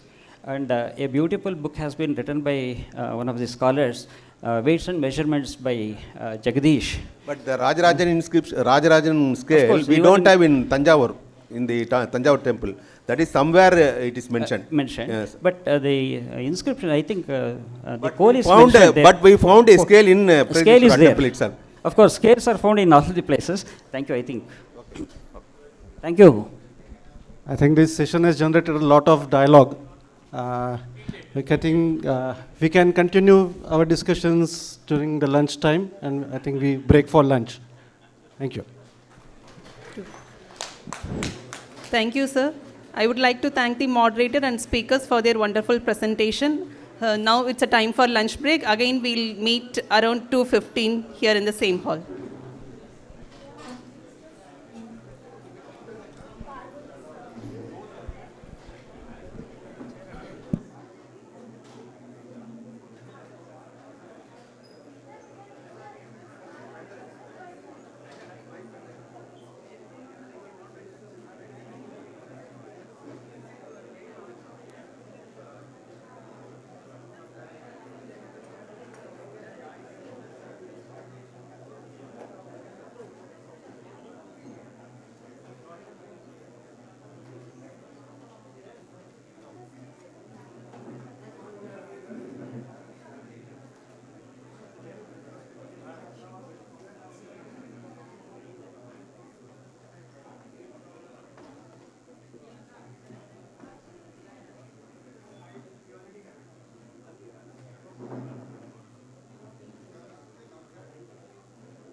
starting in 2 or 3 minutes. Everybody will take their seats.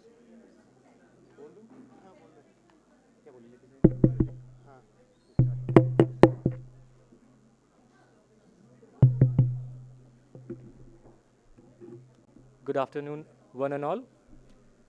We are about to start the session in 2 to 3 minutes. I request all to kindly settle down. Okay.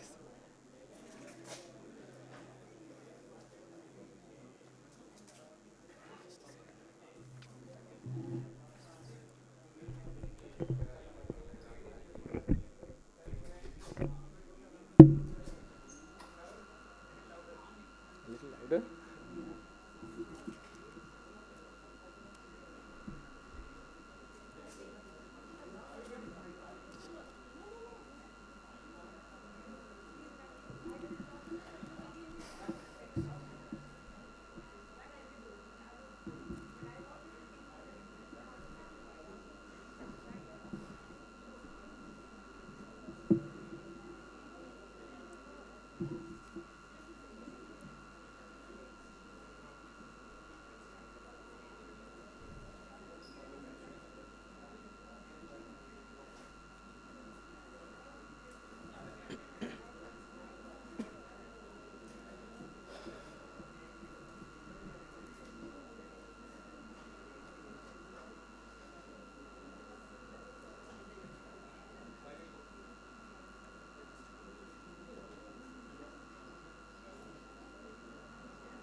Kindly about to start our session.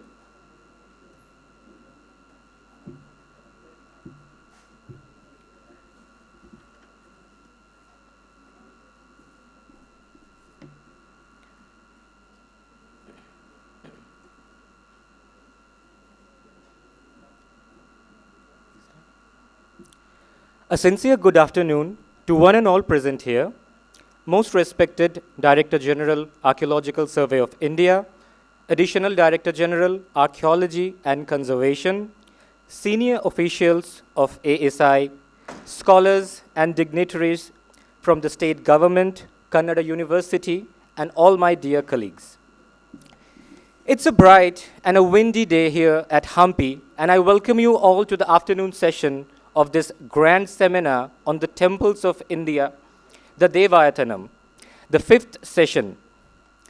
So far, we have experienced how temples have evolved, dissipated, and culminated throughout the Indian territory. Temples, the sacred ensembles, are like manifestations of the womb. It represents, through its several layers, the divisions of the eternal universe. Our divine Devayatanas not only portrays our environment, but through its various rituals and representations, protect and preserve our environment as well. This session, titled Temples, the Protector of Environment, shall highlight those facts that how our temples are a reflection of the cosmic geometry.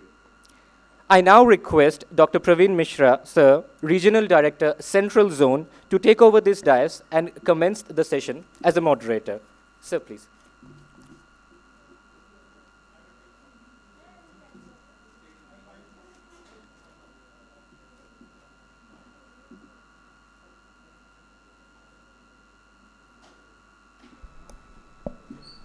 Good afternoon. Welcome in third session of the day, and topic is temples, protector of environment. So we have three speakers, Dr. C. Vasudevan, Professor Rana P.B. Singh, and Dr. Nandita Krishna. So as we are running late by almost half an hour, I would request all the speakers to abide by the time slot given to them, that is 20 minutes. So without going into formalities, may I request Dr. C.S. Vasudevan to kindly come on the dais and present his paper. Thank you.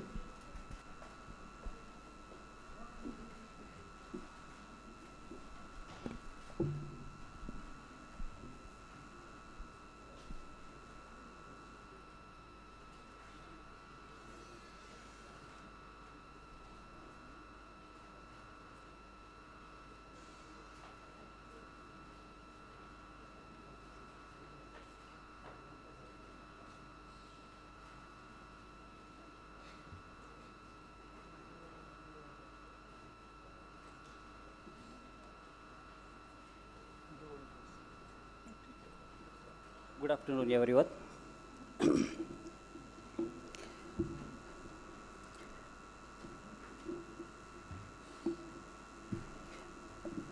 In fact, my job has been made much easier by the earlier session. My friend Professor Selva Kumar, as well as Dr. Rajavelu and others have made my job very easy. In fact, as you all know, that the temples played a major role. Actually, it is a multi-dimensional, multifarious activities that it has carried out. But seeing the temple from a different perspective is more important.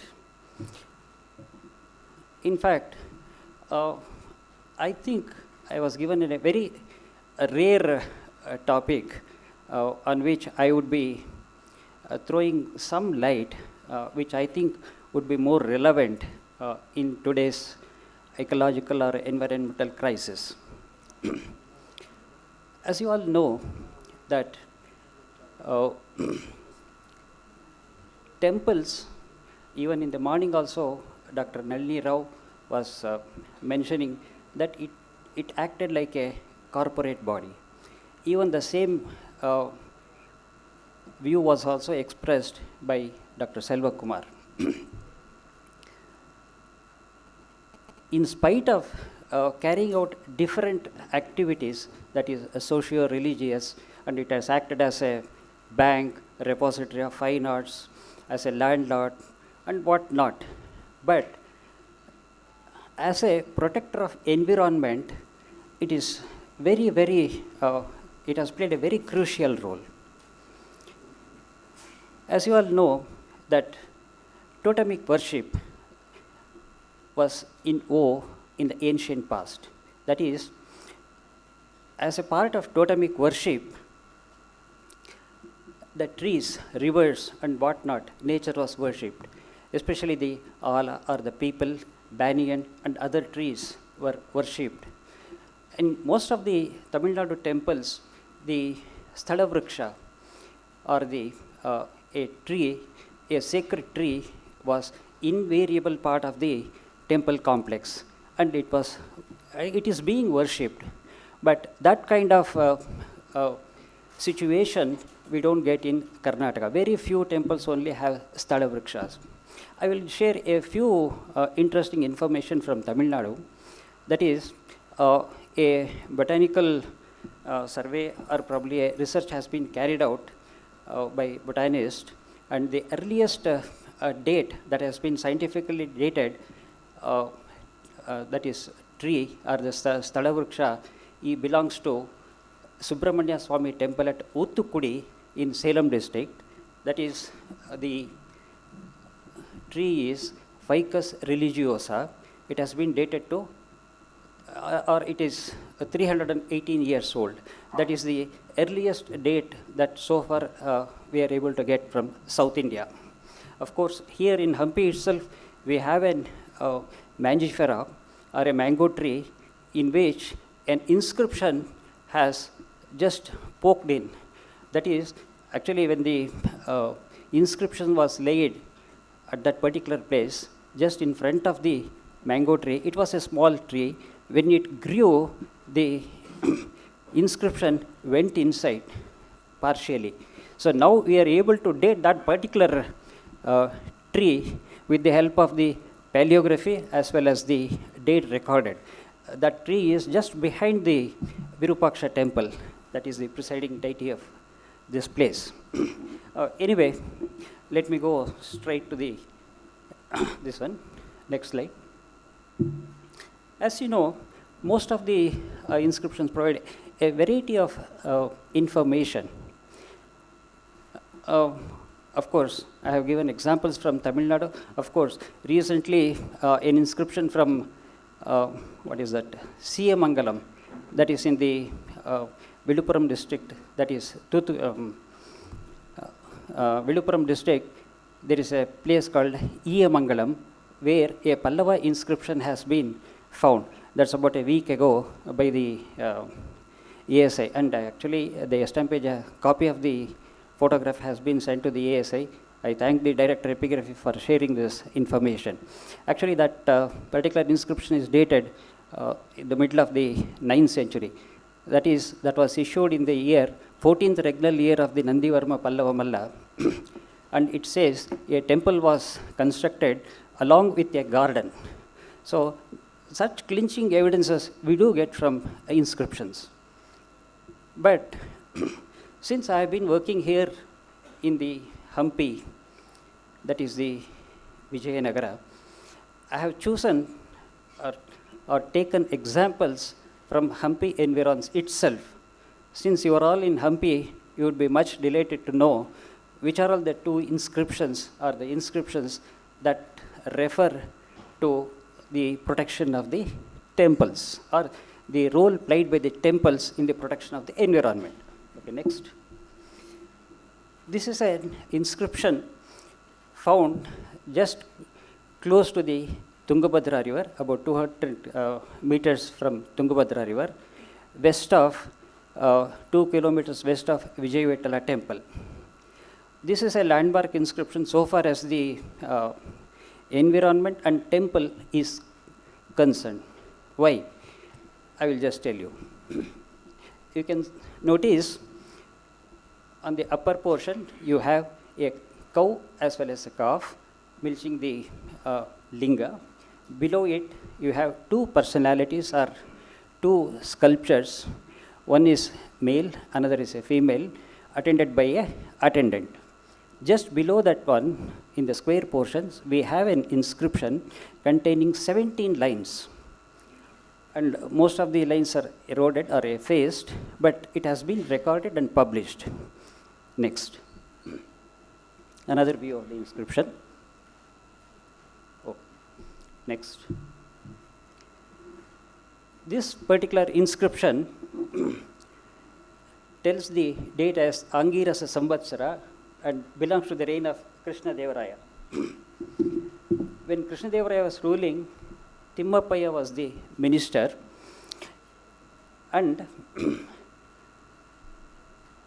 two persons, that is Honnebova, son of Nagabova, donated 600 Pratapa Gadyanas to Maralakodi Mailara. That is Maralakodi Mailara Deva. That's a temple dedicated to Mailara Deva, a form of Shiva. Here you should observe two words, that is Mailara Deva and Maralakodi. What is so important about this is, these two persons, they donate, next slide, 600 Gadyanas, and it is stipulated that a part of the money should be devoted for planting honge tree or honge saplings in a row. Next. That is for conducting the daily rituals as well as planting the saplings, that is honge or venge in Tamil. Actually, they receive a direction from the royalty, that is the royal house. Next. The lines between 7th and 12th are very important. As it says, I will read out the Kannada portion. Vecha hiriyara prakara ಕೋಟೆಯಿಂದ ಸಸಿವು ಪ್ರತಿ ಗದ್ಯಣ ಪ್ರತಾಪ ಗದ್ಯಣ 600 ಅಕ್ಷರದಲ್ಲೂ 600 ಹೊನ್ನ ಸಸಿ means ಹೊಂಗೆ ಸಸಿ, that is honge sapling. Sasi means saplings. So if they have mentioned as sasi or saplings, definitely there should have been a nursery in and around that place. And not only that, for those who maintain or those who implant those sasi or the saplings, they are provided some amount of share. They also have to excavate a canal, and then they have to maintain all the saplings.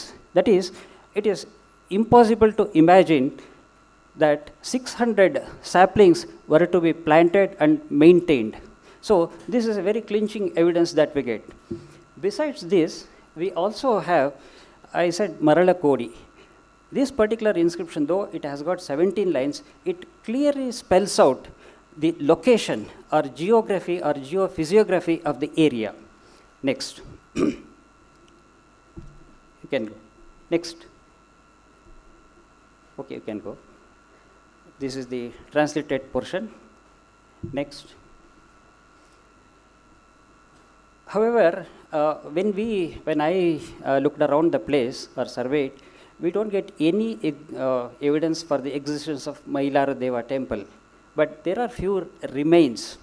Next. And this is the one which is very close to it, just in front of that particular inscription, about 10 meters. And next. Probably this could have been the Mailara temple. Now it enshrines an image of Anjaneya. That is a much later period. So probably this could be the only structure, surviving structure in that area. Next. Okay, next. This is the place where the Tungabhadra river flows and known as the Talavargatta or Talari Gate. From this point only, one has to ferry across through coracles and reach Anegundi, the earlier capital of the Vijayanagara, that is the Vijayanagara Empire. So there is a small pathway. You can see the coracle on the other side. People are just getting down from the coracle. You observe the physiography of the area. It is sandy, actually. It has got a sand plain. Next. Okay, that is the Tungabhadra river. It takes a left turn, whereas near Vitala temple, it takes the right turn. So it meanders. It takes a right turn, then it takes a left turn. So whenever the river takes a sharp turn, there will be during the floody season or a rainy season, or when river is full blown, it carries lot of sand as well as silt, and it deposits all along the banks. So this particular area, the inscription refers it to as Marala Kodi, that is the sand plain. In Kodi means, that is, we can call it as plain. In context with the tanks, whenever we say Kere Kodi Bidide, that is, when the excess water flows, that is called Kodi Biddiruvudu. So here, the Marala Kodi means the sand is deposited. So it is an excess deposition of sand. Next. I have taken this photograph from the place where the inscription has been planted. Okay.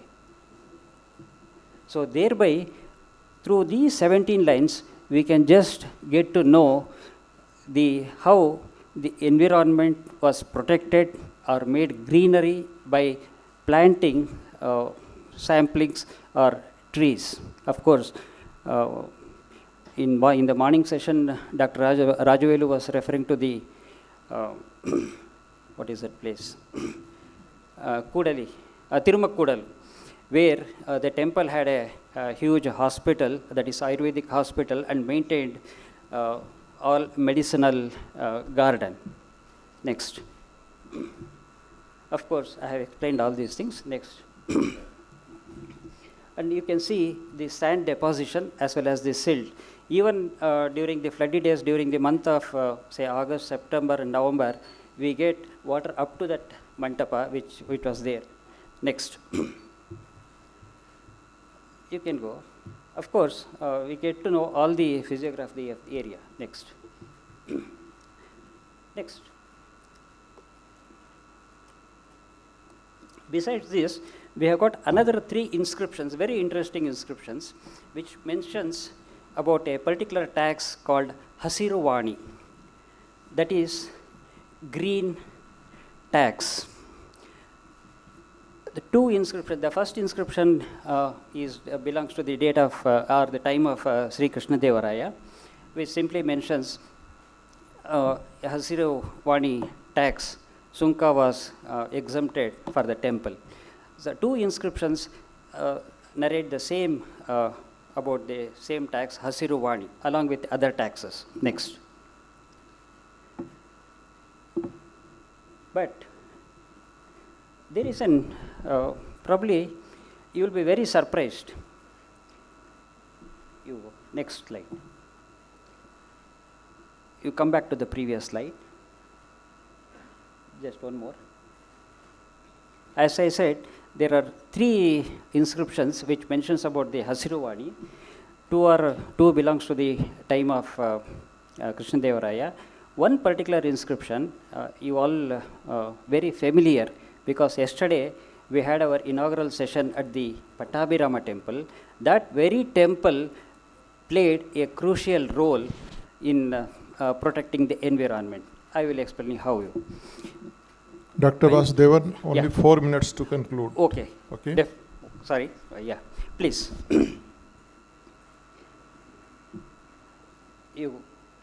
This is the temple where our inaugural session was held. Next. This is the mantapa. Just on the outer face of the bitti wall, there is an inscription which clearly states about the Hasiruvani. Hasiruvani means what it should include. Next. This is the inscription. Next. You go fast. Go to this. Here it's, get back, previous slide.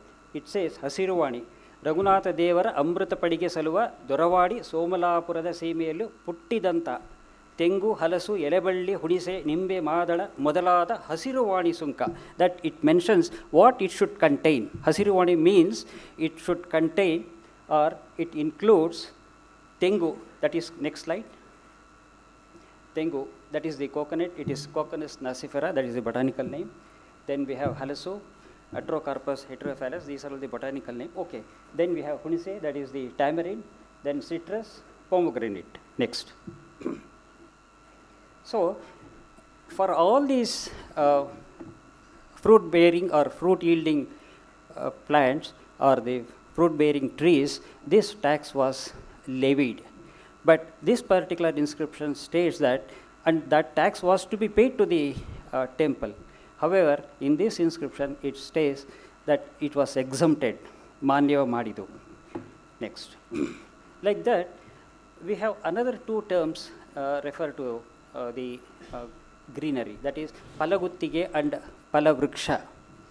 These are two other terms, that is taxes were levied on the Palavriksha as well as Palaguttige. Next. And even the contemporary literature, the much celebrated poet Harihara has a special or one chapter dedicated to Pushpa Ragale, that is flower, he writes exclusively on the flowers. Next. Okay. These are all, of course, we have foreign travelers. Traveler also has lot of evidences. We can just skip through. Okay, you can go. Yes, you can. Since I am running out of time, I am just skipping. Yes. Next. And not only those two or those three inscriptions, near Malappangudi, we have one temple called Mallikarjuna temple. When you get back in the evening, those who are put up in Hospet, onto the left side, Mallikarjuna temple is there. Then just in front of it, about say 100 meters, we have one Kuparama Vatika, which is locally known as the Sulekere. For that one, an inscription has been put up in the Mallikarjuna temple. It states that those a certain amount of money was given to the person who maintains the well, that is the Tanka Kuparama Vatika, and it also stipulates that he has to maintain one garden, and for that garden, the required materials, that is the bindige, shovels, bindige means that is the pot, shovel, then guddali, all these things are mentioned. So, all these things have to be purchased and maintained. So, such references we do get in Hampi area itself.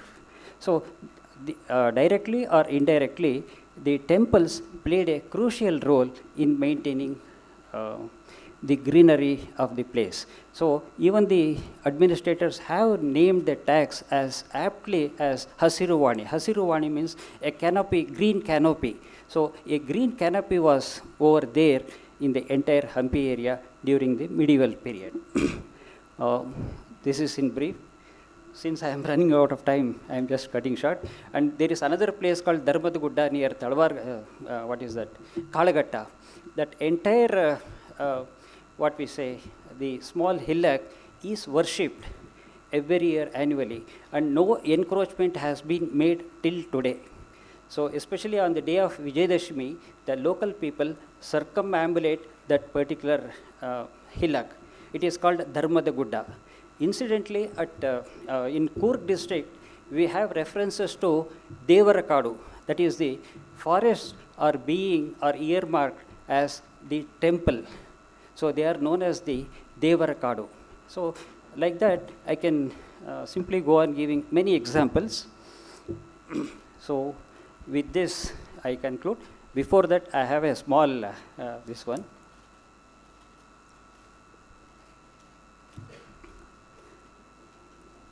So, I hereby conclude my paper. In fact, it is rather a rare coincidence. I have to share with you all. In Hampi, or during medieval period, the Hampi or the Vijayanagara, in most of the inscriptions are referred to as Vijayanagara, or Pampa Kshetra, Bhaskara Kshetra, and so on. And this empire, that is the Vijayanagara empire, was laid under the directions and blessings of the sage Vidyaranya. And even some of the inscriptions refer this place as capital as Vidyanagara. That Vidyanagara was established about 500 years ago. But coincidentally, again, our DG madam, Vidyavati,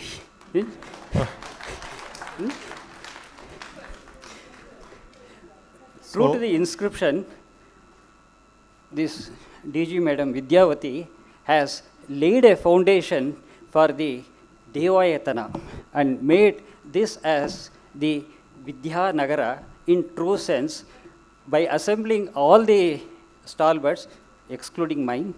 I am a small fry. Thank you, I Dr. don't call Vasudevan. myself as a scholar because Endaro Mahanubhavulu Andariki Vandanamu, because I am a small boy, small person or a small fish. So in those days, Vidyaranya, how Vidyaranya laid the foundation and the empire got to its zenith with fame and whatnot. And similarly, the same thing has repeated. That's why they say history repeats.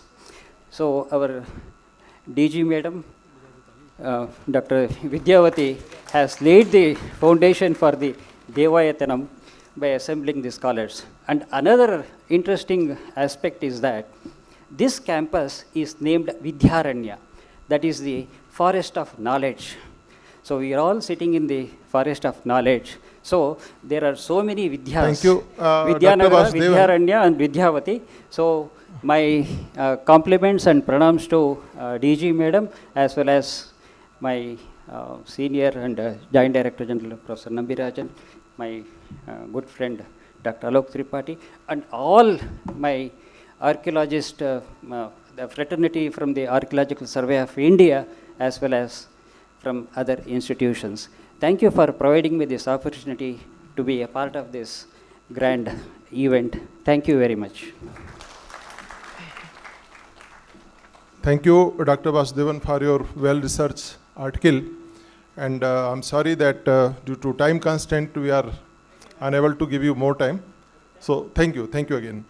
The next speaker is Rana P.V. Singh from BHU.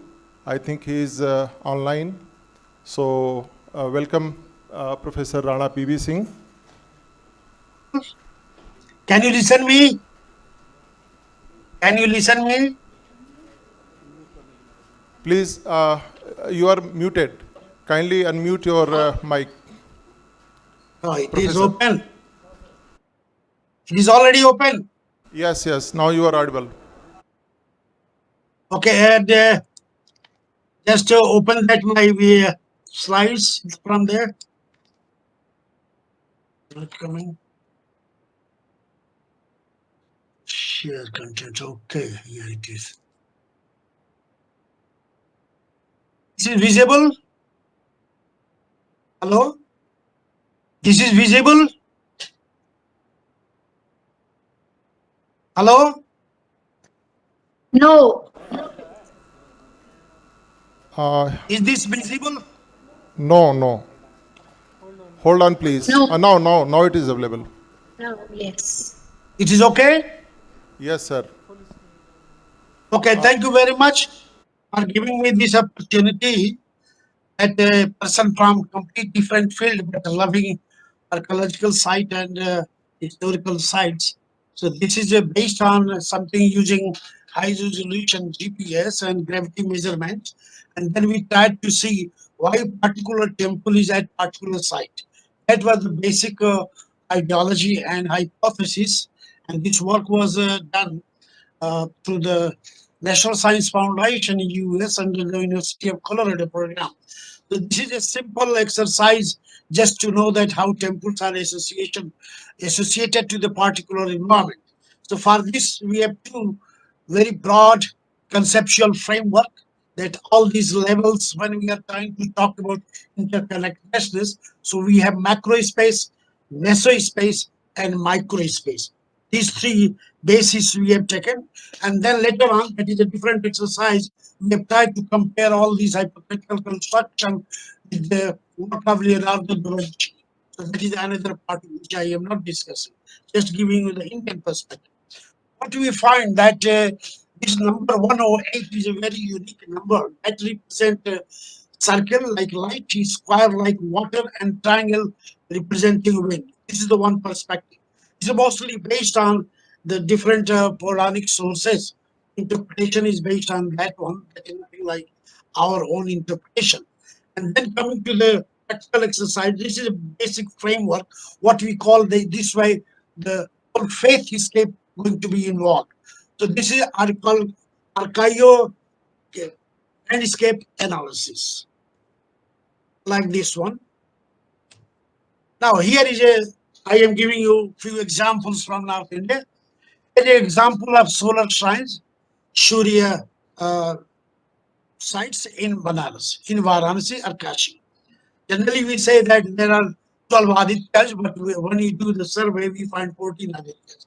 So we have been using high-level GPS resolution and then plotted it exactly, and then we put microchips in all that images just to get the signal that when you are going to put the whole computer program, how it is coming up. Here is a simple location. You can say either topographic, either you can say aerial photograph, but using GPS accurate plot.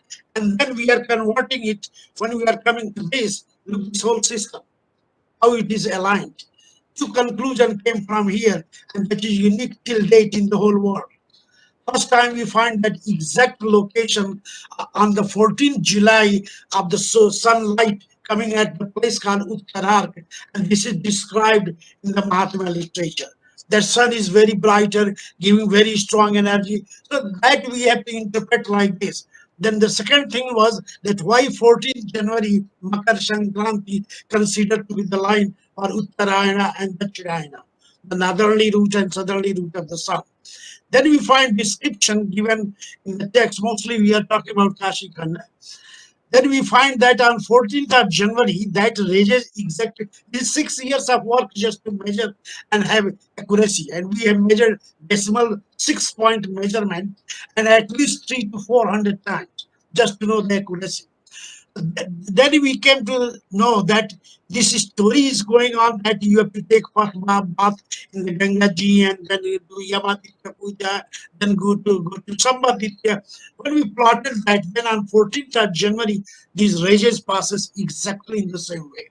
The very simple things we got from this, that whatever written, many things we can prove is scientifically that is considered to be more folk. But it is not like folk. It has something scientific basis that what great sages in the ancient past they have. So this is the one example.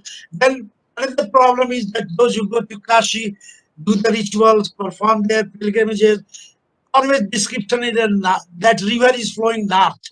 It is not in north in that way. We have to say the where is the reference point. So we have plotted all this reference point, and then we find see exactly 45 degrees. It means 90 degrees is going to be route, and then exactly half the way river is turning. So that is another point we got. The last point we got, that is called Lolarka, and that is first time referred in Mahabharata. Only two sites are fully described, at least 1-2 meters and description in the Mahabharata, especially in Vanaparava. So when we plotted that one and then tried to link, then we find that there are two parallel lines going on. That is unique thing. This original, all this calculation with scientific method, that is published in American Geoscientist journal, and that is considered till date that is unique, that our temples and small, even what we call nothing like shrine, all our temples, they have something unique location. This is one example. Okay. Here 84 ghats. Again, you see the calculation based on the mythological literature, 8.4 million organic species in the whole cosmos. Okay, now it has been changed. Latest calculation, scientific work based on 20 years of work, now 13, not 8.4. But only 5 years ago, 8.4 was considered to be very close to the Western scientific interpretation of number of species in the whole cosmos. And that's how 84 ghats, 84 ghat. And then at each ghat, you have 100,000 times of merit, and this way. So this is another symbolic number. How this whole symbolism has been converted into that. And like Panchatattva, 5 gross elements, we all know that among that 84, 5 gods are linked to that, and the same way description of the sky, then ether, fire, water, earth, and this is the way ones follow and get the meaning. So here is a mystical tradition which is close to some of the theoretical scientific investigation. So this is just to give you a glimpse. Here is something unique. This type of journey, only 3 such journeys existing since at least whatever inscriptional and historical sources are since 11th century. First one is Santiago de Compostela in France and Spain border, that is about 2,000 kilometers. And Shikoku Island, we have 1,200 kilometers. And then we have Panchkoshi. There are hundreds of Panchkoshi in whole India, no doubt. 4, 5. But Panchkoshi route in Varanasi is intact, what was described in 11th century. So now the question is that how to correlate with the scientific things. Here we have done detailed GPS survey, and then electromagnetic survey and some other gravitation, blah, blah, blah. Leave that. The result is coming that 80% of all the one world sites are the way they are linked to a particular type of gravity situation. That was the result. This way, it is nothing like anywhere temple has been started. Naturally, those who have been involved, king or priest, are those who have been involved in the construction of temple and searching the Bhumi Puja, etc., the ritual, they were knowing that particular spirit and they have described in their own manner. So this is another example of that one. This is another unique example. We have 56 forms of Ganesha. I am citing, for example, 3, for example, from others, and then some others quickly within 15 minutes.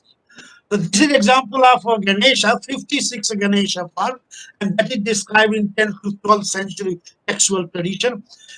Then we have plotted all of them, and then tried to prepare the theoretical construction of like this. This is moving 7 times in 8 directions. That's why you can get the result 8 into 7, 56 characters, and that represents the 56 stages of life from the conception and birth to death.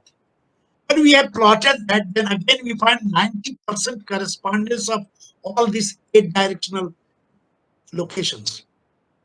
Who has made this? How he has been made? How this replica is made? And it's still all active. This is a part of pilgrimage journey. Okay, if you have no time for 3 days, this will take 3 days time just to move like this. Then there is another particular system. There is only one image having 56 characters. This is, of course, Gadwala period, that is 12th century, late 12th century, you can say. But all the 56 characters, he has 8 hands, he is dancing, and 7 bending in the body, so you can get 8 to 7, 56. And that's why locally the name is Chappan Vinayak. Chappan means 56 Vinayak. So that is another perspective to see. Here is something unique. That what is described in the text in theoretical construction, the 5 level, the 5 organic gross elements, sky, earth, air, fire, water. This is the way in left hand side you can see that is the theoretical construction. Now we are converting using sophisticated GPS and aerial photograph and just converting it here in the second one. You can see that. That unique thing, what is existing, that same replica on second route, the third route, fourth route, fifth route, the same thing you can find in reality also. They all are existing, they are part of the pilgrimage system. That is the beauty of the location phenomena related to particular temples or images at a particular place. Now, we all know that whole controversy. I am not talking that one Vishwanath temple, Kashi Vishwanath corridor, Modi's project, nothing like that. But something very unique is this, and credit goes to Prinsep. James Prinsep, you all know that, well known in archaeology and history. James Prinsep, first time in 1822, he has prepared this diagram with accuracy. Later on, we have worked on that and we have corrected it slightly, and then you see the whole design is also accurate. It is about 100% accurate. So backside of the old temple, which was already designed in 1669 by the order of Aurangzeb, the basement structure was made here and published in 1832. Originally 1822. So we have tried to say that what he said, that these temples, old temples, what you see upper side and all the design in the inner side or basement, they all are based on some cosmic frame, and he has coined the word cosmogram. The temple plinth is a cosmogram. That word he has introduced. That cosmos represented through the numerical system. Example is here. That if you see vertical and horizontal, 27 into 27 grids, 729 grids, 9 mandapa, this way, and then the upper portion coming up. So that is another contribution what we get from the old temples, and in South India it is huge. My own teacher, John Kim Malville, under whom I have worked, which is all based on his work. He has worked on Hampi, and he published some scientific calculation like this. Another perspective is the number of shrines or temples related to goddesses, 324.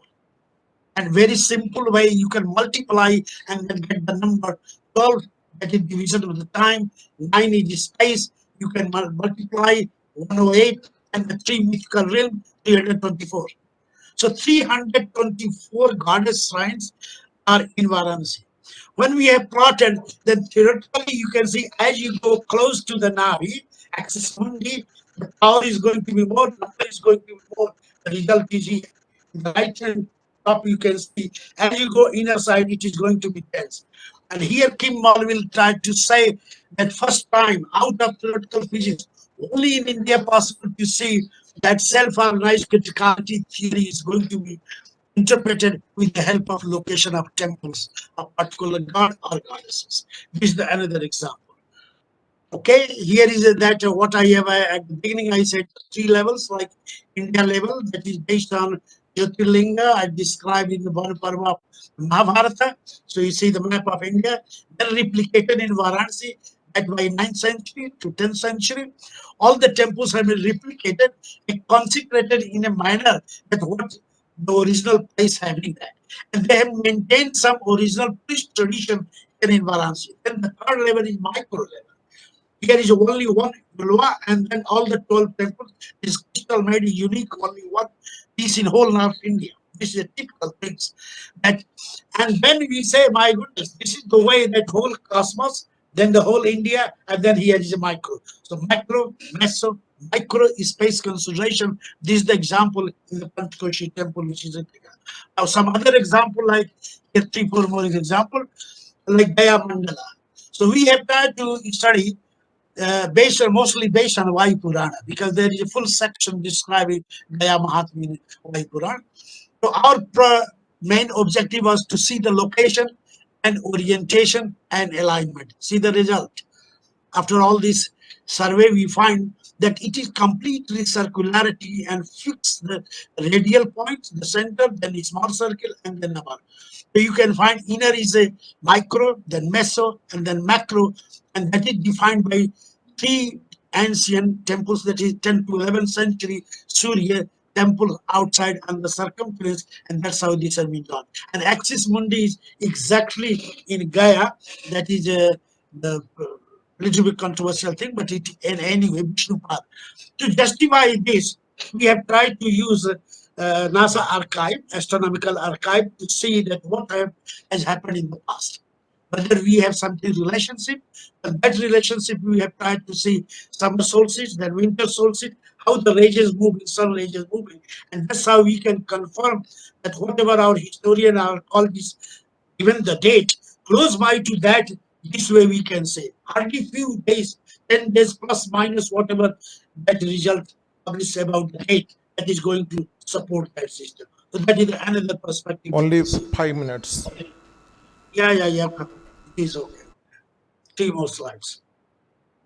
Here an example of Chitrakoot. This is unique because based on Valmiki Ramayana, and then using the same system, high resolution GPS, and using microchips at different centers with all the center, and then with the computer program, we have tried to get the ranges and plotted this. The description is that Valmiki is sitting here at Valmiki Ashram, about 22 kilometers away from the Bharata. So going there and then 22 kilometers, the way it is described when you reach there, exactly that is at that place. That's here Hiranyagarbha. In this light phenomena, a circle is going to develop when we plotted, that is exact circle. We don't know which was the methodology, how these great sages have done. This is a unique example in India of Chitrakuta also. That how it is fitting into the first, you say, Ranegarva, like egg, this is his cat. Here is the result. Then again, we find that how Hanumanji, then Sita, then Ram, this way you can make the symmetry, this is exact symmetry existing in the landscape. That is another perspective to see. This is another example, Vindhyatal. Of course, this is nothing like in the first list of 51 goddesses. It is in the second DC Sarkar book. One can consult that 108. The example is that whatever 51 Sakti Pitas existing in whole India, like in the left hand side up, you can see that all have been replicated in the landscape. And then we find this hexagram, triangle down, that is mother, triangle up, that is Shiva, and meeting together. And at the center is the ashram of Anandamai. This is also a unique thing, that how this whole concept of hexagram, just to have two Prakriti and Purush meeting together, and that's why they're in 9th century textual tradition. We can see in the sculpture, we can see in design. This way, that whole India is coming at a micro level, and then you can project at the meso or cosmic level. This is very unique, Khajuraho.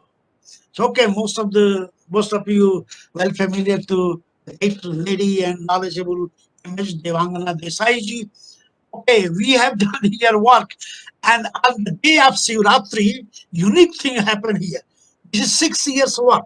So every Shivratri, 3 days before and 3 days afterwards, we have gone, put all the microchips, and then getting the signal, and then we're plotting. Again, it is coming to support all the rages that on the day of Shivratri, when sunrise starts, it already goes all to 21 temples. One temple is ruined, and then there is out to living that one.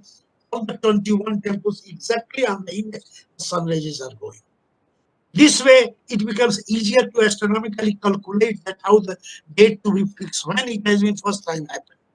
So the same date, whatever scholars have published, Devangana Desai ji and other Krishnadev ji, etc., just only hardly, not much, few days here and there calculation based on Shivratri, it is fitting into. So Khajuraho becomes something unique in that perspective, not only in its structure and all that is beautiful, okay, but in this perspective also.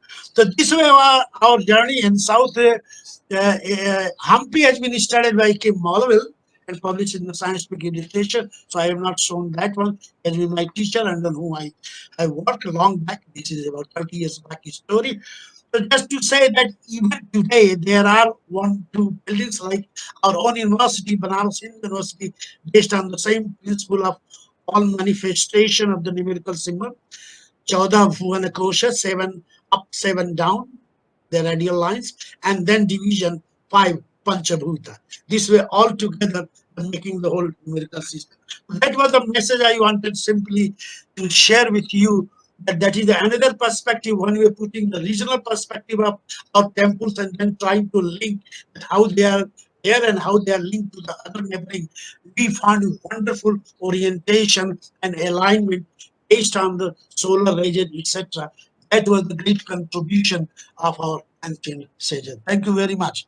So this is the last line, just to say Vivekananda, rise awake and stop not till the goal is reached. Thank you very much. Thank you, Professor Rana, for very elucidating presentation.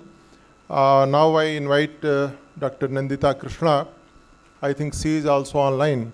So welcome, Nandita Krishna ji.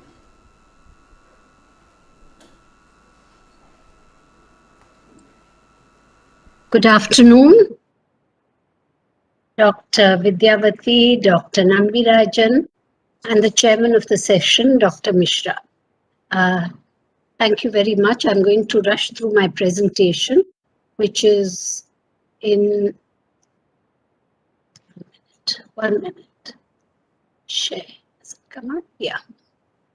Which is about the temple as the protector of the environment, India's sacred ecology. Not able to make this full. Can you see the full screen? Hello? Yes. That's okay. Okay. It's changed. Can you see the next one? Environmental protection is dharma or the law of righteousness. Can you see that? Yeah, we can see. Go ahead. Thank you. The basis of Hindu, Buddhist, and Jain culture is dharma or righteousness, which incorporates duty, cosmic law, and justice. It is sanatana or eternal, without beginning or end, and supports the whole universe. Every aspect must act for the general welfare of the earth, humanity, all creation, and all aspects of life. And the Mahabharata says dharma is meant for the well-being of all living creatures. Hence, that by which the welfare for living creatures is sustained, that for sure is dharma. Indian philosophies have always regarded nature as sacred and protected. How do I close this? And protected nature for that reason. The sacred ecology of India is thus appropriately placed to take on contemporary concerns like deforestation, water shortage, intensive animal farming, and global warming, which are causing climate change.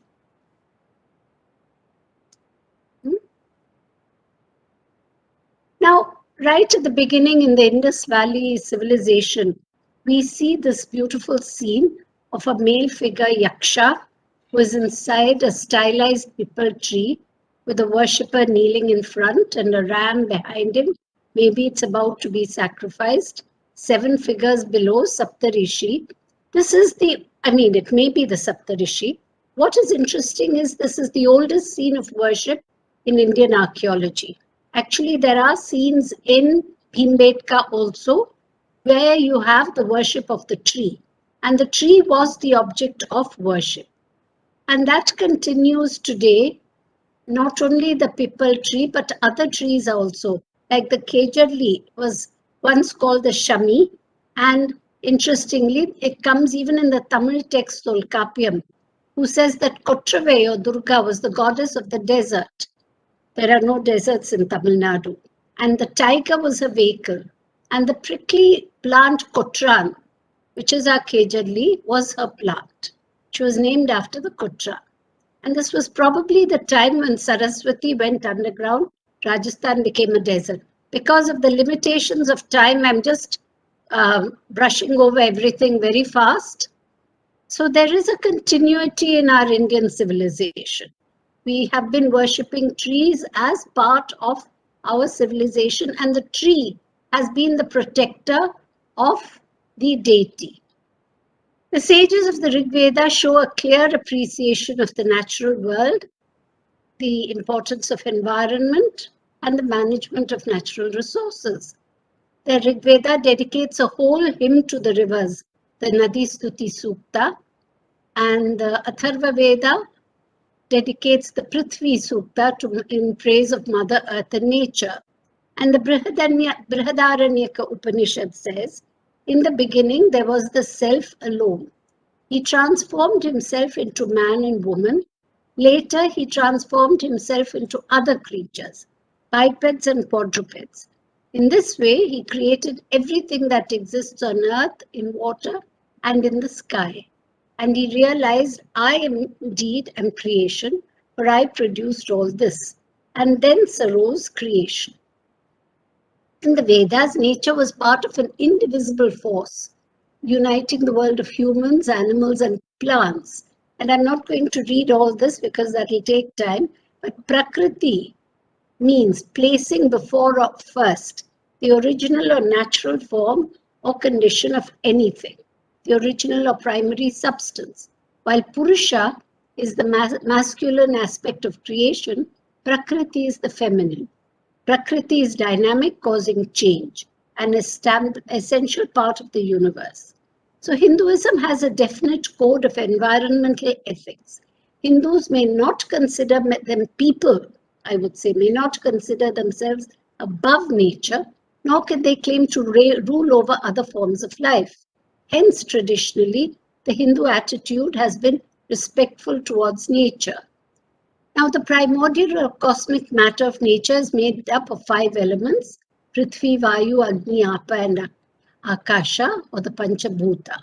And their proper balance and harmony are essential for the well-being of humankind. In Tamil Sangam literature, we have the Aindathinai, the fivefold division of the geographical landscape into Kurinji, presided over by Murugan, Mullai by Krishna, Marudam by Indra, Neithal by Varuna, and Palai by Kotravai. Now, we come to the temple, how the sacred ecology is intimately connected to the temple. The sacred forests of ancient India are today the sacred groves which are attached to temples. The sacred gardens of ancient India are the Nandavanam of the temples. The sacred trees are the Sthalavrakshas of the temples. Then, of course, we have rivers, water bodies, tanks, animal deities, mountains, and so on. Now, the ancient concept of Tapovan lives on in the sacred groves, which is the home of local flora and fauna, a mini biosphere reserve. Rich plant life retains subsoil water, and this is a unique form of biodiversity conservation, whereby religion and tradition are used to conserve the ecology as a natural heritage. It's an area of conservation as well as a spiritual retreat.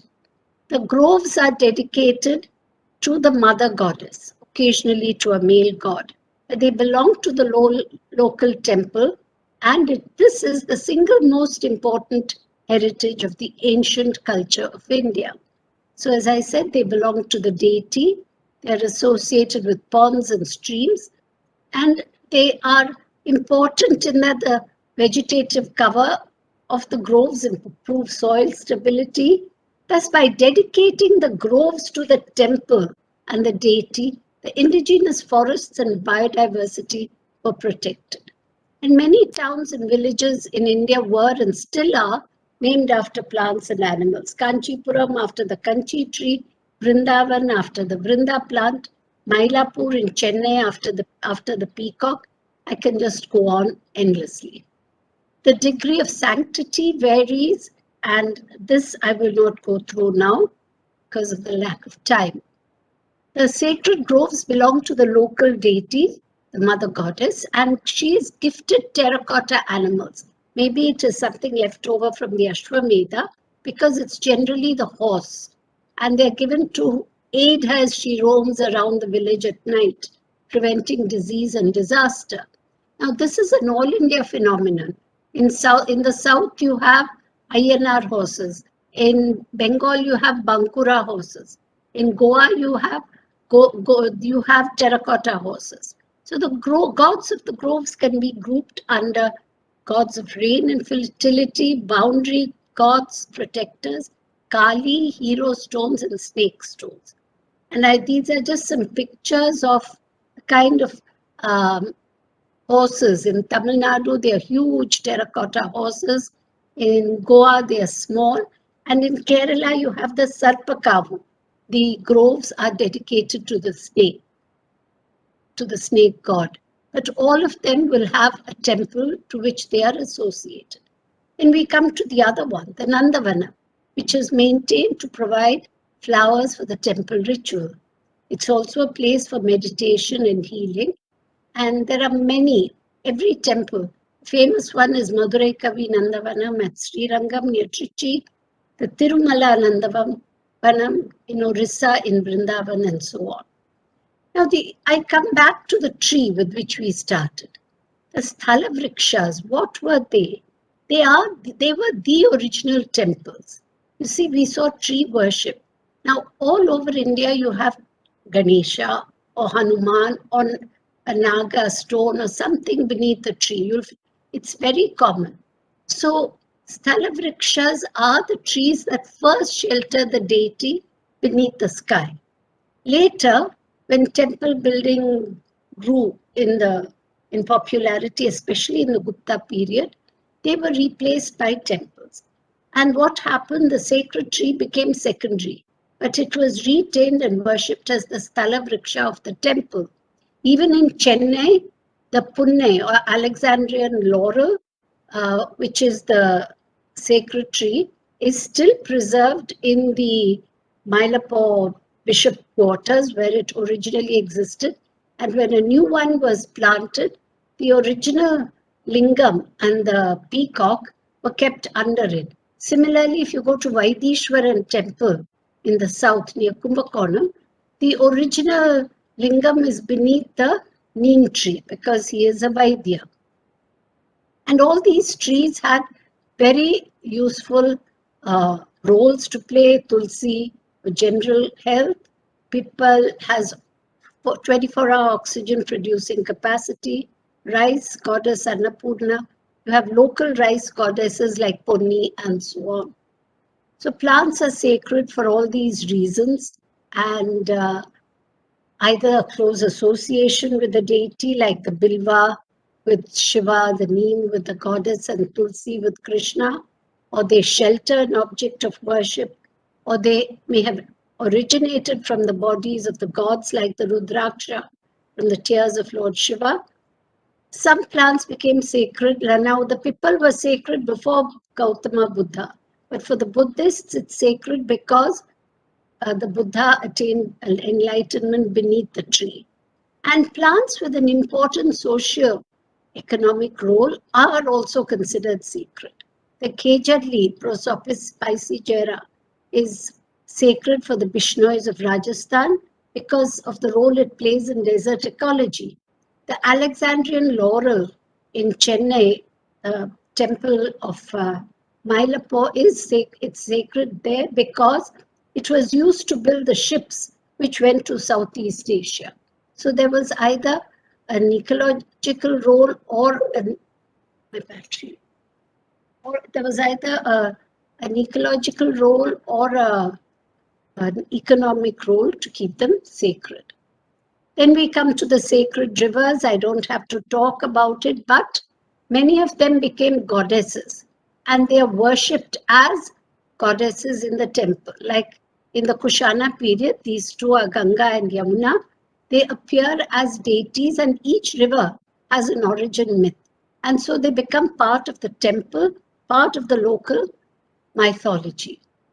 Now these are more important when it comes to the temple because some are natural, some are artificial, like the step wells, the Vav, the temple tanks of South India.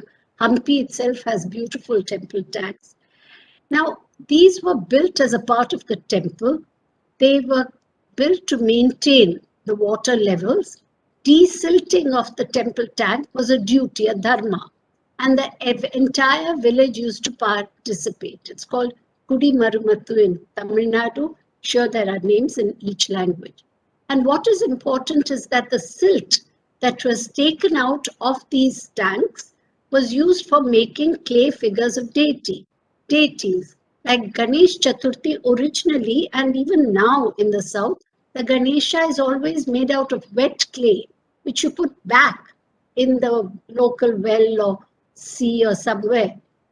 It's only now that, in the last few years, that they've started baking them and painting them and all. Otherwise, it was made out of the same silt that came from these tanks. Similarly with Durga Puja. Now, of course, again, Durga is baked and so on. And these tanks support a variety of life forms. Dr. Krishna, you have only 5 minutes. Okay. So this is the temple tank, which is the original rainwater harvesting structure, Rani Ki Vav. The temple sanctified animals too. So the gods of the temples were often animals like Ganesha, Hanuman, who was a friend of Rama, the tiger, Huliraya in Karnataka, and Bagobha in Maharashtra was the top predator, prime ecological indicator. So to preserve the animals, they were deified, sanctified in temples. Some were divine vehicles. Finally, we go to the sacred mountains, which are revered by people. And some are revered as places for spiritual attainment, some because of the association with saints like Tiruvannamalai, Arunachala Hill, where the hill itself is considered to be the Shivalingam, Tirumala in Andhra Pradesh, Mukurti Peak in the Nilgiris is the sacred hill of the Toda tribe, and so on. So, by revering mountains and sacred sites with mountains, communities have maintained and preserved their natural resources in pristine conditions. And they are therefore very much a part of the worship system. And in Arunachala Hill in Tiruvannamalai, the temple is beside the hill, not on. So in Tirumala, it is on. And most temples were designed as symbols of Mount Meru. And the best example of this is Angkor Wat in Cambodia, with its 5 spires representing the 5 peaks of Meru, the 7 walls representing the 7 continents, and interspersed with 7 moats. Now there are not 7 anymore. Originally they were, and they represented the oceans. So Meru sits on Jambudvipa, the Earth's landmass, and that is where Bharat, to the south of Jambudvipa, is Bharatavarsha. So, my friends, human beings have no dominion. We share the earth with animals and plants, and the Atharva Veda says, "O Mother Earth, you are the world for us. We are your children. Let us speak in one accord. Let us come together so that we live in peace and harmony. Let us be cordial and gracious in our relationship with other beings. The divine is all, and all life is to be treated with reverence and respect. The family of Mother Earth, Vasudhaiva Kutumbakam, must promote Sarva Bhuta Hita, the welfare of all beings. And if forests and trees, fresh water and clean air disappear, so will all life on earth." If you want, the sacred ecology is a uniquely Indian concept. They are pan-Indian, celebrated all over India. And the temple and the deity within play a major role in protecting the environment. And in order to protect the environment, the plants, the animals, rivers, lakes, mountains, and the earth herself were regarded as divine and protected. And the temple became the fulcrum around which the environment was deified. At every ritual, we begin and end with the Shanti mantra. And what does it say? Om Dhyau Shanti. I'll just read the translation. May peace radiate in the whole sky and in the vast ethereal space. May peace reign all over the earth, in water, in all herbs and forests. May peace flow over the whole universe. May peace be in the Supreme Being. May peace exist in all creation and peace alone. May peace flow into us. Om Shanti, Shanti, Shanti. If you want to know more, you can go to our website, cpreecnvis.nic.in. And these are 3 books I have written: Sacred Animals of India, Hinduism and Nature, and Sacred Plants of India. Thank you very much. Thank you. Thank you, Dr. Krishna. You have concluded within time given to you. And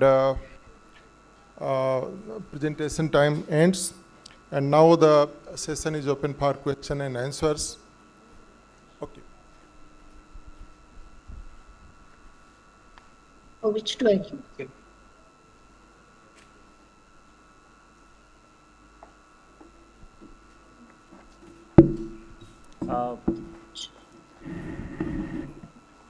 Good afternoon.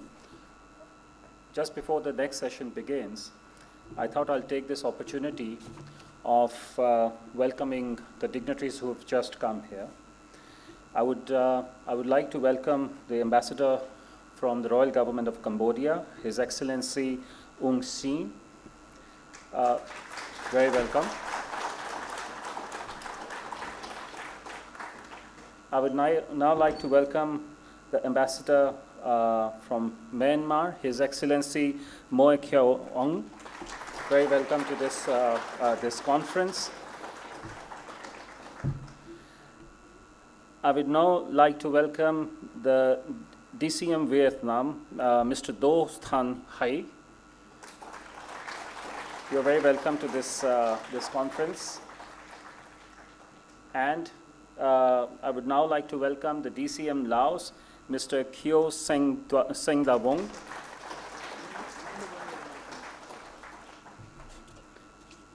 Well, a very warm welcome from on behalf of the Archaeological Survey of India for this conference. And in fact, you've come here at the very right moment.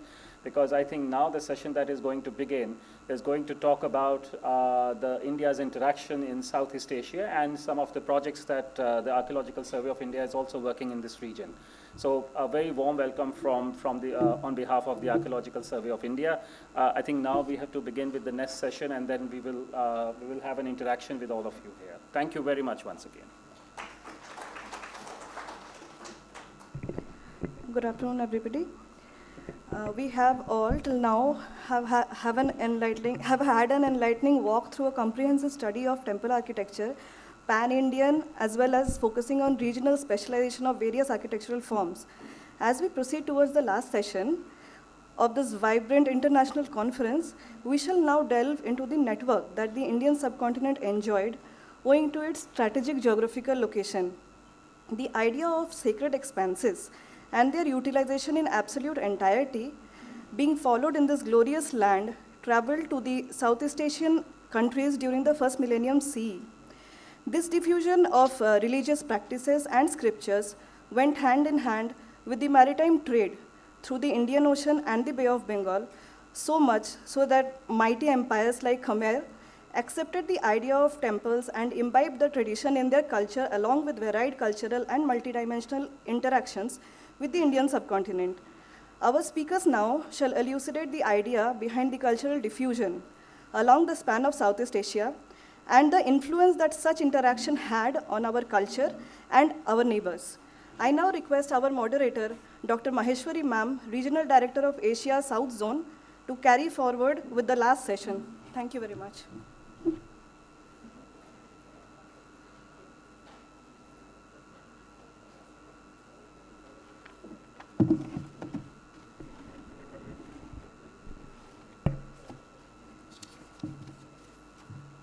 Good afternoon, everyone. I am welcoming you all for the concluding session of this 2 days international seminar, Devayatanam, and an Odyssey of Indian temple architecture. In this session, we are going to discuss on temple cultural diffusion in Southeast Asia. The prime speakers of this session are Professor Himanshu Prabhare, Dr. Swati Samburkar, Professor Parul Pandyadhar, Sri Janvi Sharma, Additional Director General Conservation, and we have a final interaction with our special invitees just arrived.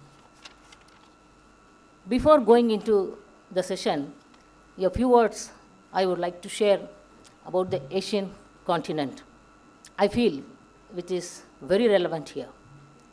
India is, being a South Asian country, encompassed clockwise.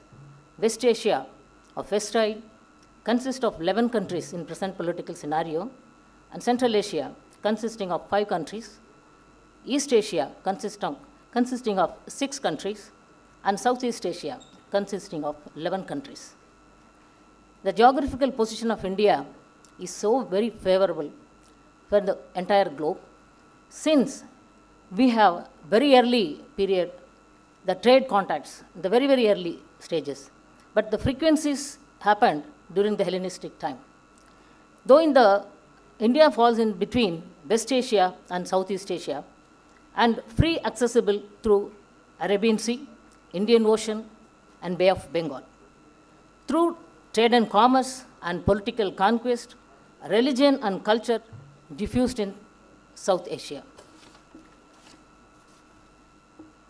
In the same context, Professor Himanshu Prabhare will speak on coastal temples and cultural links with Southeast Asia.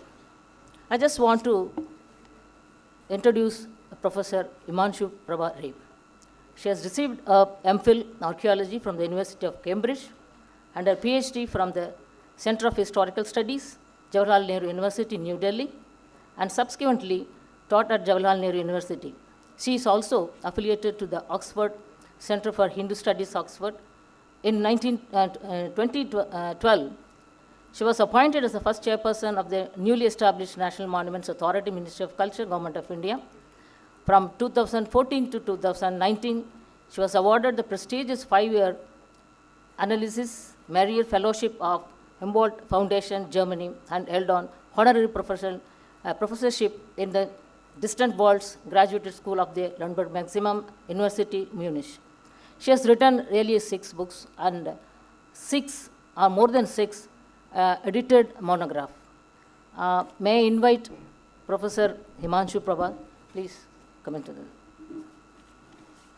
Thank you. Thank you very much. Good afternoon, ladies and gentlemen. I am honored and delighted to be at this conference. Thank you very much, Director General of the Archaeological Survey of India. And I hope what I have to say would be of interest to all of you. Let me start by sharing my screen and really addressing the main issue of this last session. As you will see, I have changed my topic. I don't want to talk about cultural diffusion. I would like to talk about shared heritage between South and Southeast Asia, and I would like to talk about cultural links. And in this discussion on cultural links, my emphasis is on coastal temples. So essentially, what I'm going to talk to you about are coastal temples and cultural links. And the two issues that I address, the first issue is that I think we should look at the temple not merely in terms of art and architecture, but also as a social institution. And I quote here the Japanese scholar Noboru Karashima, who worked a great deal in Tamil Nadu. And he talks about the temple as an edifice where not only the gods dwell and rituals are performed, but also a place where people gathered. And they gathered there to discuss many matters concerning the locality. And these matters, or the decisions, were engraved on the stone walls of the temple for two reasons. One, to make them public, and second, so that they are not forgotten or ignored. So the god, as it were, acted as the guarantor. Now, in this temple as a social institution, I also would like to put before you the fact that there is a hierarchy of shrines. We can look at royal temples, village temples, coastal temples, pilgrimage centers, memorial temples, and so on. My focus is essentially the coastal temple, and the coastal temple both in South and Southeast Asia. I would argue that these coastal shrines were located where rivers met the sea. So they are either immediately on the coast or a little far away, but on the river as the rivers proceed towards the sea. And the reason for this is that both the rivers were navigable and the sea provided communication across the waters, across the Bay of Bengal, and thus the shrine provided connectivity both to seafaring communities who traveled across, but also for travel inland along the riverine routes. And we know from both India and also from centers in Southeast Asia that these coastal shrines were often centers of pilgrimage. The pilgrim traffic was coastal, was through the waters, which we seldom recognized, but also that many of these shrines acted as navigation aids. So very briefly, just I'm going to start with South Asia and then sort of proceed to Southeast Asia, because the reason why I'm doing this is because even in India, I think it has been my concern and my sincere my sincere appeal to the DG that we should look at coastal temples as a special category, which we have not done so far. And these temples are fairly early. They start as early as the 1st century BCE in Gujarat. Just to show you a map of Gujarat, where between 500 and 800, there were several temples along the coast. These are marked by the arrows that you see on your screen, starting from, if we look at this side, the Dwarka or the Dwarkadhish temple, and going further down, there is Porbandar, there is Somnath, and then there is the center at Vallabhi at the mouth of the Gulf of Khambat, which is here. What is interesting is that not all of these came up at the same time. Dwarkadhish continued for a very long time, and I'll just come to that in a moment. Porbandar is a cluster of settlements cluster of, as also cluster of temples. Somnath, the settlement is much earlier. Temple came somewhat later in the middle of the first millennium. And Vallabhi, we see it as a religious center, but few temples survive there. But what is very interesting is that if we see that map and plot this map on top of it, we see enormous correspondence.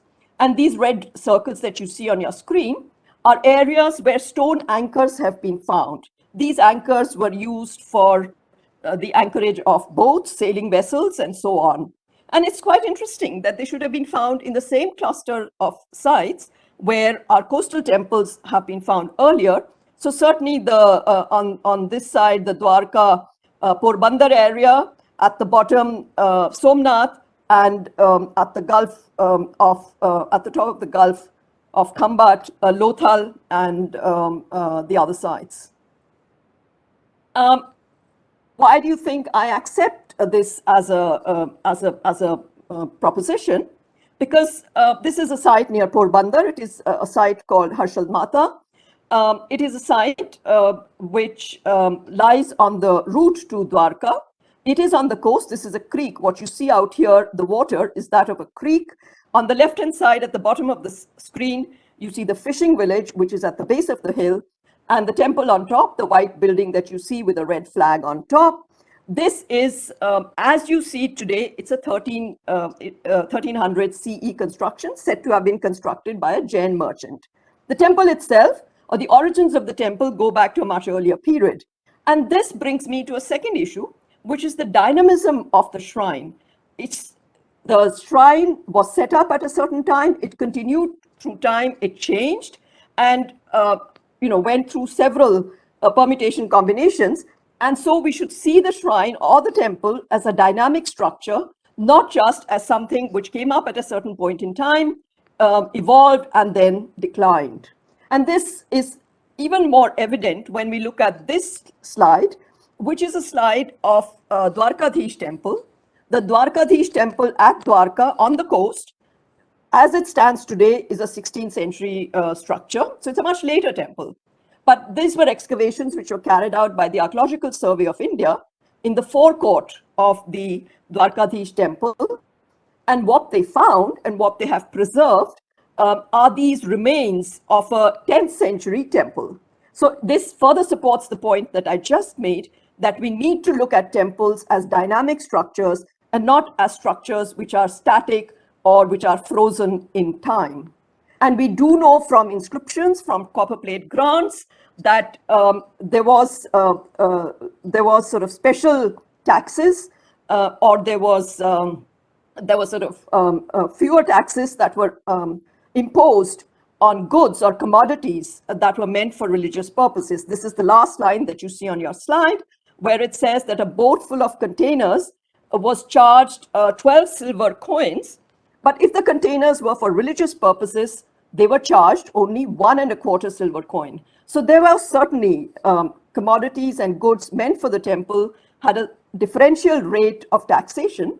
And this, I think, is important to bear in mind when we look at temples and we look at their larger role in society that they played. Now, it's not just Gujarat that has these coastal temples. Let me move to the east coast, and let me move to the region of Andhra, just north of Tamil Nadu. And what we see here, and this is work, the work that I'm quoting is based on inscriptions, the Kakatiya inscriptions written between 1175 and 1325 CE. This is work done by Cynthia Talbot.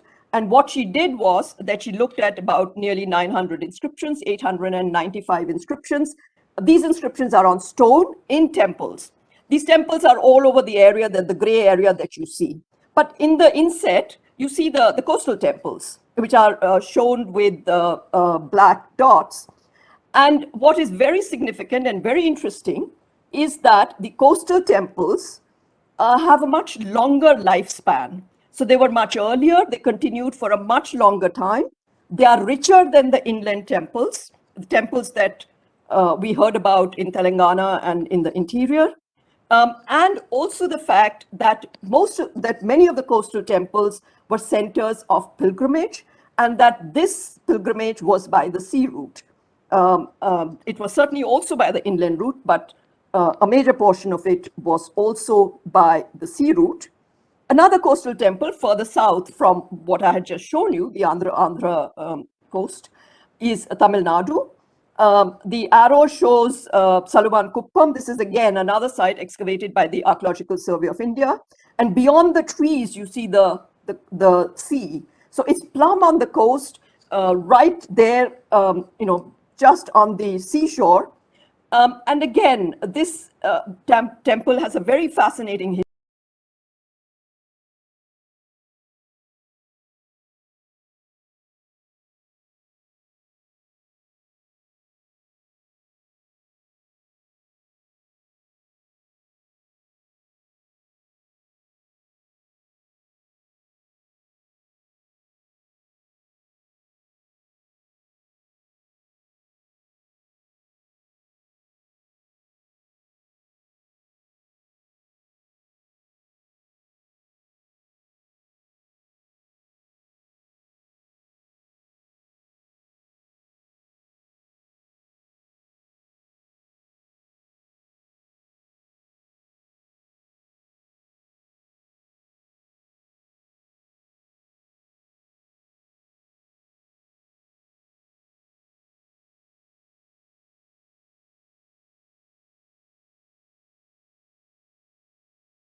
grants, there are 11th, 12th century 20 inscriptions in this temple. And these inscriptions are all 11th, 12th century. They talk about grants by the king of Srivijaya based on Sumatra in the Indonesian archipelago. And the Srivijayan king erected several gateways, donated silver images of Shiva, and also donated gold coins, Chinese gold coins. So clearly, these temples were not just patronized and sponsored by the local merchant guilds, they also received donations and gifts from across the waters. And what is equally fascinating is the fact that the guilds, which I've mentioned earlier, they traveled all the way up to China. We do know of 9th to 10th century Tamil inscriptions found near Bagan in Burma. There are 2 in the Malay Peninsula, 4 in North and West Java, and there is a bilingual Tamil and Chinese language inscription in China, in South China, as also in Xuanzhou, and also the remains of Shiva temples.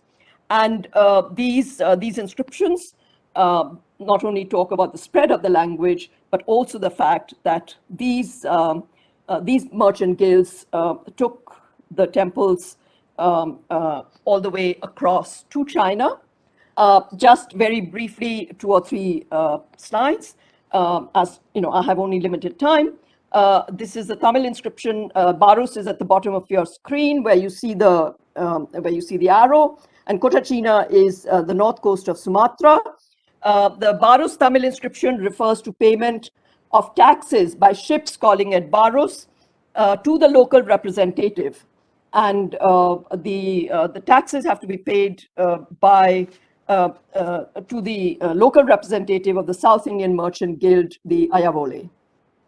And on the right, you see the granite. It's a Buddha image, which is very similar to the Buddha images found at Nagapattinam, which we just saw. We saw the Kaya Rohana Swami temple, but there's also the Buddha images, life-size granite seated images of the Buddha at Nagapattinam.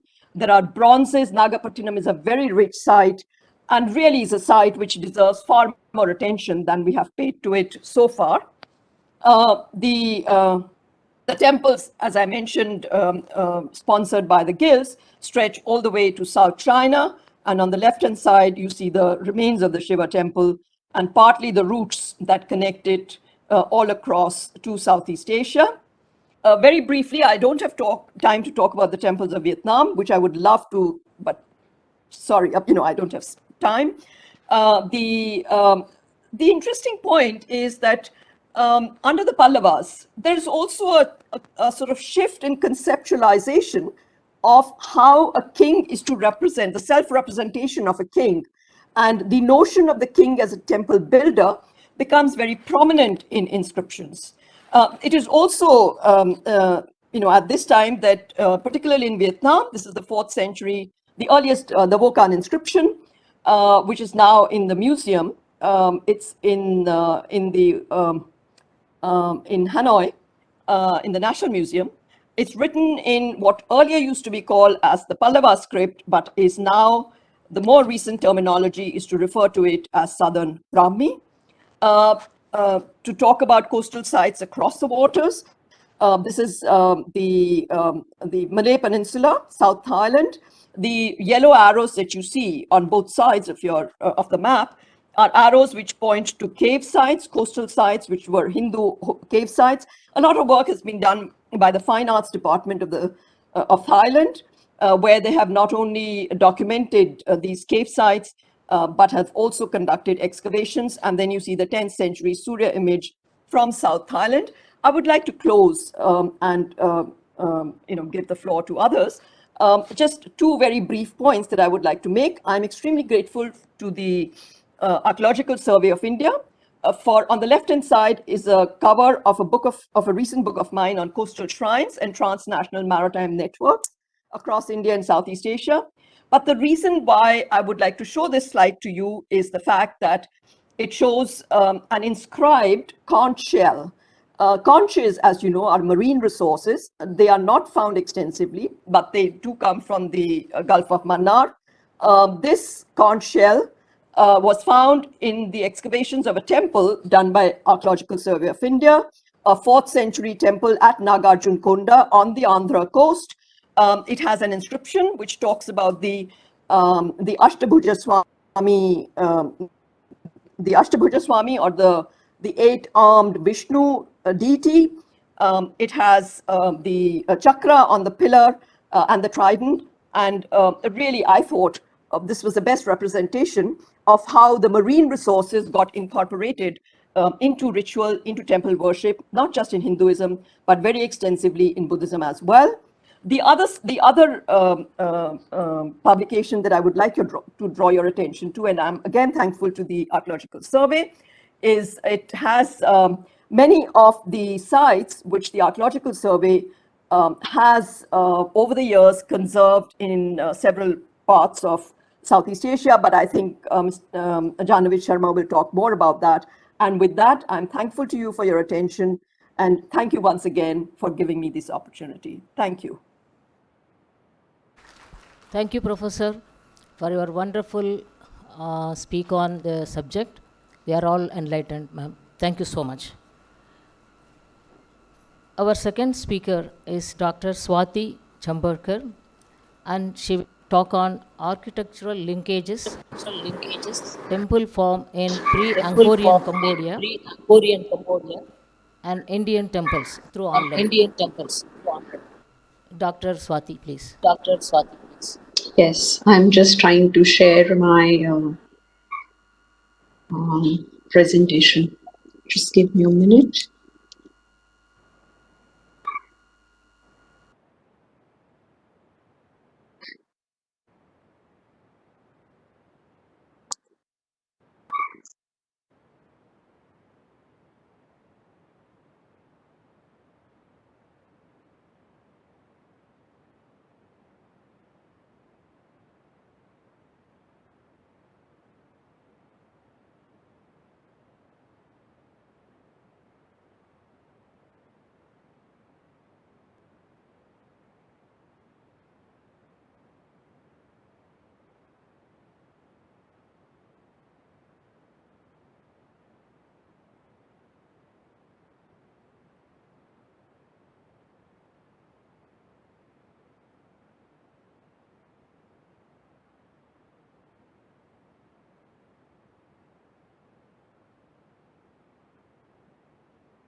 Hello?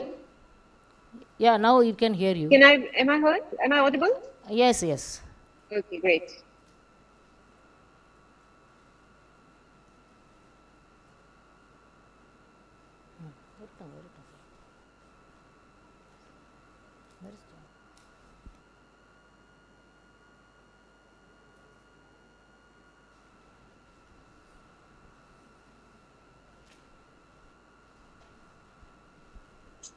Please unmute your mic. Again, it's gone. Okay, Swati Chambarkar is an architect. Hello?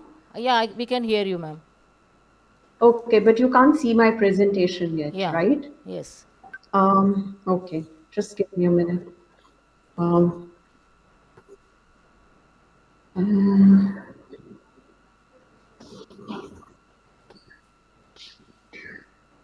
don't know, I can't, sorry, I can't get my presentation up. Hello?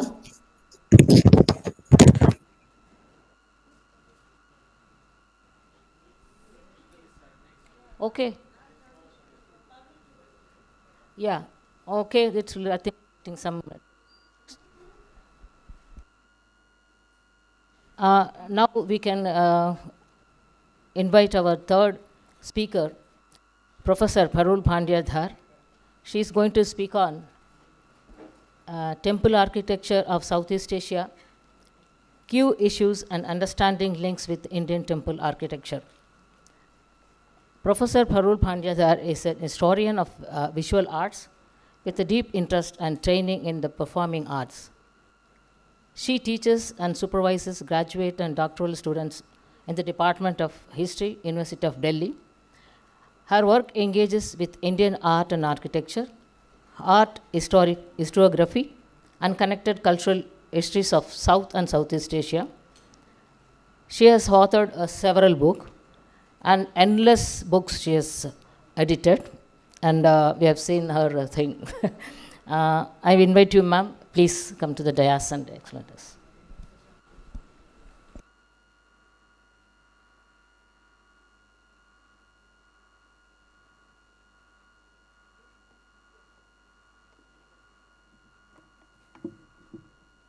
Good afternoon, and it's an honor to be here. I thank the Archaeological Survey of India, especially the Director General, for inviting me.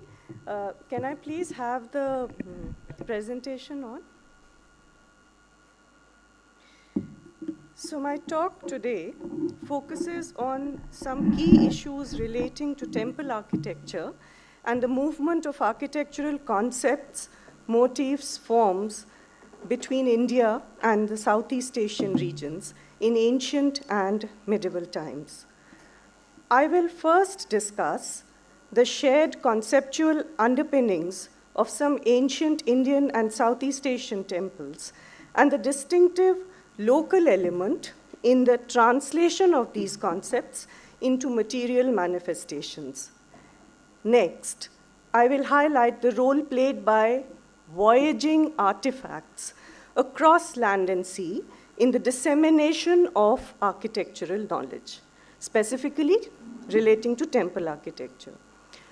Finally, in the third and final part of my presentation, I will bring to focus the specific case of the localization of Indic temple architectural elements as seen on the earliest surviving temples at the World Heritage Site of Mizon in central Vietnam.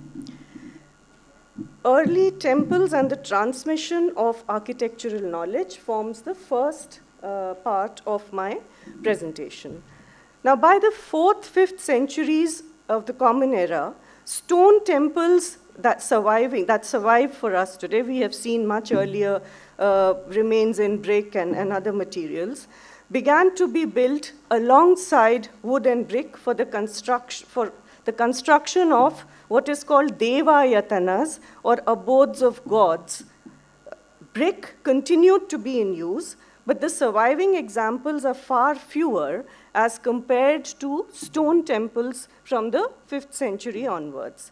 Now, by the 6th, 7th centuries, temples were being built in varied regional and sub-regional idioms in different parts of India.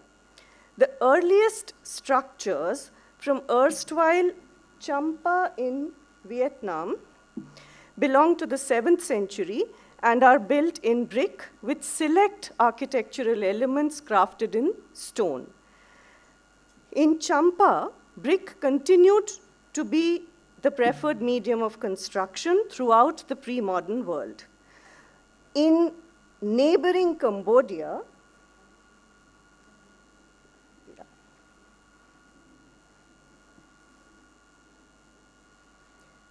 just a second.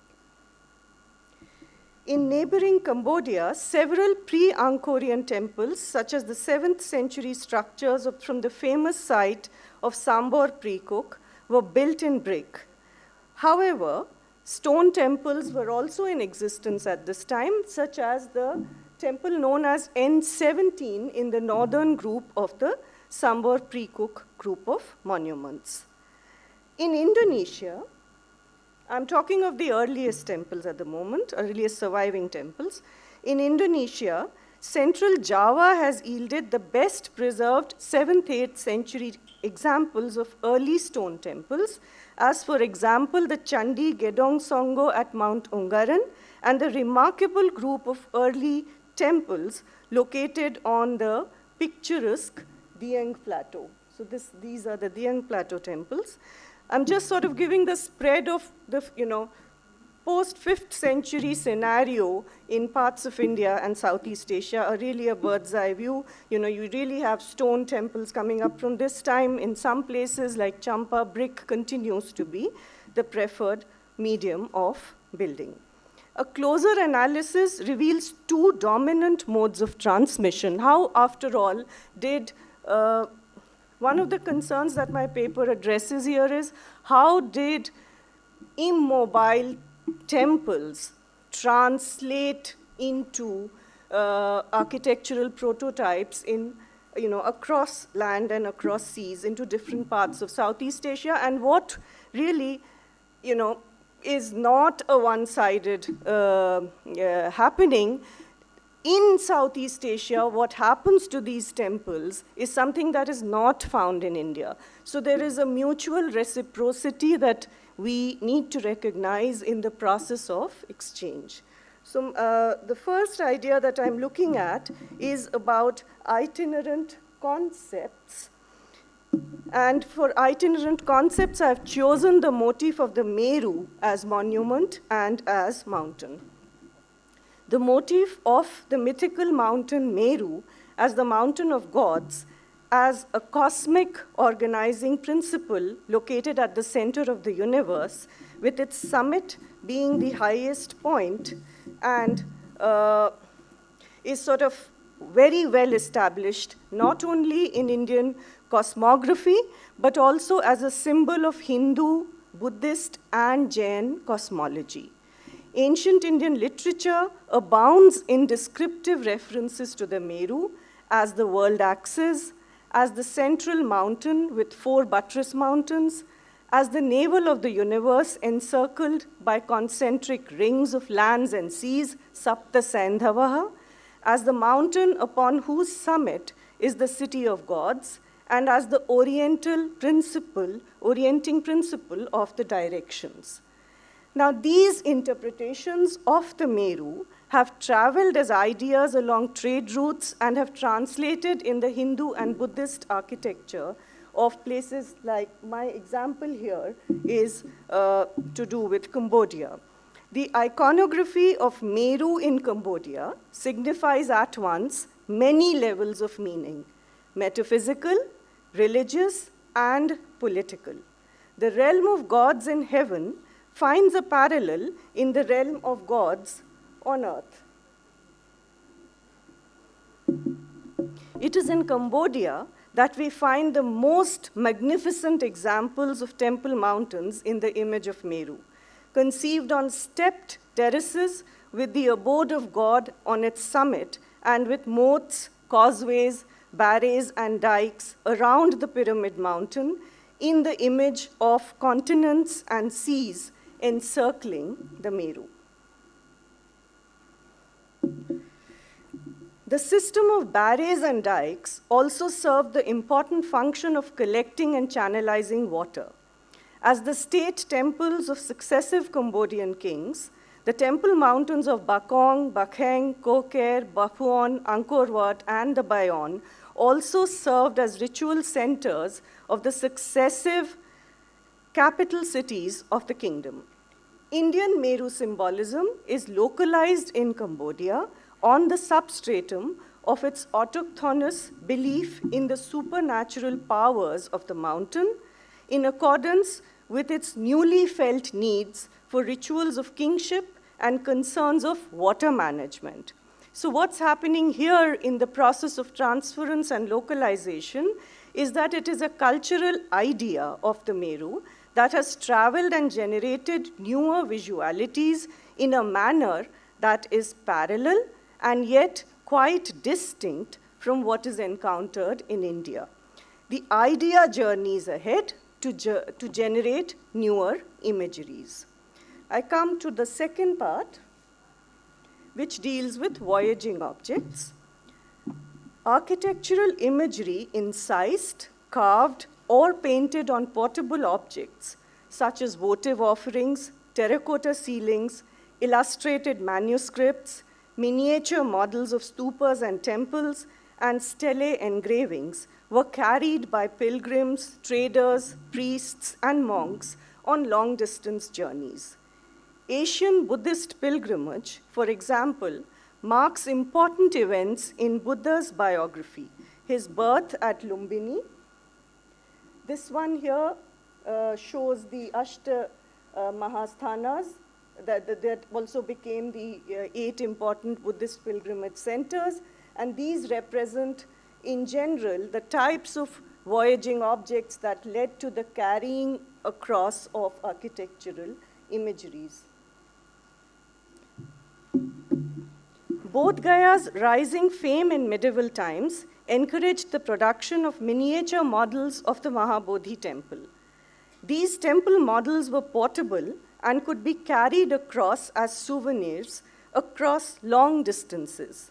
The Mahabodhi replicas served an important architectural role, inspiring the making of at least 7 full-sized Mahabodhi temples in various parts of Asia, built in the near likeness of the Mahabodhi at Bodh Gaya.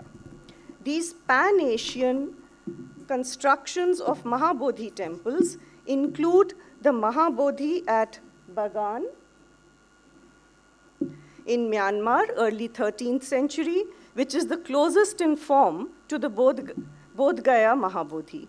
Another copy of the Mahabodhi temple, the Shwegugi Pagoda, was built under the patronage of the Mon king Dhammacheti in 15th century in Lower Burma. 2 Mahabodhi temples, the 15th century Wat Chetiyot, Chiang Mai in Thailand, and at Chiang Rai in northern Thailand, while another 16th century Mahabodhi is in Patan in Nepal and was built under a Buddhist priest, Abhayaraj, who returned to Nepal after several years in Bodh Gaya. And 2 Mahabodhi-inspired temples are known from the region of Beijing, China, built during the 15th and 18th centuries, respectively, and resulting from the transmission of architectural models from India and Tibet. And then you have the reciprocal restoration of the Mahabodhi by the, what was Burma then, by the Burmese, twice in the, in the modern period, in the early modern period. So my last part now is focusing on the early temples of Champa in Vietnam as a case study, not because I prefer Champa more than, Champa, Vietnam, more than any other part of Southeast Asia, but because I have just 20 minutes. So I'm beginning with the semantics through inscriptions. What are the kinds of inscriptions that you find in ancient Champadesh, modern Central South Vietnam, and how did, other than the textual canonical literature, it's important to address the epigraphs that are found in Champadesh, in Champapuri, as the inscriptions call the region of the Quang Nam, present-day Quang Nam province in central Vietnam. So let me begin with this site of Mizon, where you have an inscription that mentions a 5th century wooden temple dedicated to Shiva as Bhadreshwara, which was consumed by fire. So you, again, we've been talking about how references to earlier temples in wood are encountered all across India. You have a similar situation in Champa, and Professor Satyamurthy has just indicated yesterday about the East Javanese references also. So here too you have a reference to a temple dedicated to Shiva as Bhadreshwara, which was consumed by fire. Now, in a 7th century record, also from Mizon, of the time of the king Prakashadharman Vikrantavarman, this temple, and it's very relevant to the theme of the conference, all the way in Vietnam, the temple is known by the Sanskrit name Devalaya, the abode of the god of gods in his symbolic form, the linga. In the second half of the 7th century, you encounter the term puja sthana thrice, which is used to refer to the place of worship.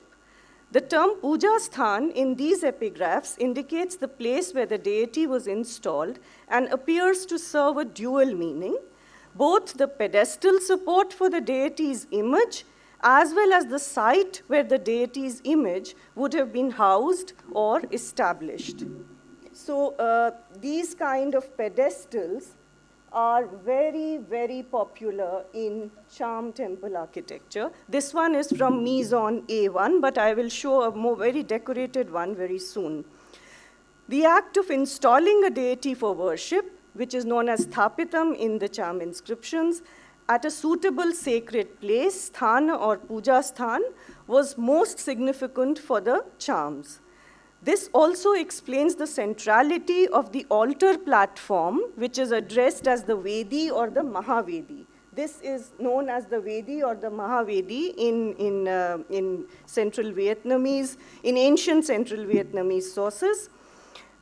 These altar platforms were originally made in brick, as their own inscriptions indicate, Vedi Baddheshtaka Mai, with stone Vedis Shila Maim being introduced only towards the dawn of the 8th century.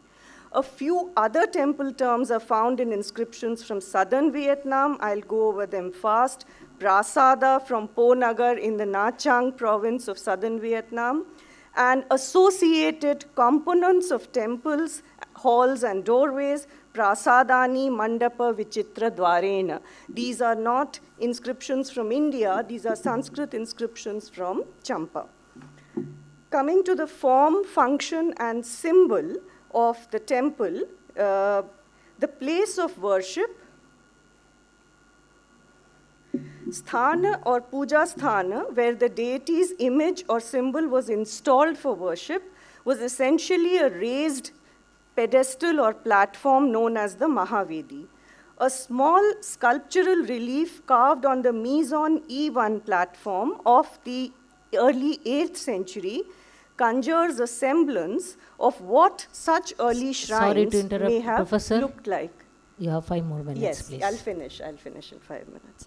It depicts now, so this is actually an assemblage done by me for a publication, but this lowest register shows the arranged Mahavedi in the Da Nang Museum of Charm Sculpture in Central Vietnam, and these are the various parts of that. It is almost a big square, and on that was the linga pedestal, the Pitika and the linga. And this is the imagery that is carved of ascetics in various activities, and the lintel, incidentally, this is a Shiva temple, but the lintel of the door frame has Anantashai Vishnu. On the other side, it shows the coming together of the local Januk element, under which this pedestal was there and the linga was installed. So I'll just quickly go back a second. Sorry. Is there some way we can go? All right. Yeah. So here is the, this slide shows a similar pedestal with a linga under a tree. So initially these Januk shelters with ceramic tiles, which have been found in the archaeological debris, this is the second level. The first level was open-aired pedestal with the linga shrine sheltered by the tree. But let me run for time. The remains of an elaborately carved stone Mahavedi recovered here with the linga. Now, this Mahavedi is made up of 14 exquisitely carved stone blocks. And let me quickly sum up the scenes that are depicted. One ascetic plays on the lute, another plucks at the strings of a musical instrument, 2 ascetics squat on the floor and engage in a discussion with a manuscript or a chart between them, another is engaged in a linga puja ritual, and an ascetic appears to be reciting something from a manuscript to a parrot. There is a parrot visible here, and he reads the manuscript. You know what we're used to in modern times saying parroting it out, but this is about Shruti and Smriti, you know, how you kind of memorize the scripture. Now, what is of great interest and what is not visible on this slide is that each stone slab of the Mahavedi is inscribed with a Sanskrit syllable in a southern Brahmi script, with letters arranged sequentially from one block to the next, beginning with ka, ka, ki, ki, ku, ku, it goes on, and ends with kaha, kha, kha, kha. So ka, ka, ki, ki is finished, and then kha, kha begins. While these syllables may have been inscribed by artisans to mark the sequence in which the blocks were to be organized or to be assembled, probably they were mason marks, used as mason marks, their presence reveals that Sanskrit syllabary, and by extension its recitation and memorization, was well established by the 7th, 8th century in Mizon. An 8th century stone tympanum once crowned the, this is my last slide. Now, on the tympanum of the Mizon F1 temple, which shows the narrative of the Ravana Anugraha really, on the side is this one temple. Now, this miniature temple model is of utmost importance as it is the only surviving and intact representation of a temple's elevation that belongs to a period prior to the 9th century in Mizon. The F1 temple model rises from a molded platform or an upapitha that is interrupted at its center by a stairway with banisters leading up to the platform terrace. While the E1 Mahavedi had supported the Linga Yoni directly, as I showed earlier, the F1 platform acts as a sub-base or an upapitha from which the temple springs, complete in its own elevation from the base to the finial. And I created that line drawing to mark it out. In the published paper, I have argued why these terms are being used here, but I mean, I can bring it up in the comments section. But from the Sokul, Vedi Bandha / Pitha, the Padavarga, Prastara, Grihapindi, Griva, Shikhara, Trishula, and the finial resting on a tiny Pitika on top as well. The architectural transition from the Mizon E1 type of temple to the Mizon F1 temple model type here records a shift from open-air structures to brick-walled temples with superstructures. The Mizon E1 Mahavedi served a dual function. So, since the time is up, I will conclude. While the architectural vocabulary of the 7th, 8th century temples of Southeast Asia reveals close generic links with Indian temples, the details of their form and embellishment also clearly indicate that the beginnings of the transmission of architectural ideas and forms between India and Southeast Asia have to be looked for in an even earlier period, a period from which we do not have many intact examples, since the medium of construction, even in India at that time, was largely wood and brick. The localization of Indic architectural knowledge systems in Southeast Asian regions and their assimilation with local predilections and building practices are clearly in evidence by the 7th, 8th centuries, a conclusion supported by the formal qualities of the earliest surviving Southeast Asian temples themselves. The Southeast Asian temples from this period already reveal an architectural language that is affiliated to and yet quite distinct from the contemporaneous Indian temple. Thank you very much. Thank you very much, Professor, for a very wonderful talk and enlightening us. Thank you so much. May I request?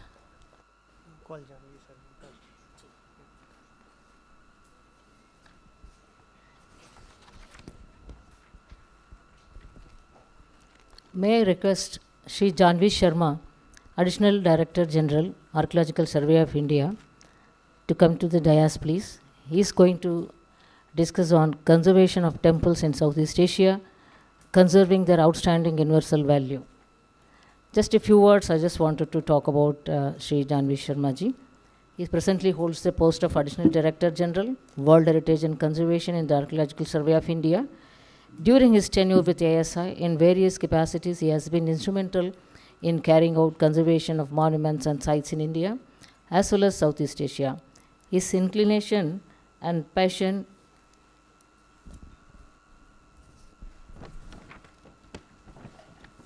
for heritage conservation and photography has culminated in a publication titled Architectural Heritage of Ladakh. Janvi Sharma ji.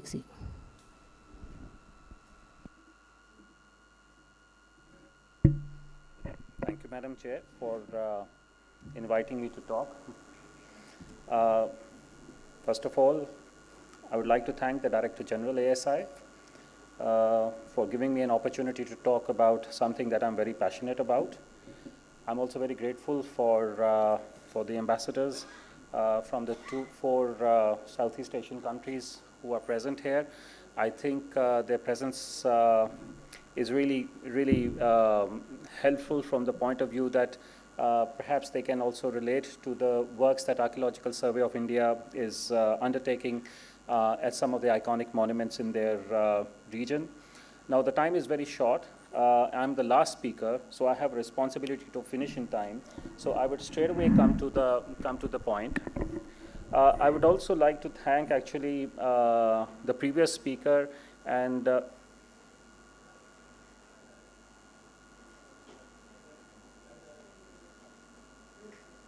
how does it work?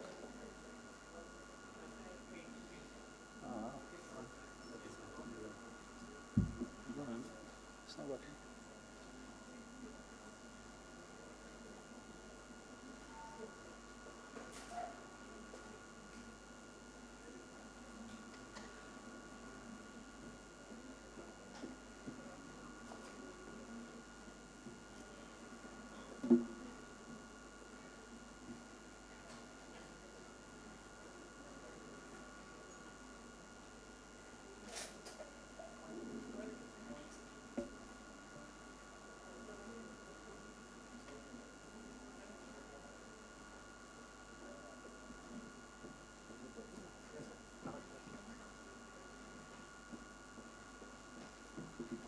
I think I'm not going to spend too much time on this slide because both the previous speaker and Professor Himanshu Prabha Ray has elaborated on this aspect of the cultural interactions that have taken place. But using the World Heritage jargon, it is basically the interchange of cultural values with its tangible and intangible manifestations that we are basically looking at, and how these traditions were indigenized.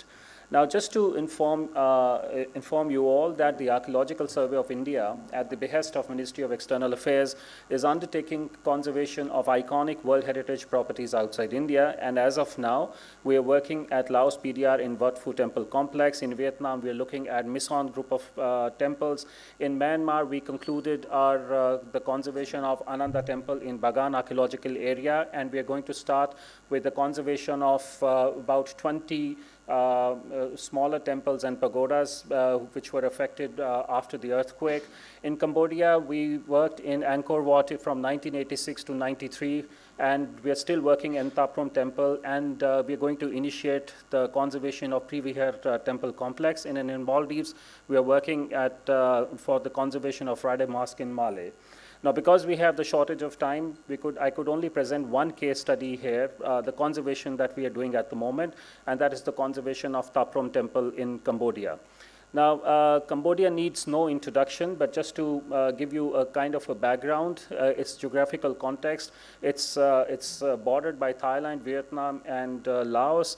It has an extremely hot and humid climate, and the Angkor region that we are looking at is in close proximity to the great lake called Tonle Sap, which is fed by the waters of Mekong River. Now, the India-Cambodia link, if we may say, goes back to approximately 5th or 6th century CE.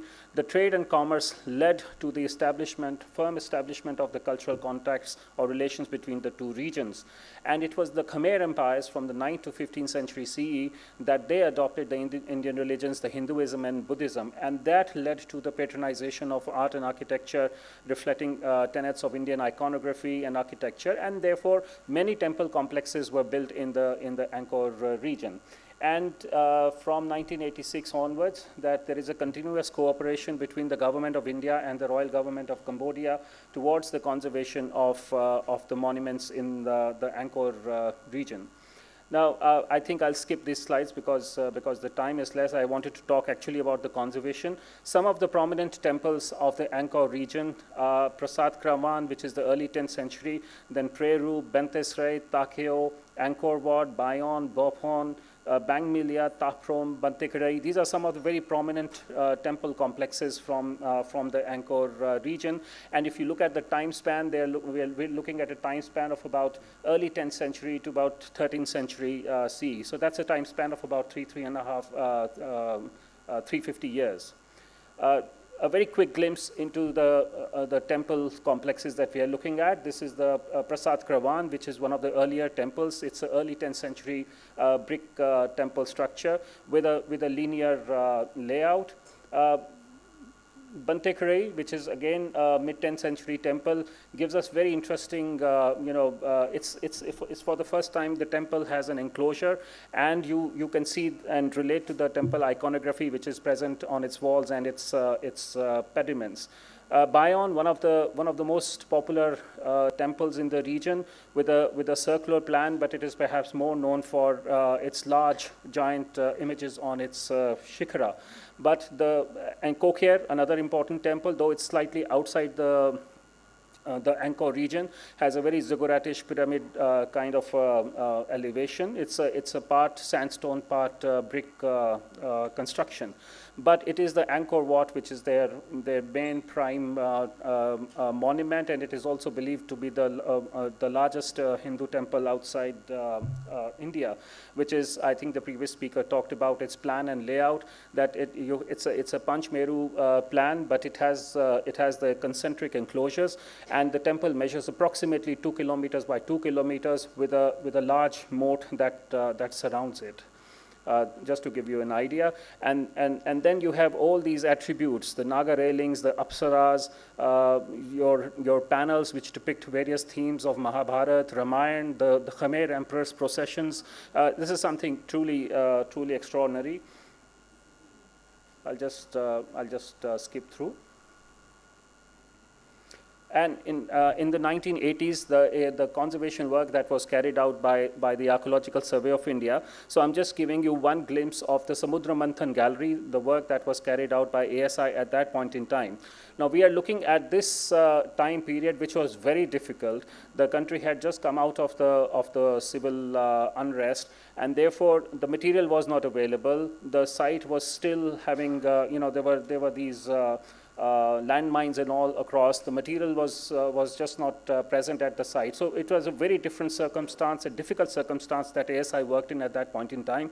So whatever material that was available at the site was used by our people in order to restore some of the portions of this temple complex. So Samudra Manthan Gallery is one of the popular, I would say, the galleries in the Angkor temple. So that conservation work was undertaken by ASI. Its galleries were restored. The flooring was restored at that point in time. The vaulted roof was restored in one of the galleries, and several temple sort of structures within the complex were also restored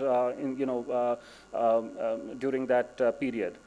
Now it was in our engagement primarily with the Taprom started when Angkor Wat was inscribed on the World Heritage List under criterion 1, 2, 3, and 4. And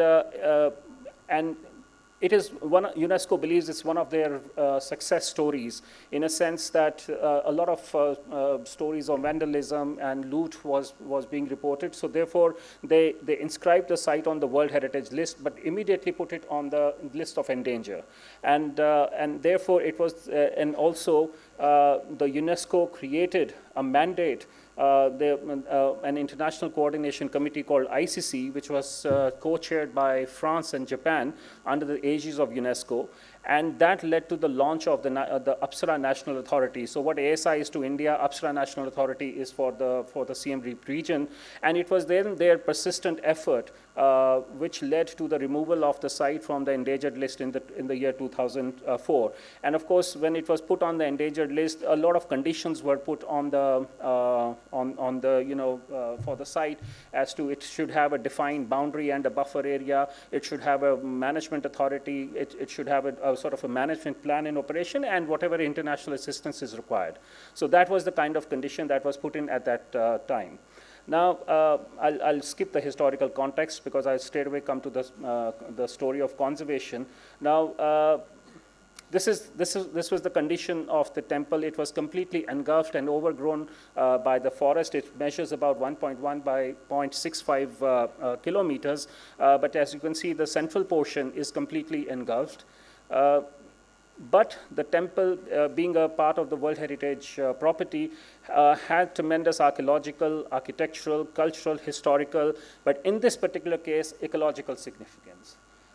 What I meant by is this unique coexistence of the natural and the built heritage, which you do not find elsewhere in the kind of dramatic countenance that you find here. And therefore, because of the presence of the trees on the structure, this is very popularly known as the tree temple, or the tree temple complex, and it is one of the most visited temples after Angkor Wat and Bayon in the region. And so some of the shots of this very dramatic kind of presence of the trees and the roots on the structure. Structurally speaking, normally we say that the joints should not be vertical, but here the joints are vertical. So there was very interesting structural system that was adopted, or joinery system that was adopted, wherein through the notches, those little notches in both the directions, that the stones were erect. And therefore, even after 500, 600, or 800 years, you still see the portions of these monuments, intact. So just a shot of that. Everybody wants to have an Angela Jolie moment here. So anybody who goes to Tapram would definitely want himself or herself to be clicked here, because at some point in time, Angela Jolie was there. Now, it was the then Prime Minister who went there in the year 2002, and apparently said that he composed a poem here when he came to Taprom, and he also expressed his desire to take up the conservation work of this temple. I'm sure you will be able to recognize who the then Prime Minister is. This led to a series of meetings after the Prime Minister went, and this project was launched by the then Secretary Culture. The whole project is monitored, as I mentioned, by this ICC UNESCO-led international committee. The first 3 years, we started with a very comprehensive documentation, and I'll show you a sample of that, and the urgent conservation works that needed to be undertaken. Certain studies that we had to undertake for our understanding of this site, and some trial excavations that we did at that point in time. And then the actual conservation work began from 2007 to 2013. Certain works we have completed. Now we are undertaking works in the phase 2, which are likely to be completed by next year. And then there are other locations also within the temple complex that the ICC the Apsara Authority has requested us to look into. Now, the structural challenges, the failures, I'll show you the images in a while, were basically, you could see the collapses of the roofs, the walls, pillars, the vaulted ceilings had completely caved in. There was the widening of joints, the lintel beams, the pillars were cracked, and there were massive tilts that you could see. And all this was because of the act of vegetation, the vandalism, the weathering, the waterlogging, and of course the lack of maintenance and neglect, and also to an extent impact of the civil war. So this was the condition of the temple at that point in time. This is an image from 2008 of the third gallery enclosure. And then the roots that had taken over the structure, or the waterlogging that would happen. I mean, it's a tropical country, so the rainfall is really high. So that would also impact the foundations and consequently the structure. So the conservation strategy that was adopted or is adopted by ASI, looking at a very multidisciplinary integrated scientific approach. So the aim was to protect both the tangible and intangible values, to maintain the outstanding universal value, undertake minimum intervention and follow the principle of anastylosis, that is, you use the existing members over there and make it sure that the site is more accessible and presentable for the visitors, and of course the transfer of skill to the local Cambodian officials and their masons and labor.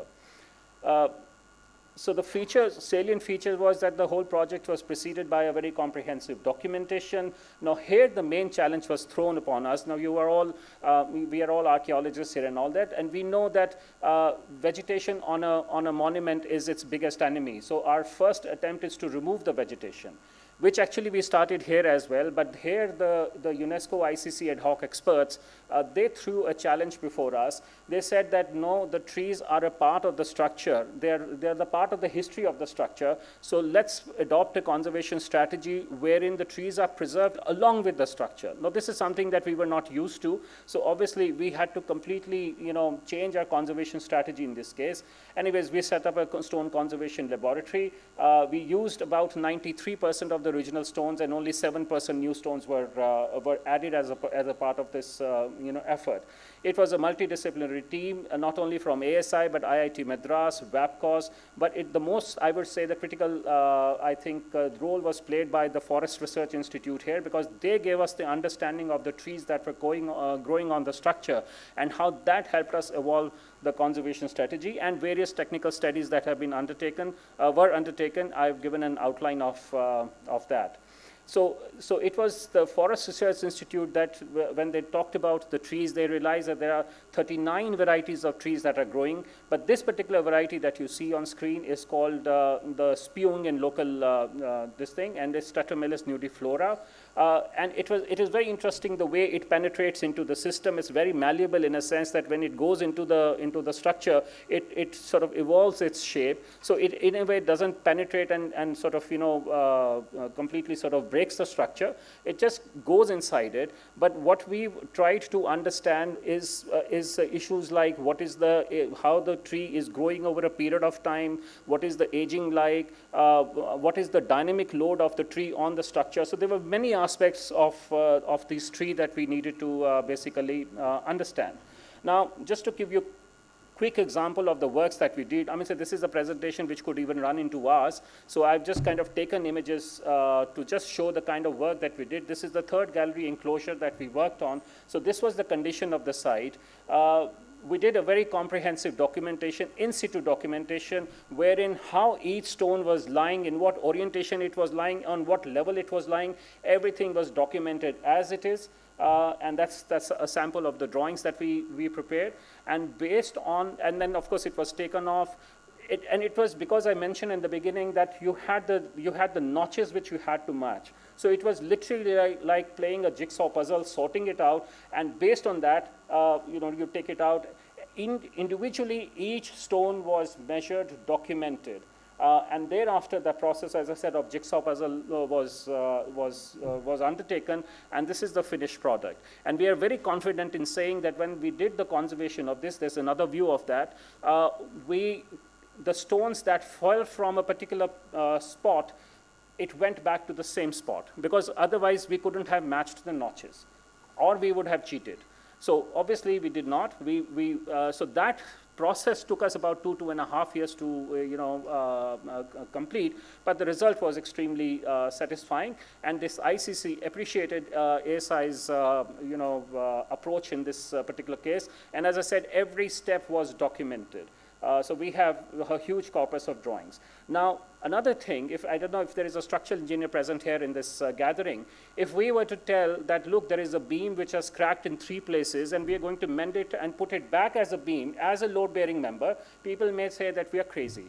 But actually, we achieved that. So there were beams, columns, or other architectural members which were broken in fragments. So whatever fragments we could use back, we mended it. And while mending it, if you could look at the image closely of the column which is lying on the right-hand side of the screen, you would see that whatever original is, we kept it as it is, and the new stone that was added to it matched the profile of the original member. So it is not that we are planing it and then we are adding something it. We are just cutting, we are just kind of following the profile. Now that is something which is time consuming, but as I said, in terms of maintaining the authenticity, and that's why I gave the presentation the title, Maintaining the Outstanding Universal Value, because we were concerned at that point in time to maintain its authenticity and integrity. And before we put it back, the whole lot of structural testing that was undertaken, you would hang it for a week to see whether there are any cracks that are developing, or you were subject to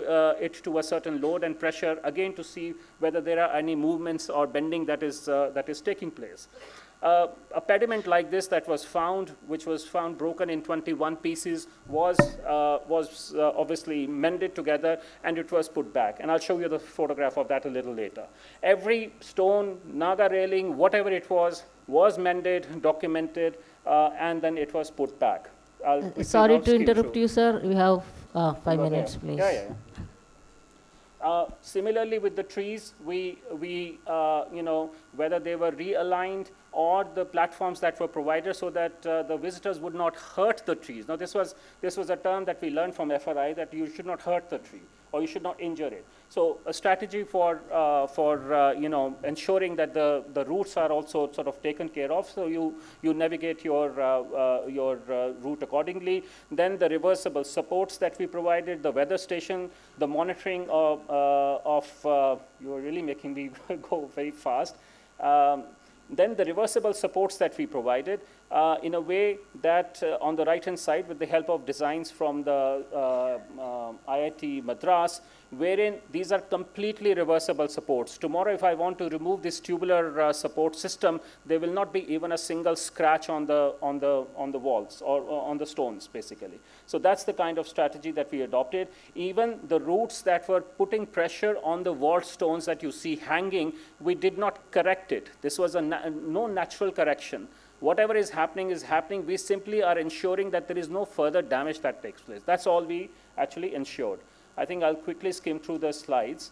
So many other parts of the temple complex that we followed the same strategy. Then the crack meters, the tilt meters and the crack meters that we have installed at several locations to constantly monitor if there is any movement that is taking place.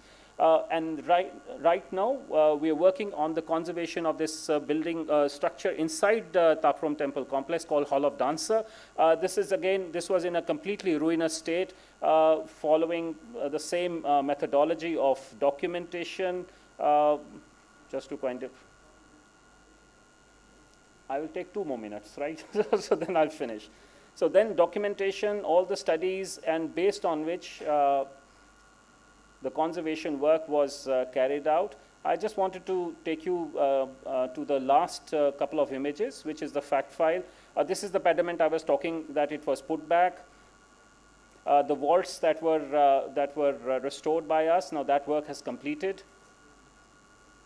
And sometimes you get very interesting discoveries or artifacts that you recover as a part of the conservation process. So that sort of really excites us all.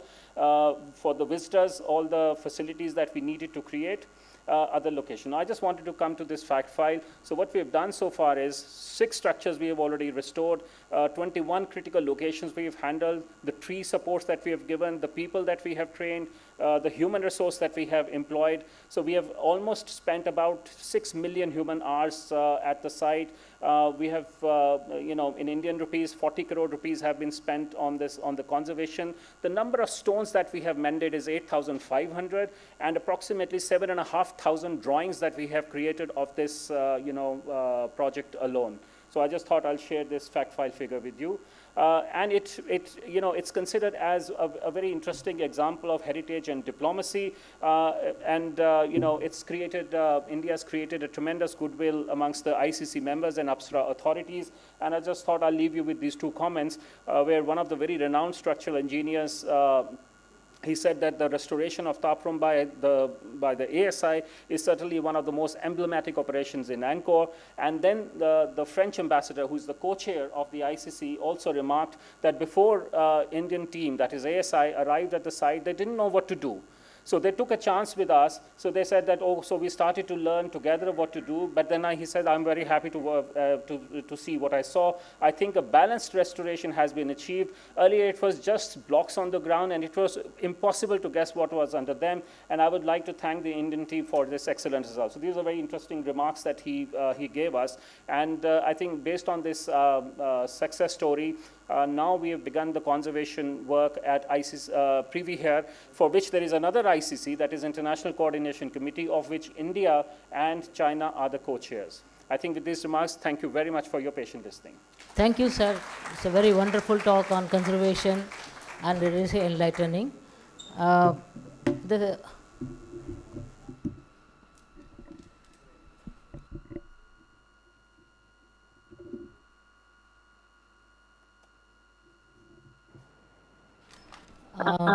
Now I can, I may invite Dr. Swati Chambarkar. Some technical issues she couldn't join. Now she will talk on architectural linkages, temple form in pre-Angkorian Cambodian and Indian temples through online. Ma'am, please you stick on to your timeline. This is only 20 minutes, ma'am. You are on.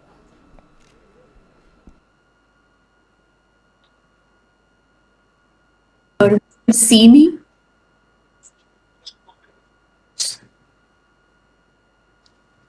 Can you see my presentation? Can you see my presentation? Yes, yes, we are seeing. Okay, sorry to start. Sorry to have missed out on, I think Himanshu's was the presentation I attended, and after that I missed the two presentations for the technical problems. A big thank you to Kiran for sorting this out. Good evening, everyone, and Chung Riep Sur to Khmer dignitaries. I'll start my presentation. Following Himanshu's advocation of the maritime focus in the study of intra-Asian connectivities, which has been sidelined for land-based national histories. So going beyond the metaphors of cultural diffusion, cultural influence, or flow of ideas that have so far been the part of scholarly debate, I adopt a geographically wider monsoon Asia or maritime Asia perspective, which shared a human, intellectual, and environmental histories. Now, one of the early polities that sprung up in called Funan in Lower Mekong around 2nd century CE. And we know about this polity from the Chinese historical sources.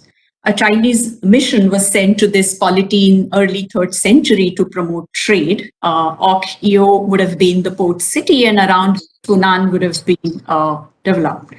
Now, the early architectural remains of Funan are not really that many, which haven't really survived, but the early sites would have been in southern Vietnam and Phnom Da in southern Cambodia around Angkor Varai. That would have been part of Funan, with Angkor Varai as its capital. From 6th century onwards, the Khmer inscriptions began to name city-states and use the term Bhavapura, city of Bhavavarman, Indrapura, city of Indravarman, Shrestapura, and so on. The inscriptions mention the noble titles with the Indic sort of a name Varman, and also Khmer titles of Pong. The Chinese sources now start mentioning Chenla instead of Funan from 6th century onwards. And they also record the missions, diplomatic missions sent by this polity of Ishanapura to China. And the capital of Chenla would have been Ishanapura, which is the present-day site of Sambor Raipur, now in the central Cambodia. The temples and associated sculptures that has survived from 6th century onwards includes many Shaiva, Vaishnava, and Buddhist imagery in this part. Now, both Sanskrit as well as Khmer inscriptions mention deities with Vra, like Vra Bhadreshwara or Vra Gandhira, and so on, or pawn titles for deities, pawn so-and-so or pawn so-and-so. Interestingly, all the Vra titles, I mean, all deities starting with Vra are all male, whereas the deities that begin with pawn title are mostly female. Now, gradually at some point, there is a merging into a more integrated belief system in which Sanskrit names are applied to the Khmer deities. But just because the Sanskrit names are applied to Khmer deities doesn't really mean that Khmers understood these deities like Shiva or Vishnu in purely Indic terms. And a good example would be a huge cult image, a 13th century huge cult image of Vishnu, which you find in one of the outer galleries of Angkor Wat, is understood as Nyakta, or the head of the local spirits. And this is what I mean by, whether in spite of having Sanskrit names, whether Khmers really understood the titles in purely Indic terms. Now, some of the most significant temples of early culture of early Khmer culture are found at Sambor Praiko in the province of Kampong Thom in central Cambodia. The site has been identified with Ishanapura, the capital of 7th century Chenla kingdom. This is by far the most extensive pre-Angkorian site in Cambodia, comprising of 3 major complexes, as you see, North, South, and Central group. And there are many more which have been discovered, like Y group and Z group and so on. One of the French architects, Henri Parmentier, was the first to do the systematic documentation of Sambor Praiko temples. And he documented 72 temples in 1935. But since then, the Japanese archaeologist and scholar Ichita Shimoda is working on this Sambor Praiko conservation project. And he started in 1992, and so far around 300 shrines have been discovered at Sambor Praiko. Majority of these shrines are built in brick with sandstone features, architectural features as lintels or door jambs or window sills and so on. There is only one sandstone building so far has been found on the site. Now, these temples are more often compared to the Gupta period freestanding Indian temples. If you look at these temple plans, and initially scholars like H.P. Sarkar, Nihar Ranjan Ray, and later on the European scholars like F.T.K. Bosch, George Sedis, Jacques du Marseille, they all have compared these temples to the early Gupta period temples of India. Now, if you look at the plans, the temples might appear identical at a glance, but there are actually different plans, ground plans, which have been used for the temples. And none of the temples are of the same shape. They were all individually constructed according to its plan. Fundamentally, shrines are open in one direction. And of course, there are some exceptions which are open on all 4 sides. Several plans are followed, as you see here on the slide: square plan, rectangular plan, octagonal plan, equilateral octagonal plan, and so on. Now, along with the variety of individual temple plans, you also see a variety of layout in the temple complexes. And as I have just highlighted a couple of them, where you see a enclosure enclosing multiple shrines, or a complex comprising of 5 shrines, or the temples which are arranged in a triad, which eventually sort of triggered the construction of Temple Mountain, or Quincus arrangement that you see of several shrines in Cambodia, for example, Angkor Wat, or the 3 towers of Prasat Karavan. Dr. Swati, can you hear me? Dr. Yes. Swati, I am sorry to interrupt you. Just 5 more minutes, please. We have to conclude this. Thank you. Oh, okay. So if there was a transmission of Indic traditions to Cambodia, whether through Indian travelers or Khmers being rigorously trained in Shilpa Shastras, you would have seen models of Indian temple and then the indigenous development. But since you don't see this kind of thing, it's better to look at the early temple sites across geography, not just India actually, but Java, Vietnam, Malay Peninsula, and also further down. These are the compositions of early Khmer temples and Indian temples, which look quite similar. And I've purposely mixed here different elements from Khmer as well as Indian temple sites. This is again the early temples on top of Sambor Praikuk as well as Hanche, and below you see temples, Indian temples of 6th to 8th centuries. Now what happens, but in spite of these kind of development, a unique form, a unique octagonal form develops at Sambor Praikuk, which I have shown here, which is often compared to the Mundeshwari temple in northern India. Mundeshwari is dated to 7th century and most of the time by Michael Meister and Joanna Williams. And most of the time, this example is given as the cultural diffusion in Cambodia. But recently, Fiona Bucky's very systematic analysis of Mundeshwari temple has moved the temple to 16th to 17th century because of its kind of extremely enlarged plan and a very stretched proportion. So what she has done is imposed the northern Indian temple plans on Mundeshwari to just show that this was the odd one out. She moves the temple to 16th to 17th century.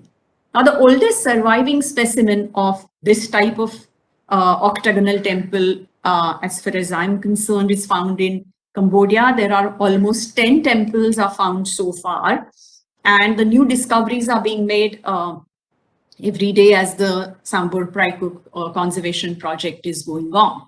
Now, Adam Hardy has already talked about Brihat Samhita and Vishnu Dharmottar Purana, describing a great variety of temple shapes, including hexagonal, circular, 8-petaled, and so on. He also talks about whether there is some anomaly in the text and the practices.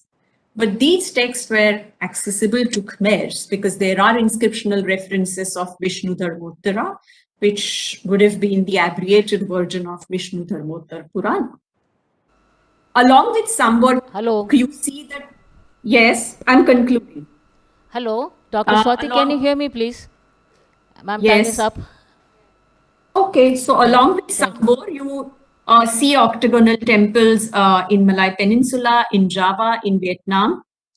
But the unique architecture of Ishanapura, which developed an octagonal temple, translating itself in a new aesthetic forms such as flying palaces and medallions, carved brick walls and temple enclosures gave rise to a style known as Sambor Praikuk style. Thank you. Sorry to interrupt, but it's a very interesting topic. We couldn't continue because of the time constraint. Thank you so much for your wonderful talk. No problem. Thank you. As a final thing, we have our dignitaries from Southeast Asian country, and that's the panelists interaction with the special invitees, please.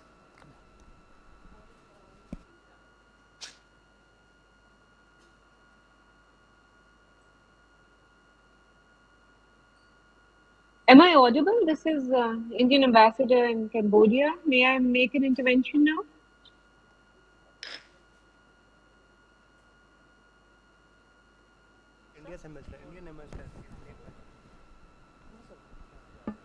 Hello. Yeah, I'm trying to speak to the admin. I would like to make an intervention.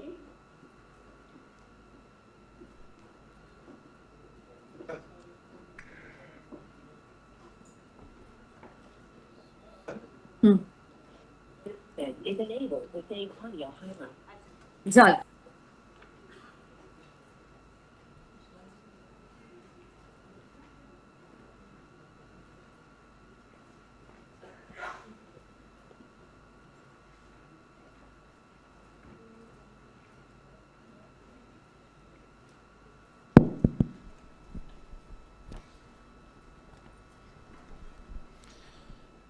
A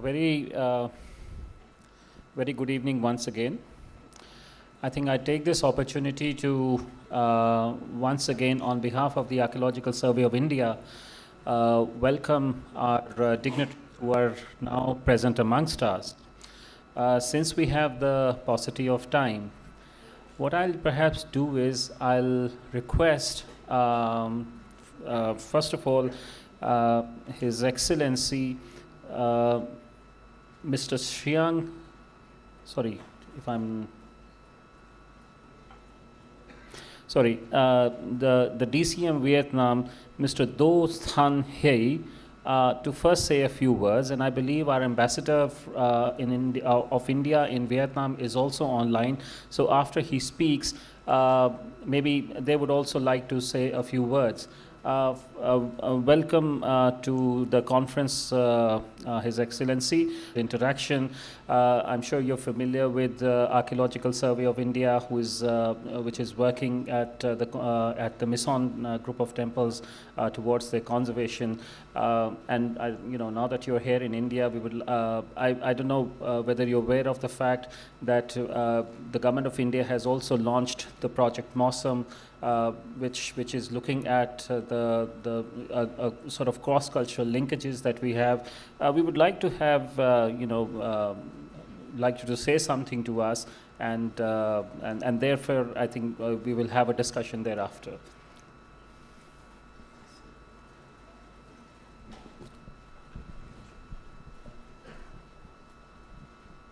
So first of all, I would like to thank the MEA and also all the organizers for inviting us to that very interesting conference. When I came here, I have very different perspective, and I got a PhD in political science, and I'm a diplomat. So that led me to a tendency that to suspect everything that the diplomats say, and also on the statement we have, whether it's a political statement and anything elsewhere. So usually in Vietnam and India relations, the relations is said to date back to 2,000 years. I think that with all the cultural and civilizational linkages between the two countries. And before coming to India, I'm not really realized what does that mean. But when I do come, and today also I come to Hampi, it's really an eye-opening trip, and sees a lot of architectures, the pillars, the all kind of structures. And that really made me think that also, of course, before I came to India, I came to Mission, and also it appeared a lot of here in on that. So I did see definitely a lot of linkages and also the similarities, and I think that that proof that there is the evidence of the cultures and civilization, the linkages between the two countries. And I think that also a kind of heritage we have to preserve. And on that note, I would, when I follow all the presentations of the archaeologists here, and I first one I would like to congratulations on that very successful and very important work you have done. And of course, not only in Cambodia, but also in Vietnam and Laos and elsewhere. And you help us to realize a part of our history, part of our legacies. And I think that through that, we definitely also unearth what a lot of interaction we have in the past. And I think that mostly that interactions were very peaceful and also very human in many ways. So I think that you did a good job, and I would like to congratulate on that. And also, would like you to continue that work, because I know that in Vietnam, I think that project conservation 3 more sites in Mission and in Dong Dương Monastery, and also in Nhan Tower. And I think the other thing we also have to conserve is that the shared value among us, and we have, I think, all character better, also more dialogue between India and also other Southeast Asian country, because that value is important for us. And that is also in the past is a peaceful interaction, is a peaceful transmission, all type of architectures, and that good thing. So I think that is it's very occasional session for me today, and I hope that it's also become more popular for others, especially the young. They should be educated about that heritage. Thanks a lot. Yeah. Thank you very much for your very encouraging remarks. Yes, ASI has worked, I think we've completed 3 group of temples, A, H and K, and I believe from this season, and our team, I think, is going to Vietnam perhaps this week only to start the work on other group of temples as well. So thank you very much for your remarks. Am I correct in my understanding that perhaps our ambassador of India in Vietnam also is online? Yes, I'm here, if you can hear me.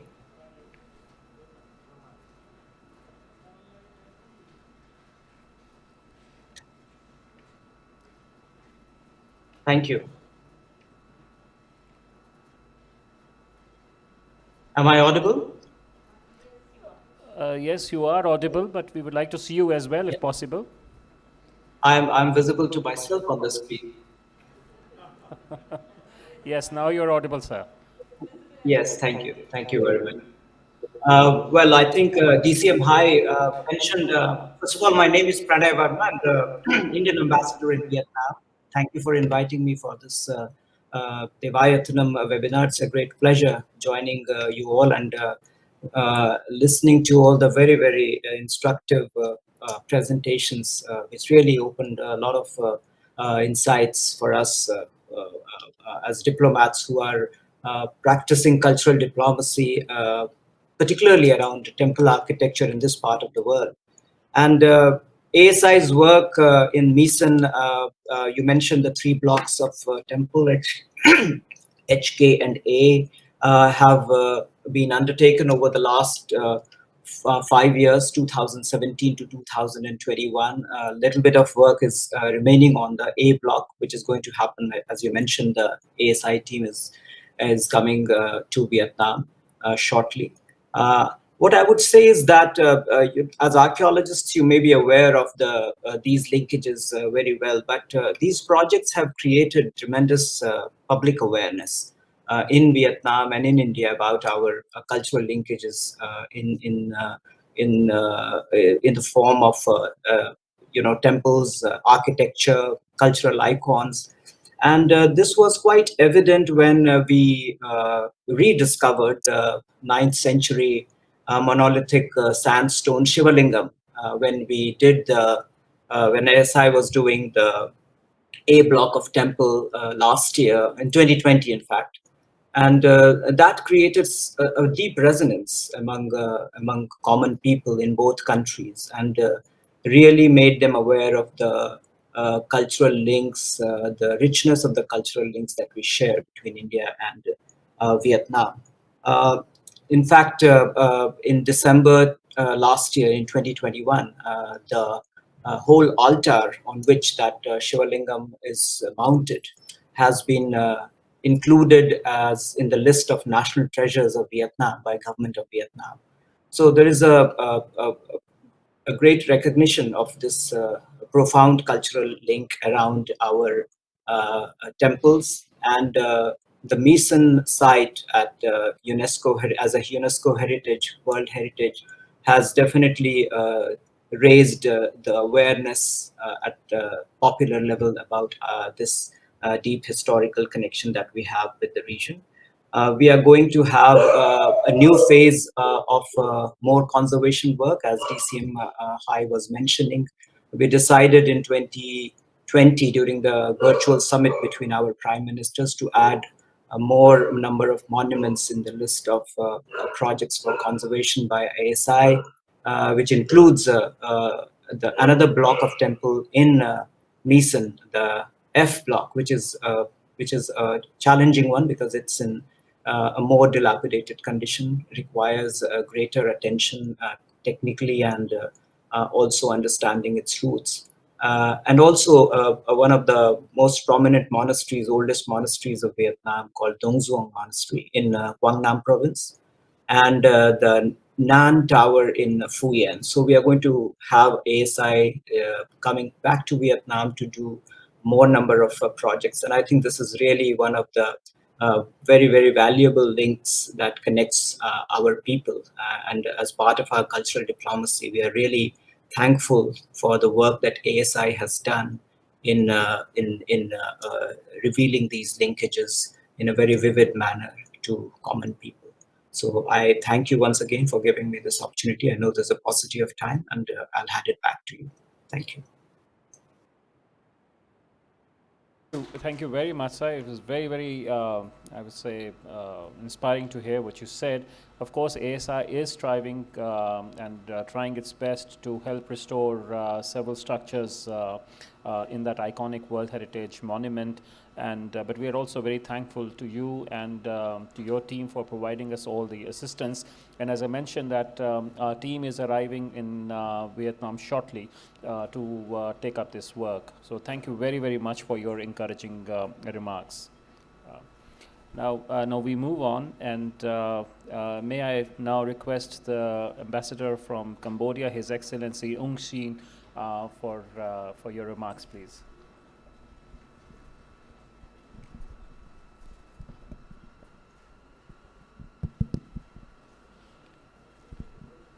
A very good evening, Excellency, Ambassador of Myanmar, the Deputy Chief of Mission of Laos PDR, the Deputy Chief Minister of Republic Socialist of Vietnam, Excellency the Secretary General of ASI. So first of all, I would like to express my sincere thanks for the MEA as well as the Ministry of Culture and the AIS for inviting me and our colleague to be here in Hampi for a conference on temple architecture. And this morning, our colleague have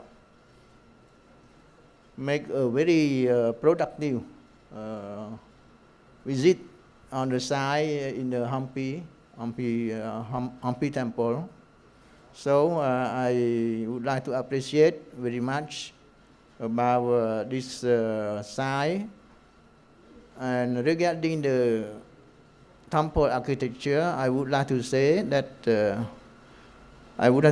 some history of Cambodia. Maybe you know Angkor Wat complex have been abandoned. I don't know how long, until they cover by the tree and the vegetation have ruined the temple.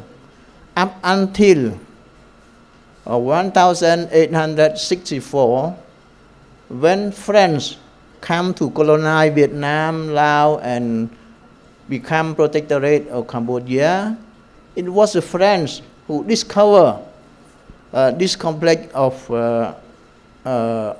temple in Angkor Wat. So after that, they try to restore, and before the war erupted in 1970, the complex of Angkor have been preserved and by the French conservation. But when the war erupted in 1970, the Khmer Rouge, the war erupted, and the French conservation had left Cambodia, and the complex Angkor have nothing to do, and let like you know until the Khmer Rouge came to power in April 1975. I don't know, there is no any conservation, any restoration. Every people have to go to rice field to plant the rice, and besides this, no market, no money, no school, and your diploma, your PhD, your master degree is on the dry field. It's not on the school, on the university.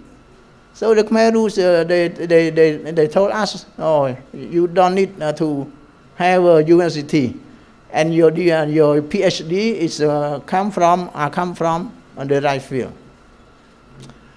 So after the liberation, Cambodia liberation on the 7th January 1979, with the assistance also from the Vietnamese authority. So Cambodia have liberated, but we still in the poor condition. Even the Khmer Rouge was toppled, but they were still active. They were still active in the whole country. One side, the government who control most territory in Cambodia, in Phnom Penh, and the other side there is one government coalition comprising the Khmer Rouge and the Phun Singpek and the Khmer from the Prime Minister Son Sann. So they are still fighting between the two factions. But even Cambodia was under fully embargo by the international community. Only India, the world largest democracy in the world, who recognize the government of Cambodia in Phnom Penh. And after that, they have established the embassy in Phnom Penh in 1981.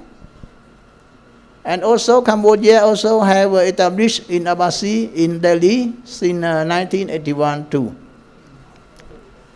So since the complex of Angkor has no any country who assist Cambodia, and we are still was under the embargo, so we request India government to assist Cambodia during that time since 1986. So the first work that the AISE have done is to clean the roof of the Angkor Wat temple. At that time, how difficult? There is no infrastructure, no connection with. If you want to go to Siem Reap, you need at least 4 or 5 days, and you have to risk with the Khmer Rouge who will attack you. But India, the group of AIS, so they have made a great effort to clean the roof of Angkor Wat temple from 1986 to 1993. So if there is no assistance from India at that time, can you imagine how the Angkor Wat temple become? And on the other side, the opposition also they critique India, that India may damage the roof of Angkor Wat by using the chemical to clean the roof of the Angkor Wat temple.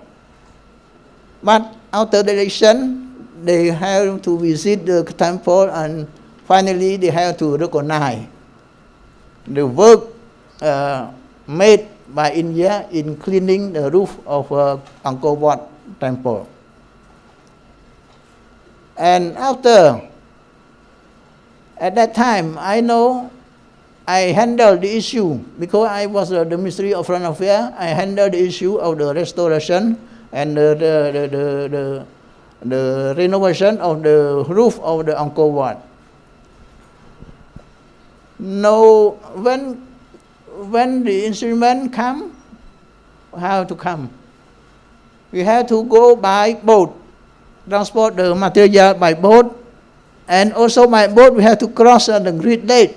The Great Lake also the Khmer Rouge is very active in that area. Everywhere the Khmer Rouge, they were active. And sometimes when the group of AIS carrying out their work, they were attacked by the Khmer Rouge. And they have to flee to the conservation center, something like this. I have met the one of the former foreign secretary of MEA. He went to meet me when I come to India. He said he was responsible for the work of the cleaning of the roof of the temple. He said that, oh, very, very hard, very hard. The work is very hard because of the Khmer Rouge, they make, sometimes you have to step up on the landmine and you become unmute like something like this. But very fortunate that there is no Indian people have been touched by the step up in the under the mine. And finally, the roof of Angkor Wat have been restored until now. After that, after the election, also we request the Indian government to continue to assist Cambodia in preservation and renovation of the Prasat temple. So the other Tataprom temple. Until now, as you can see, you have mentioned very clearly, I have no word to say because you have made a very concise presentation about your work. And also, the last speaker also, they said about the pre-Angkorian period also. I have no word to add. But when I listen to you and see that, when Cambodia is living, who is instead of do we continue the work? So in this case, for my personal view and my government, I don't want to see India living the work to restore and renovate the Cambodian temple, especially now the third phase of renovation of Taprom temple is going on. And besides this, after Cambodia temple of Pravia have been listed as the World Heritage Site UNESCO, India also is the co-chair of the ICC of the development of Pravia temple. Yeah, yeah, I'm a congratulations. Yeah. I have to meet you, and you too. I have to meet. Yeah. And I heard that India would like also to renovate one of Garupa in the Prasat Pravia temple. Yes, they plan to renovate one Garupa. So yeah. So I have asked Her Excellency Ambassador Uttam. I forgot her name. I have regular contact with her to activate the cooperation between Cambodia and India. Yeah, Devani, yeah. She's online. Is she online? She's online. Oh, yeah. She's waiting. Yeah, so now now we are working actively with her to promote Cambodia and India relation. As the year, we also celebrate the 70 years anniversary of the Cambodia-India diplomatic relation. Wonderful.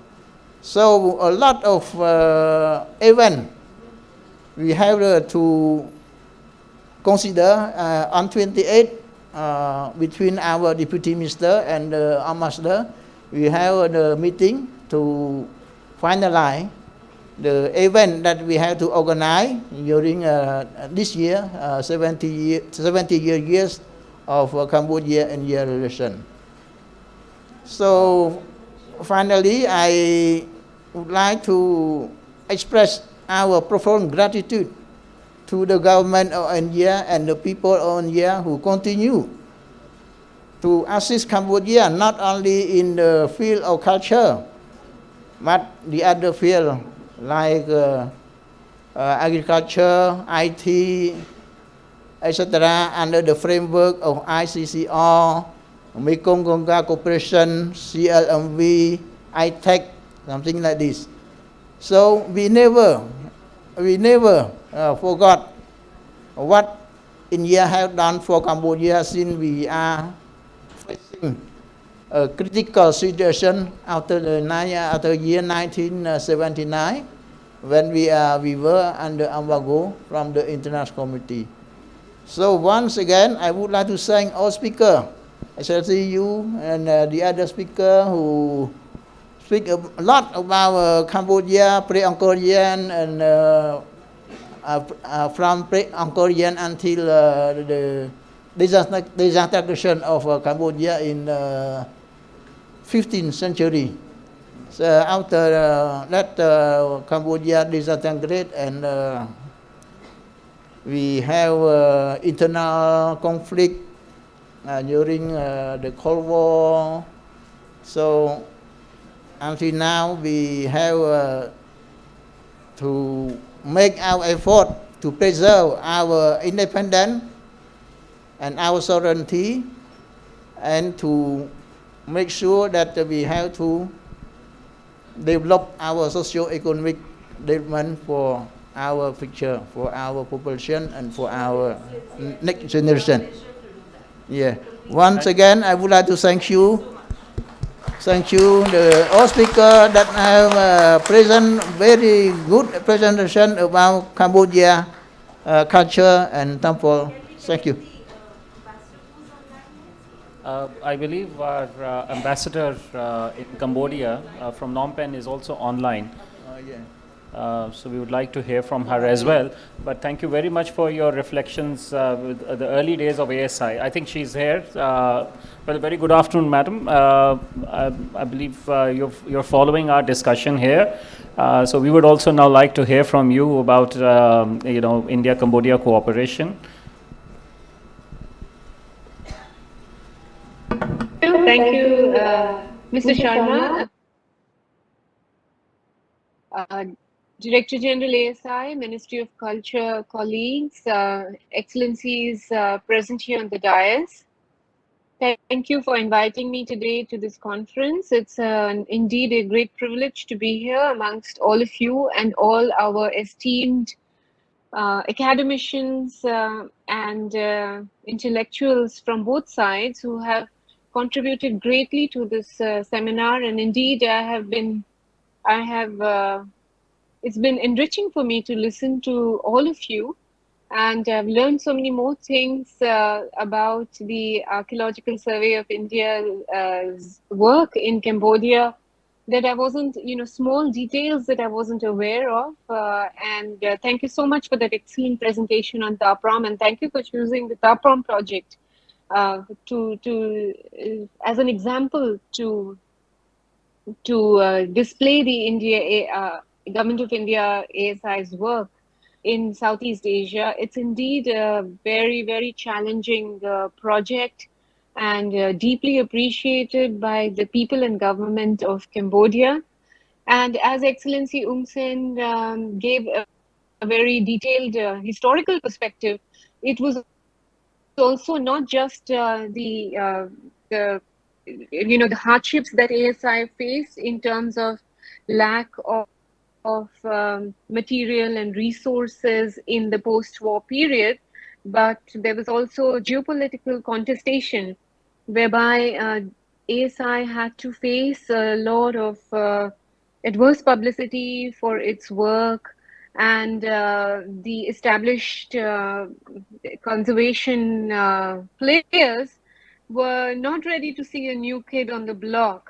However, ASI made sure with its stellar work that it was recognized not just by the Cambodian government, but also by the international players in the field of conservation and heritage. And testimony to this is the request for India to be the co-chair on the International Coordination Committee of the Prayer Vihir Temple, which we are very proud to co-chair along with China, and we will soon be starting work on the Prayer Vihir Temple as well, as soon as the ASI sends us its team, for which we are eagerly awaiting. We will be again the first country to start work on the Gopura 5 and the Nagarjuna corridor in Prayer Vihir. I was just there yesterday to examine the site preparations, and all our implementation plans are ready, and we are ready to start work on the ground. Hopefully in this very important year of the 70th anniversary of India-Cambodia bilateral relations. The anniversary year of India-Cambodia bilateral relations. A few points, of course, it's, everybody has recognized the extremely important work that ASI has and the Government of India has conducted in preserving our shared cultural heritage. There are a few points that I may like to add here. Where, since we have all stakeholders, including academicians, the government, the cultural ministry, the culture and the external affairs, and our foreign partners, we perhaps have to look more at, from the Indian side, we really need to look more at establishing academic linkages between universities and institutions in Cambodia and Southeast Asia, since this is, the Cambodia's perhaps no other country in the world has so much of Indic influence and so much of cultural heritage, not just in terms of temples, but murals, paintings, iconography, I mean, you name it and we have it here. However, I do not see many academics, involved in research and joint research at that. And I would therefore encourage and invite and emphasize that premier institutions like Deccan College and others should really look at forming joint research projects and MOUs with institutions throughout Southeast Asia, not just Cambodia. The other point that I would like to make is that while ASI has done such a stupendous work in Southeast Asia, there's so much that India can do. And now we do have a lot of private sector capacity as well in this field of heritage conservation. And that could also be tapped perhaps with the guidance of ASI. And this is an area where all of us, all stakeholders, should really explore and focus on to see how we can establish private sector linkages between our two countries in this field. And the third point is about the work that India has done is very it's created deep resonance, as Ambassador Verma pointed out, my dear colleague Pranay. I agree with you that there is a lot of resonance in this part of the world. However, the amount of publicity that we have received and the kind of awareness we've been able to build is despite our efforts. It's due to it's been also it's incremental. If we really need to spread the word, and especially amongst the young people of Cambodia and Southeast Asia, about our shared cultural linkages, the Indic imprint in the region, and plus the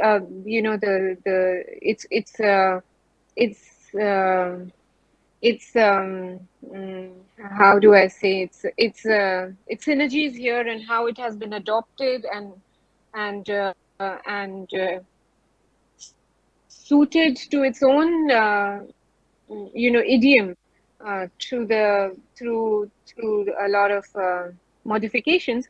This is not something that we have really paid attention to, especially when we are making DPRs and so on, because we don't really have a separate budget and so on for communication on the kind of work that we are doing. And that's something that we could really look at and would really pay rich dividends, I believe. Other than that, I feel we have covered, everything, and it's been a very, very enriching experience for me. Thank you for giving me attention and for giving me this opportunity to speak to all of you. And I look forward to continuing this extremely important work of cultural diplomacy. We have also identified some more projects here, especially the Wat Raja Bo, which is a living pagoda in Siem Reap, which has beautiful Ramayana murals, and we hope that soon we will be able to undertake that project as well as a new project to celebrate our 70th anniversary. And thank you so much for your attention and your time. Thanks a lot.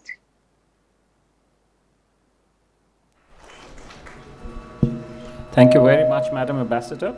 I've been just given this information that our ambassador from Thailand, Madam Suchitra Durai, is also online, and she would also like to speak with us on this occasion and share her thoughts. Well, it only gives us an indication how popular this this conference Devayatanam is, and its outreach is far ahead. So if she is connected, we would, Madam, like to hear from you as well. Thank you very much. Yes, Madam, you are audible. Very good evening from here. Very good evening to all of you. Congratulations to the Ministry of Culture, as well as, of course, the Archaeological India for conducting this wonderful on Indian temple architecture. Thailand is one country where the shared cultural heritage is evident as a lifestyle.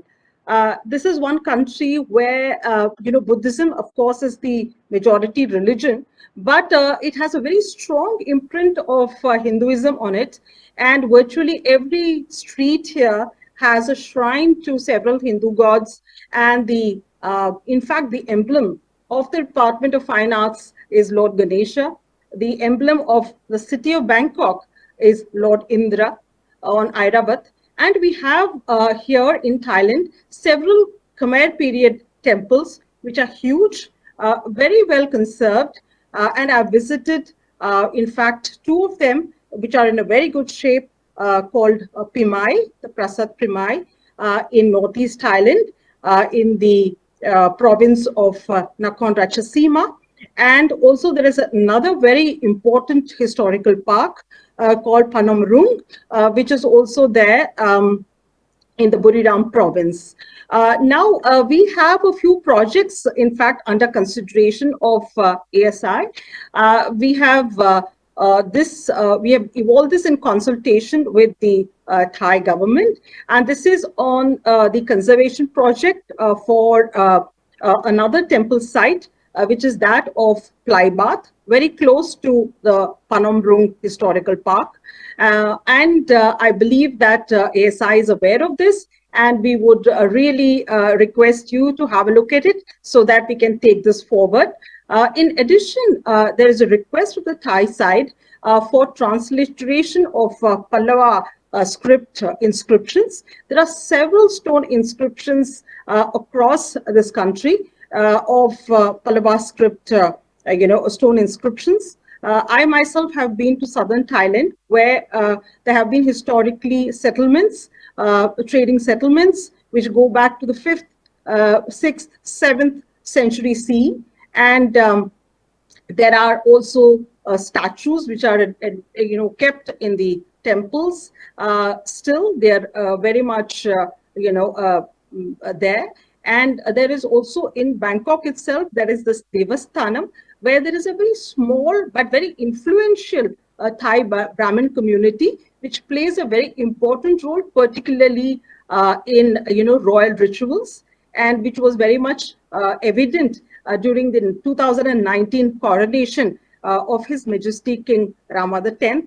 So, in fact, most of the coronation rituals were based on the coronation rituals of erstwhile Indian monarchs. So there is this connection there, and we would really like to request ASI to look at this, because there is a pending proposal for having a seminar and for also to have this conservation project to be fleshed out and to be looked at by both the sides. We are also celebrating the 75th anniversary of the establishment of our bilateral relations, and it would be a very good occasion to begin this process of cultural cooperation. Thank you very much. Thank you very much, Madam, for your very interesting remarks. Maybe at this juncture, I would ask the DGASI to say a few things.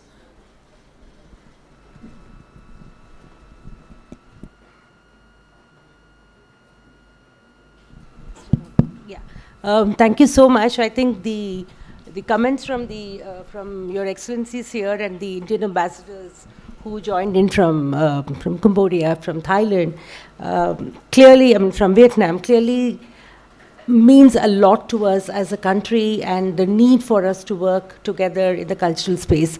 So as I was listening to them and listening to you as well, there is some kind of a loud thought I had, also basis what we heard from our speakers over the last 48 hours. We actually, visualized this conference on temple architecture in 3 series. I mean, we said this is series number 1, and then we moved to edition 2, edition 3 over the next 1 year. Maybe it would not be a bad idea to have the next edition of the same theme focus more on this component of how, Indian culture and, how we reached out to other countries, and the kind of learnings we've had over the last centuries from across the globe, especially this part of the country. Maybe instead of having the cultural diffusion as the last session, we should probably start with cultural diffusion as session number 1. I think that would probably be extremely helpful, and we will also be able to look at our own work in a very different light at that point in time. Thank you. Thank you very much, ma'am. Thank you.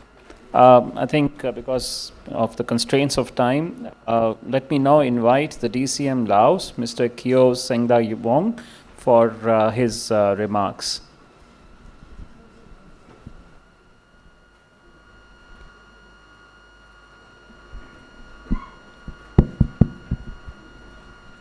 Good afternoon, everyone.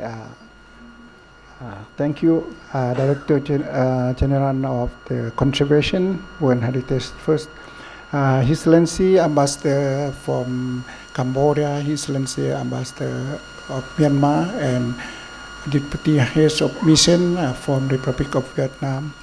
It's my pleasure to be here, and I would like to thank you, Ministry of Foreign Affairs of India, and External Affairs of India, and Ministry of the Culture of India, and the Director of the Reservation World Heritage, that give me opportunity to attend this conference, the important conference. That as the Ambassador of Cambodia mentioned, that this morning we have very excellent visit sightseeing at the temple in Hampi, and then we are very appreciate that for your organize this activity for our to visit that temple. I would like to point about the Indian-Lao relationship. I think we have the long time relation between Laos and India. The DCM of Vietnam said more than 200 years ago. But our diplomatic relation established in 1956.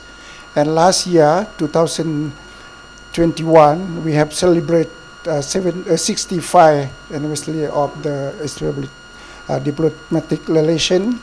The Indian embassy in Vientiane working with the Ministry of Foreign Affairs of Laos, we have organized the culture activity that we have this performance from Indian culture at the Indian Embassy, and then also we also have the activity or with the Indian Embassy also. We in Laos and India we have number of MOU that we have with India, like the IT, technology, and also agriculture. In terms of the heritage, the temple that the director mentioned in his presentation, that the Wat Phu Champasak, but Excellency no time to discuss about it. Wat Phu Champasak. Wat Phu Champasak is the Hindu temple that's believed to build late 11th, 10th, and early 11th century. That is we have proof certificate from World Heritage from UNESCO in 2001.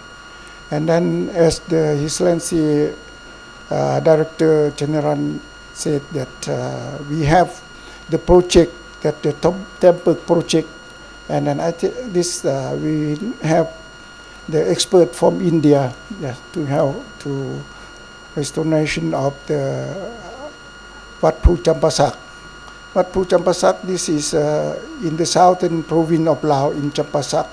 That the area we have the 39,000 hectares, that area, and then this temple is, I think, is linked between the temple in Laos, the Hindu, and then temple in India. Yeah, this I think the director work in that project, maybe more know about the temple in Wat Phu Champasak, and then I would like to thank you again that for the Ministry of External Affairs and Ministry of Agriculture that give me opportunity to come to join this meeting, the very important one, conference, and I would like to thank you everyone. Thank you. Thank you, Your Excellency.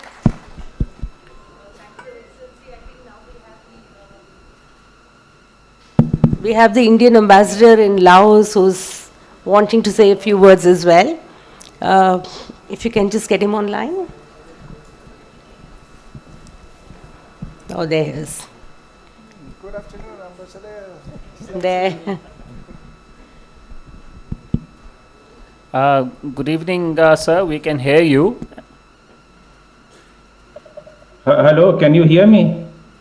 Yes, we can hear you, sir. So thank you very much. I would like to congratulate the Archaeological Survey of India for organizing this seminar, this online conference, and as we know that the ASI team has done very good work at Wat Phu, which is probably the most important center for Shaivite worship in Southeast Asia. It is older than Wat Phu, and 2 quadrangles have been restored, and the project goes on till 2027. Apart from that, Laos is, there are numerous sites related to Hinduism all over the country that have been identified, but most of them are yet to be studied in detail. Apparently, it is a big problem to determine the precise characteristics and chronology of the various sites linked to Hinduism. And the interesting part is that many sites have both Hindu and Buddhist archaeological artifacts. And near the Wat Pho temple, there's also the ancient Tomo, ancient site. There's also Prathat, Samphang, ancient stupa, which from where we can see shivlings.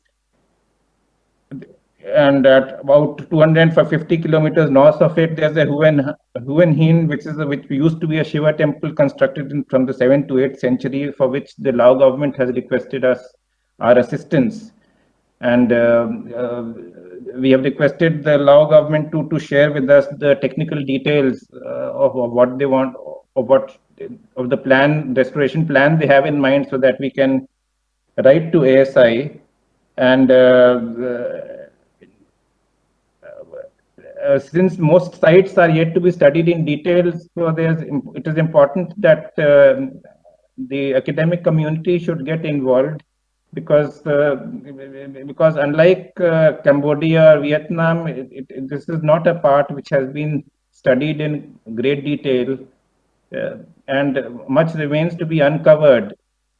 Both how Hinduism came, how it was substituted by Buddhism, and so it is important that more academic work is put in, and also the restoration work which has been begun at Wat Pho is completed. Because of COVID, it will take slightly longer, I suppose, but we have to restore all the terraces, all the 7 terraces which go right up to the top of the hill. And in art and architecture all over Laos, the influence of Indian art is very apparent, especially the Odyssean and the Gandhara styles of architecture in Buddha images and other temple construction. So this conference, I think, is a very timely initiative, and ASI certainly needs much more resources to devote to Southeast Asia, and in particular to Laos, which has been less studied, so that we are able to create a narrative of Indian influence in Southeast Asia, rather than depending upon the work of European scholars. And as my Lao colleague from Delhi, the DCM, said that we have an MOU, we really need to get much more intimately involved in conservation, restoration, as well as academic work on monuments related to Indian culture in Southeast Asia. Not just for geopolitical publicity purposes, but also for as a country, we have a duty to know where our influence went, and it is. So I would request the ASI to consider devoting more teams to conservation work outside India, because I am told that ASI has a constraint of the number of teams they can mount in a particular location, and so I hope this conference facilitates the way in which the hiring of more resources by ASI, and to that extent, this conference was very timely. I once again thank the Archaeological Survey of India and all the organizers of the conference who have deliberated on different aspects of temple construction and architecture. Much of it was very informative, some of it was very academic, but on the whole, it was a very good initiative, and thank you very much.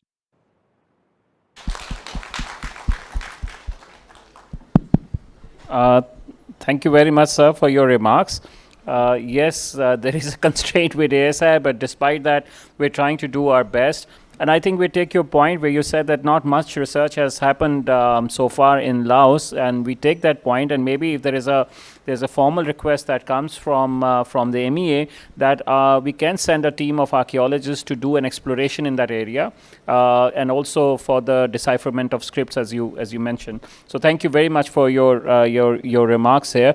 And now may I invite our ambassador, His Excellency Moi Ka Aung, from the ambassador of Vietnam, for his remarks.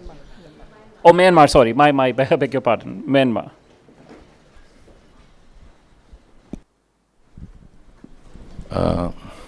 Srimati Vidyavati, Shri Sharma, Excellency Mr. Aung San, Mr. Dotai Hai, Mr. Kiel Sendabong, ladies and gentlemen. First of all, I would like to thank the organizer of this event, and I would like to thank Archaeological Survey of India, Ministry of Culture, and Ministry of External Affairs for inviting us. And I would also like to congratulate for the success of this important conference. And listening to the discussion from the conference, it's very educative, and we learn about the strong archaeological and cultural ties between India and Southeast Asia. And this morning we visited the archaeological sites in Hampi, and we are very much impressed, not only because of the breathtakingly beautiful architectures, and also how India is restoring those temples and archaeological sites. So, and Myanmar is immediate neighbor of India. We share 1,600 kilometers of land border and also maritime border, and Myanmar have trading and commercial ties for over 1,000 years with India. So we have very strong cultural ties. So in our country there are many archaeological sites, and many of them are very strong ties with the Indian architectural, but Myanmar temples, because most of the archaeological sites are the temples, monasteries, like that. But there are some uniqueness, because we localize the architectural style, and in our country, most of the stupa temples are really built by stone. Most of them are the bricks and mortar, and the difference from Indian archaeological style is we in the temple and stupa we put ornamental umbrella, we call it T, and also the lotus. So the style is different. So, and among the archaeological sites, two most important sites are one in in Pye, it's called Hanlin Sri Khatra. It's from 2nd century BC, and Bagan, of course. So, and they become UNESCO World Heritage Sites. And the monuments from Bagan were destroyed in 1975 by earthquake. And at the time, we did the renovation work by ourselves. But, India has a very much experience in, and also expertise in renovating the, archaeological the artifacts. So, and with the cooperation between our two countries, I'm happy to learn that another temple in Bagan is the restoration is completed, and we are very thankful for the the government of India, and also there was another earthquake very recently, and government of India and Myanmar signed the agreement for the restoration of 92 temples. So we are very much thankful for that. And also the Ministry of Culture from Myanmar and Ministry of Culture from India working very closely, and we look forward to receiving the technological expertise and also cultural exchange from India. So thank you very much.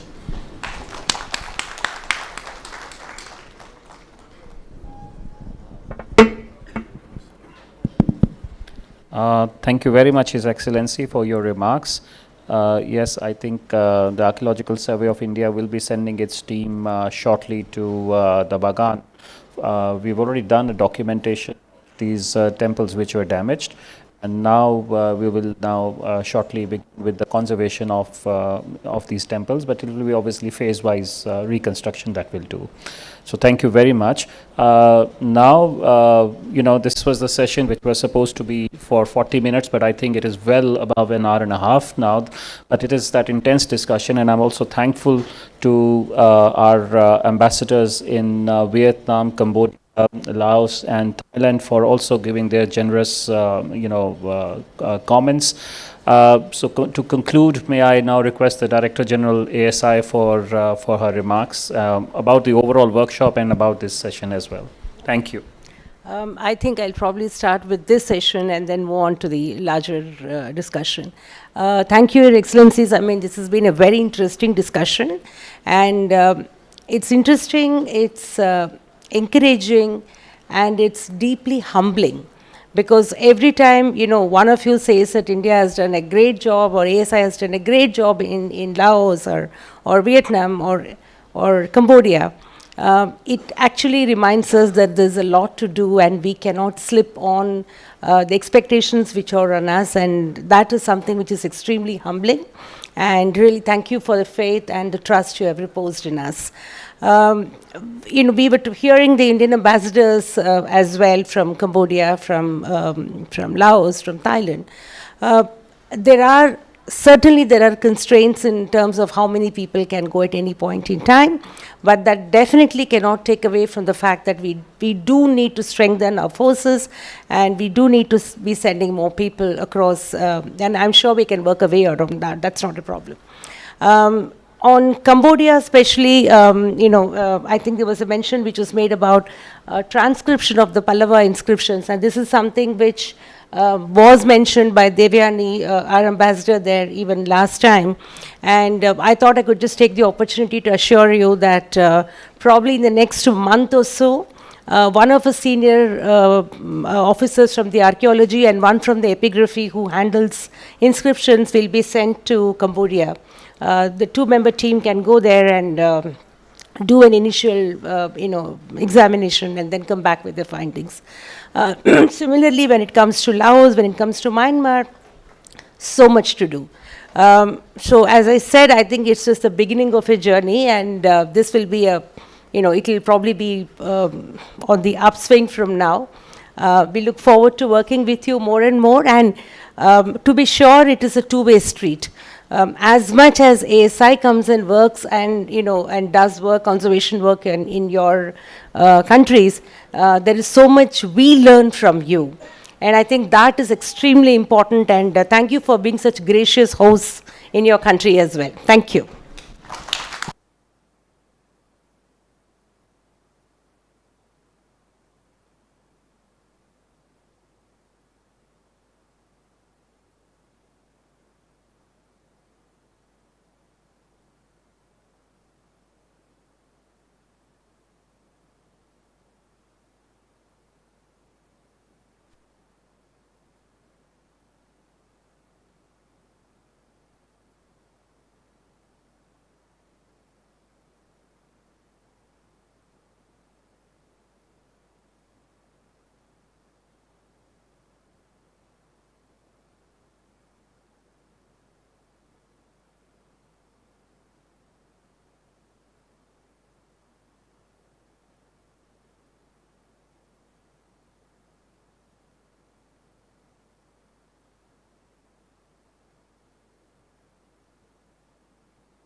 So can I request everybody to get back to the chairs?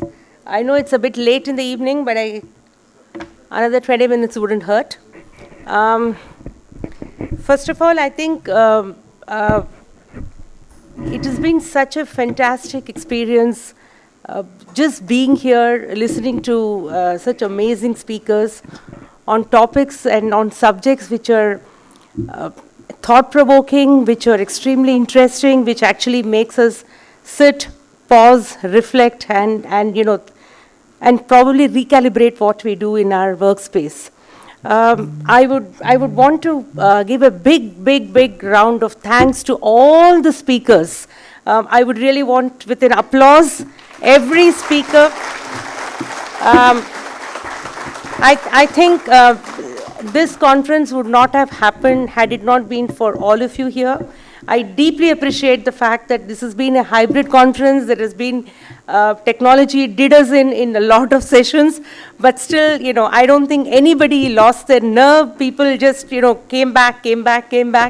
And I think it's absolutely gratifying to see the kind of support which has come from all of you.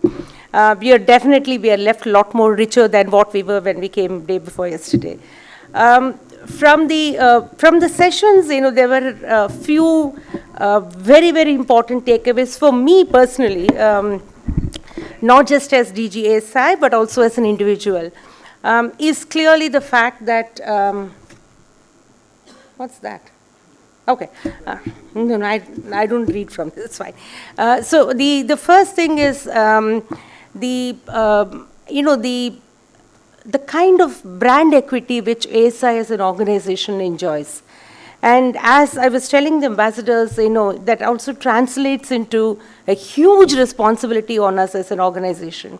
Because if each of you is saying this is something ASI should be doing, or ASI has done something like this before, and then, there's a lot which is coming out in terms of experiences, I certainly think that it's time for us to sit and, recalibrate what we know.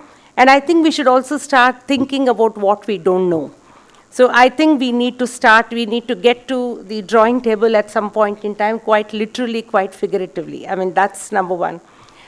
Two, as a complement to that is also the fact, this is an in-house audience, I'm sure. I mean, I don't consider the speakers as outsiders, so I'm just sharing my thoughts on this, which is, I think we also underplay what we do. You did mention about it, saying that there's a lot which ASI does, but we don't talk about it. We just don't document it, because for us it's okay, it's part of my work, and it's part of what I do, so I don't need to talk about it. But I guess somewhere the kind of work which ASI does, the kind of work which ASI stops, should also be talked about. Because what people notice is what we do, but what people don't notice is what we stop from happening. And that to me is very critical. So somewhere I think we need to be talking about our work with a little more confidence, and I think a lot more gusto. We really need to be talking about it, of course, backed by facts, backed by figures, backed by research. I mean, we shouldn't be saying anything which we have not done. Acknowledging our faults is absolutely not an issue. We should talk about where we did not do well. We should talk about where we could not do well, whatever the constraints were. I think that's the first step towards learning. There was a lot of discussion about, about publications, about the fact that, as an academic institution, where is that ASI has gone? I mean, we started off as a survey. We started off as an institution meant for a certain purpose. Have we moved on from that? Honest answer to that to me is that there's nothing wrong in moving away, as long as you hold on to the basic premise. So I think that is, we need to anchor ourselves somewhere and say, this is what our prime purpose is. But as things are changing, this is what the ecosystem demands of ASI, and therefore we should be doing more and more of other things as well. I think this conference has been hugely eye-opening from a very lot of respects. To me, as somebody who's quite passionate about temples, the one thought which came to my mind was that, the way many of you talked about the the agamas and, the way the entire architecture is defined in so precise numbers and, ratios and all of it in our texts. I think it's a beautiful contradiction that you have faith and science come together. And it's an absolutely beautiful contradiction. In our mind, we associate faith as something which is non-scientific. But here, it's actually coming together. And I think that, to me, is a huge takeaway from this conference. As I just said a few minutes back, this is the first of its series. We certainly want to take this dialogue forward. We want the speakers, the experts, and not just all of you who've been here and who joined us, but also all those who can certainly contribute to what we can do. Ideas are most welcome, and we will be very, very happy to get your support intellectually, get your support physically as well. To anchor some papers, help us write something, or help us move in a certain direction for a research. And I think that's very, very helpful, and we really solicit your help in that. There are, some speakers are here, so we have some certificates, not that you need any, but it's our mark of affection for you, if not anything that you've spent here, and we thought we'll give you that. I just want to thank some people. One definitely will be the Kannada University. I think the university, the Vice Chancellor, and their team have been very, very, very gracious.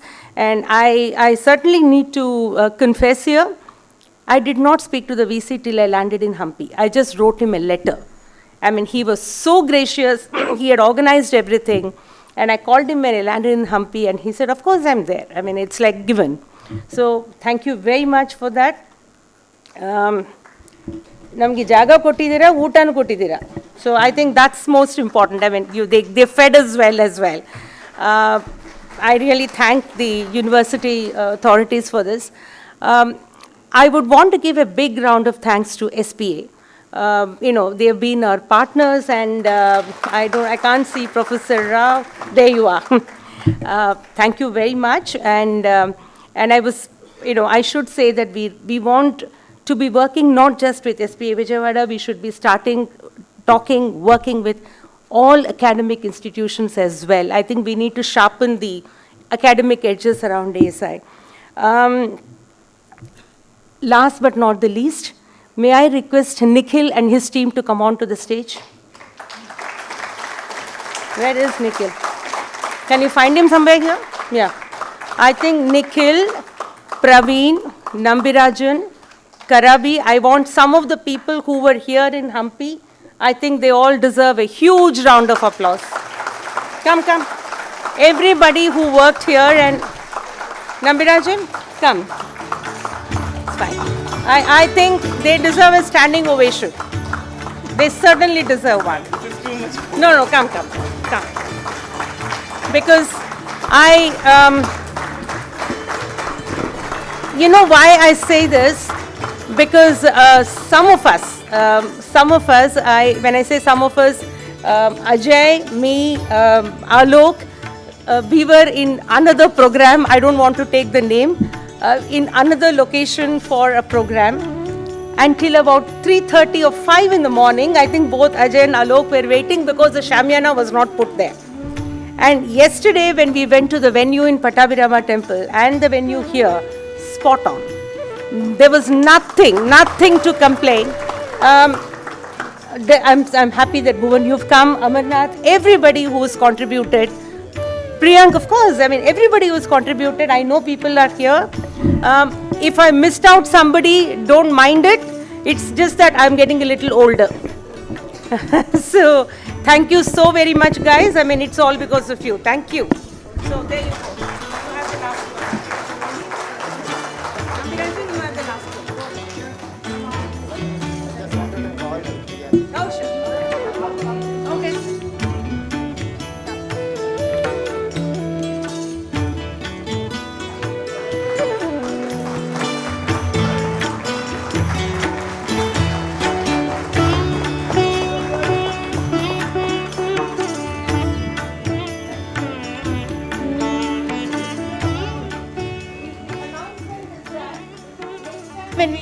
another conference, then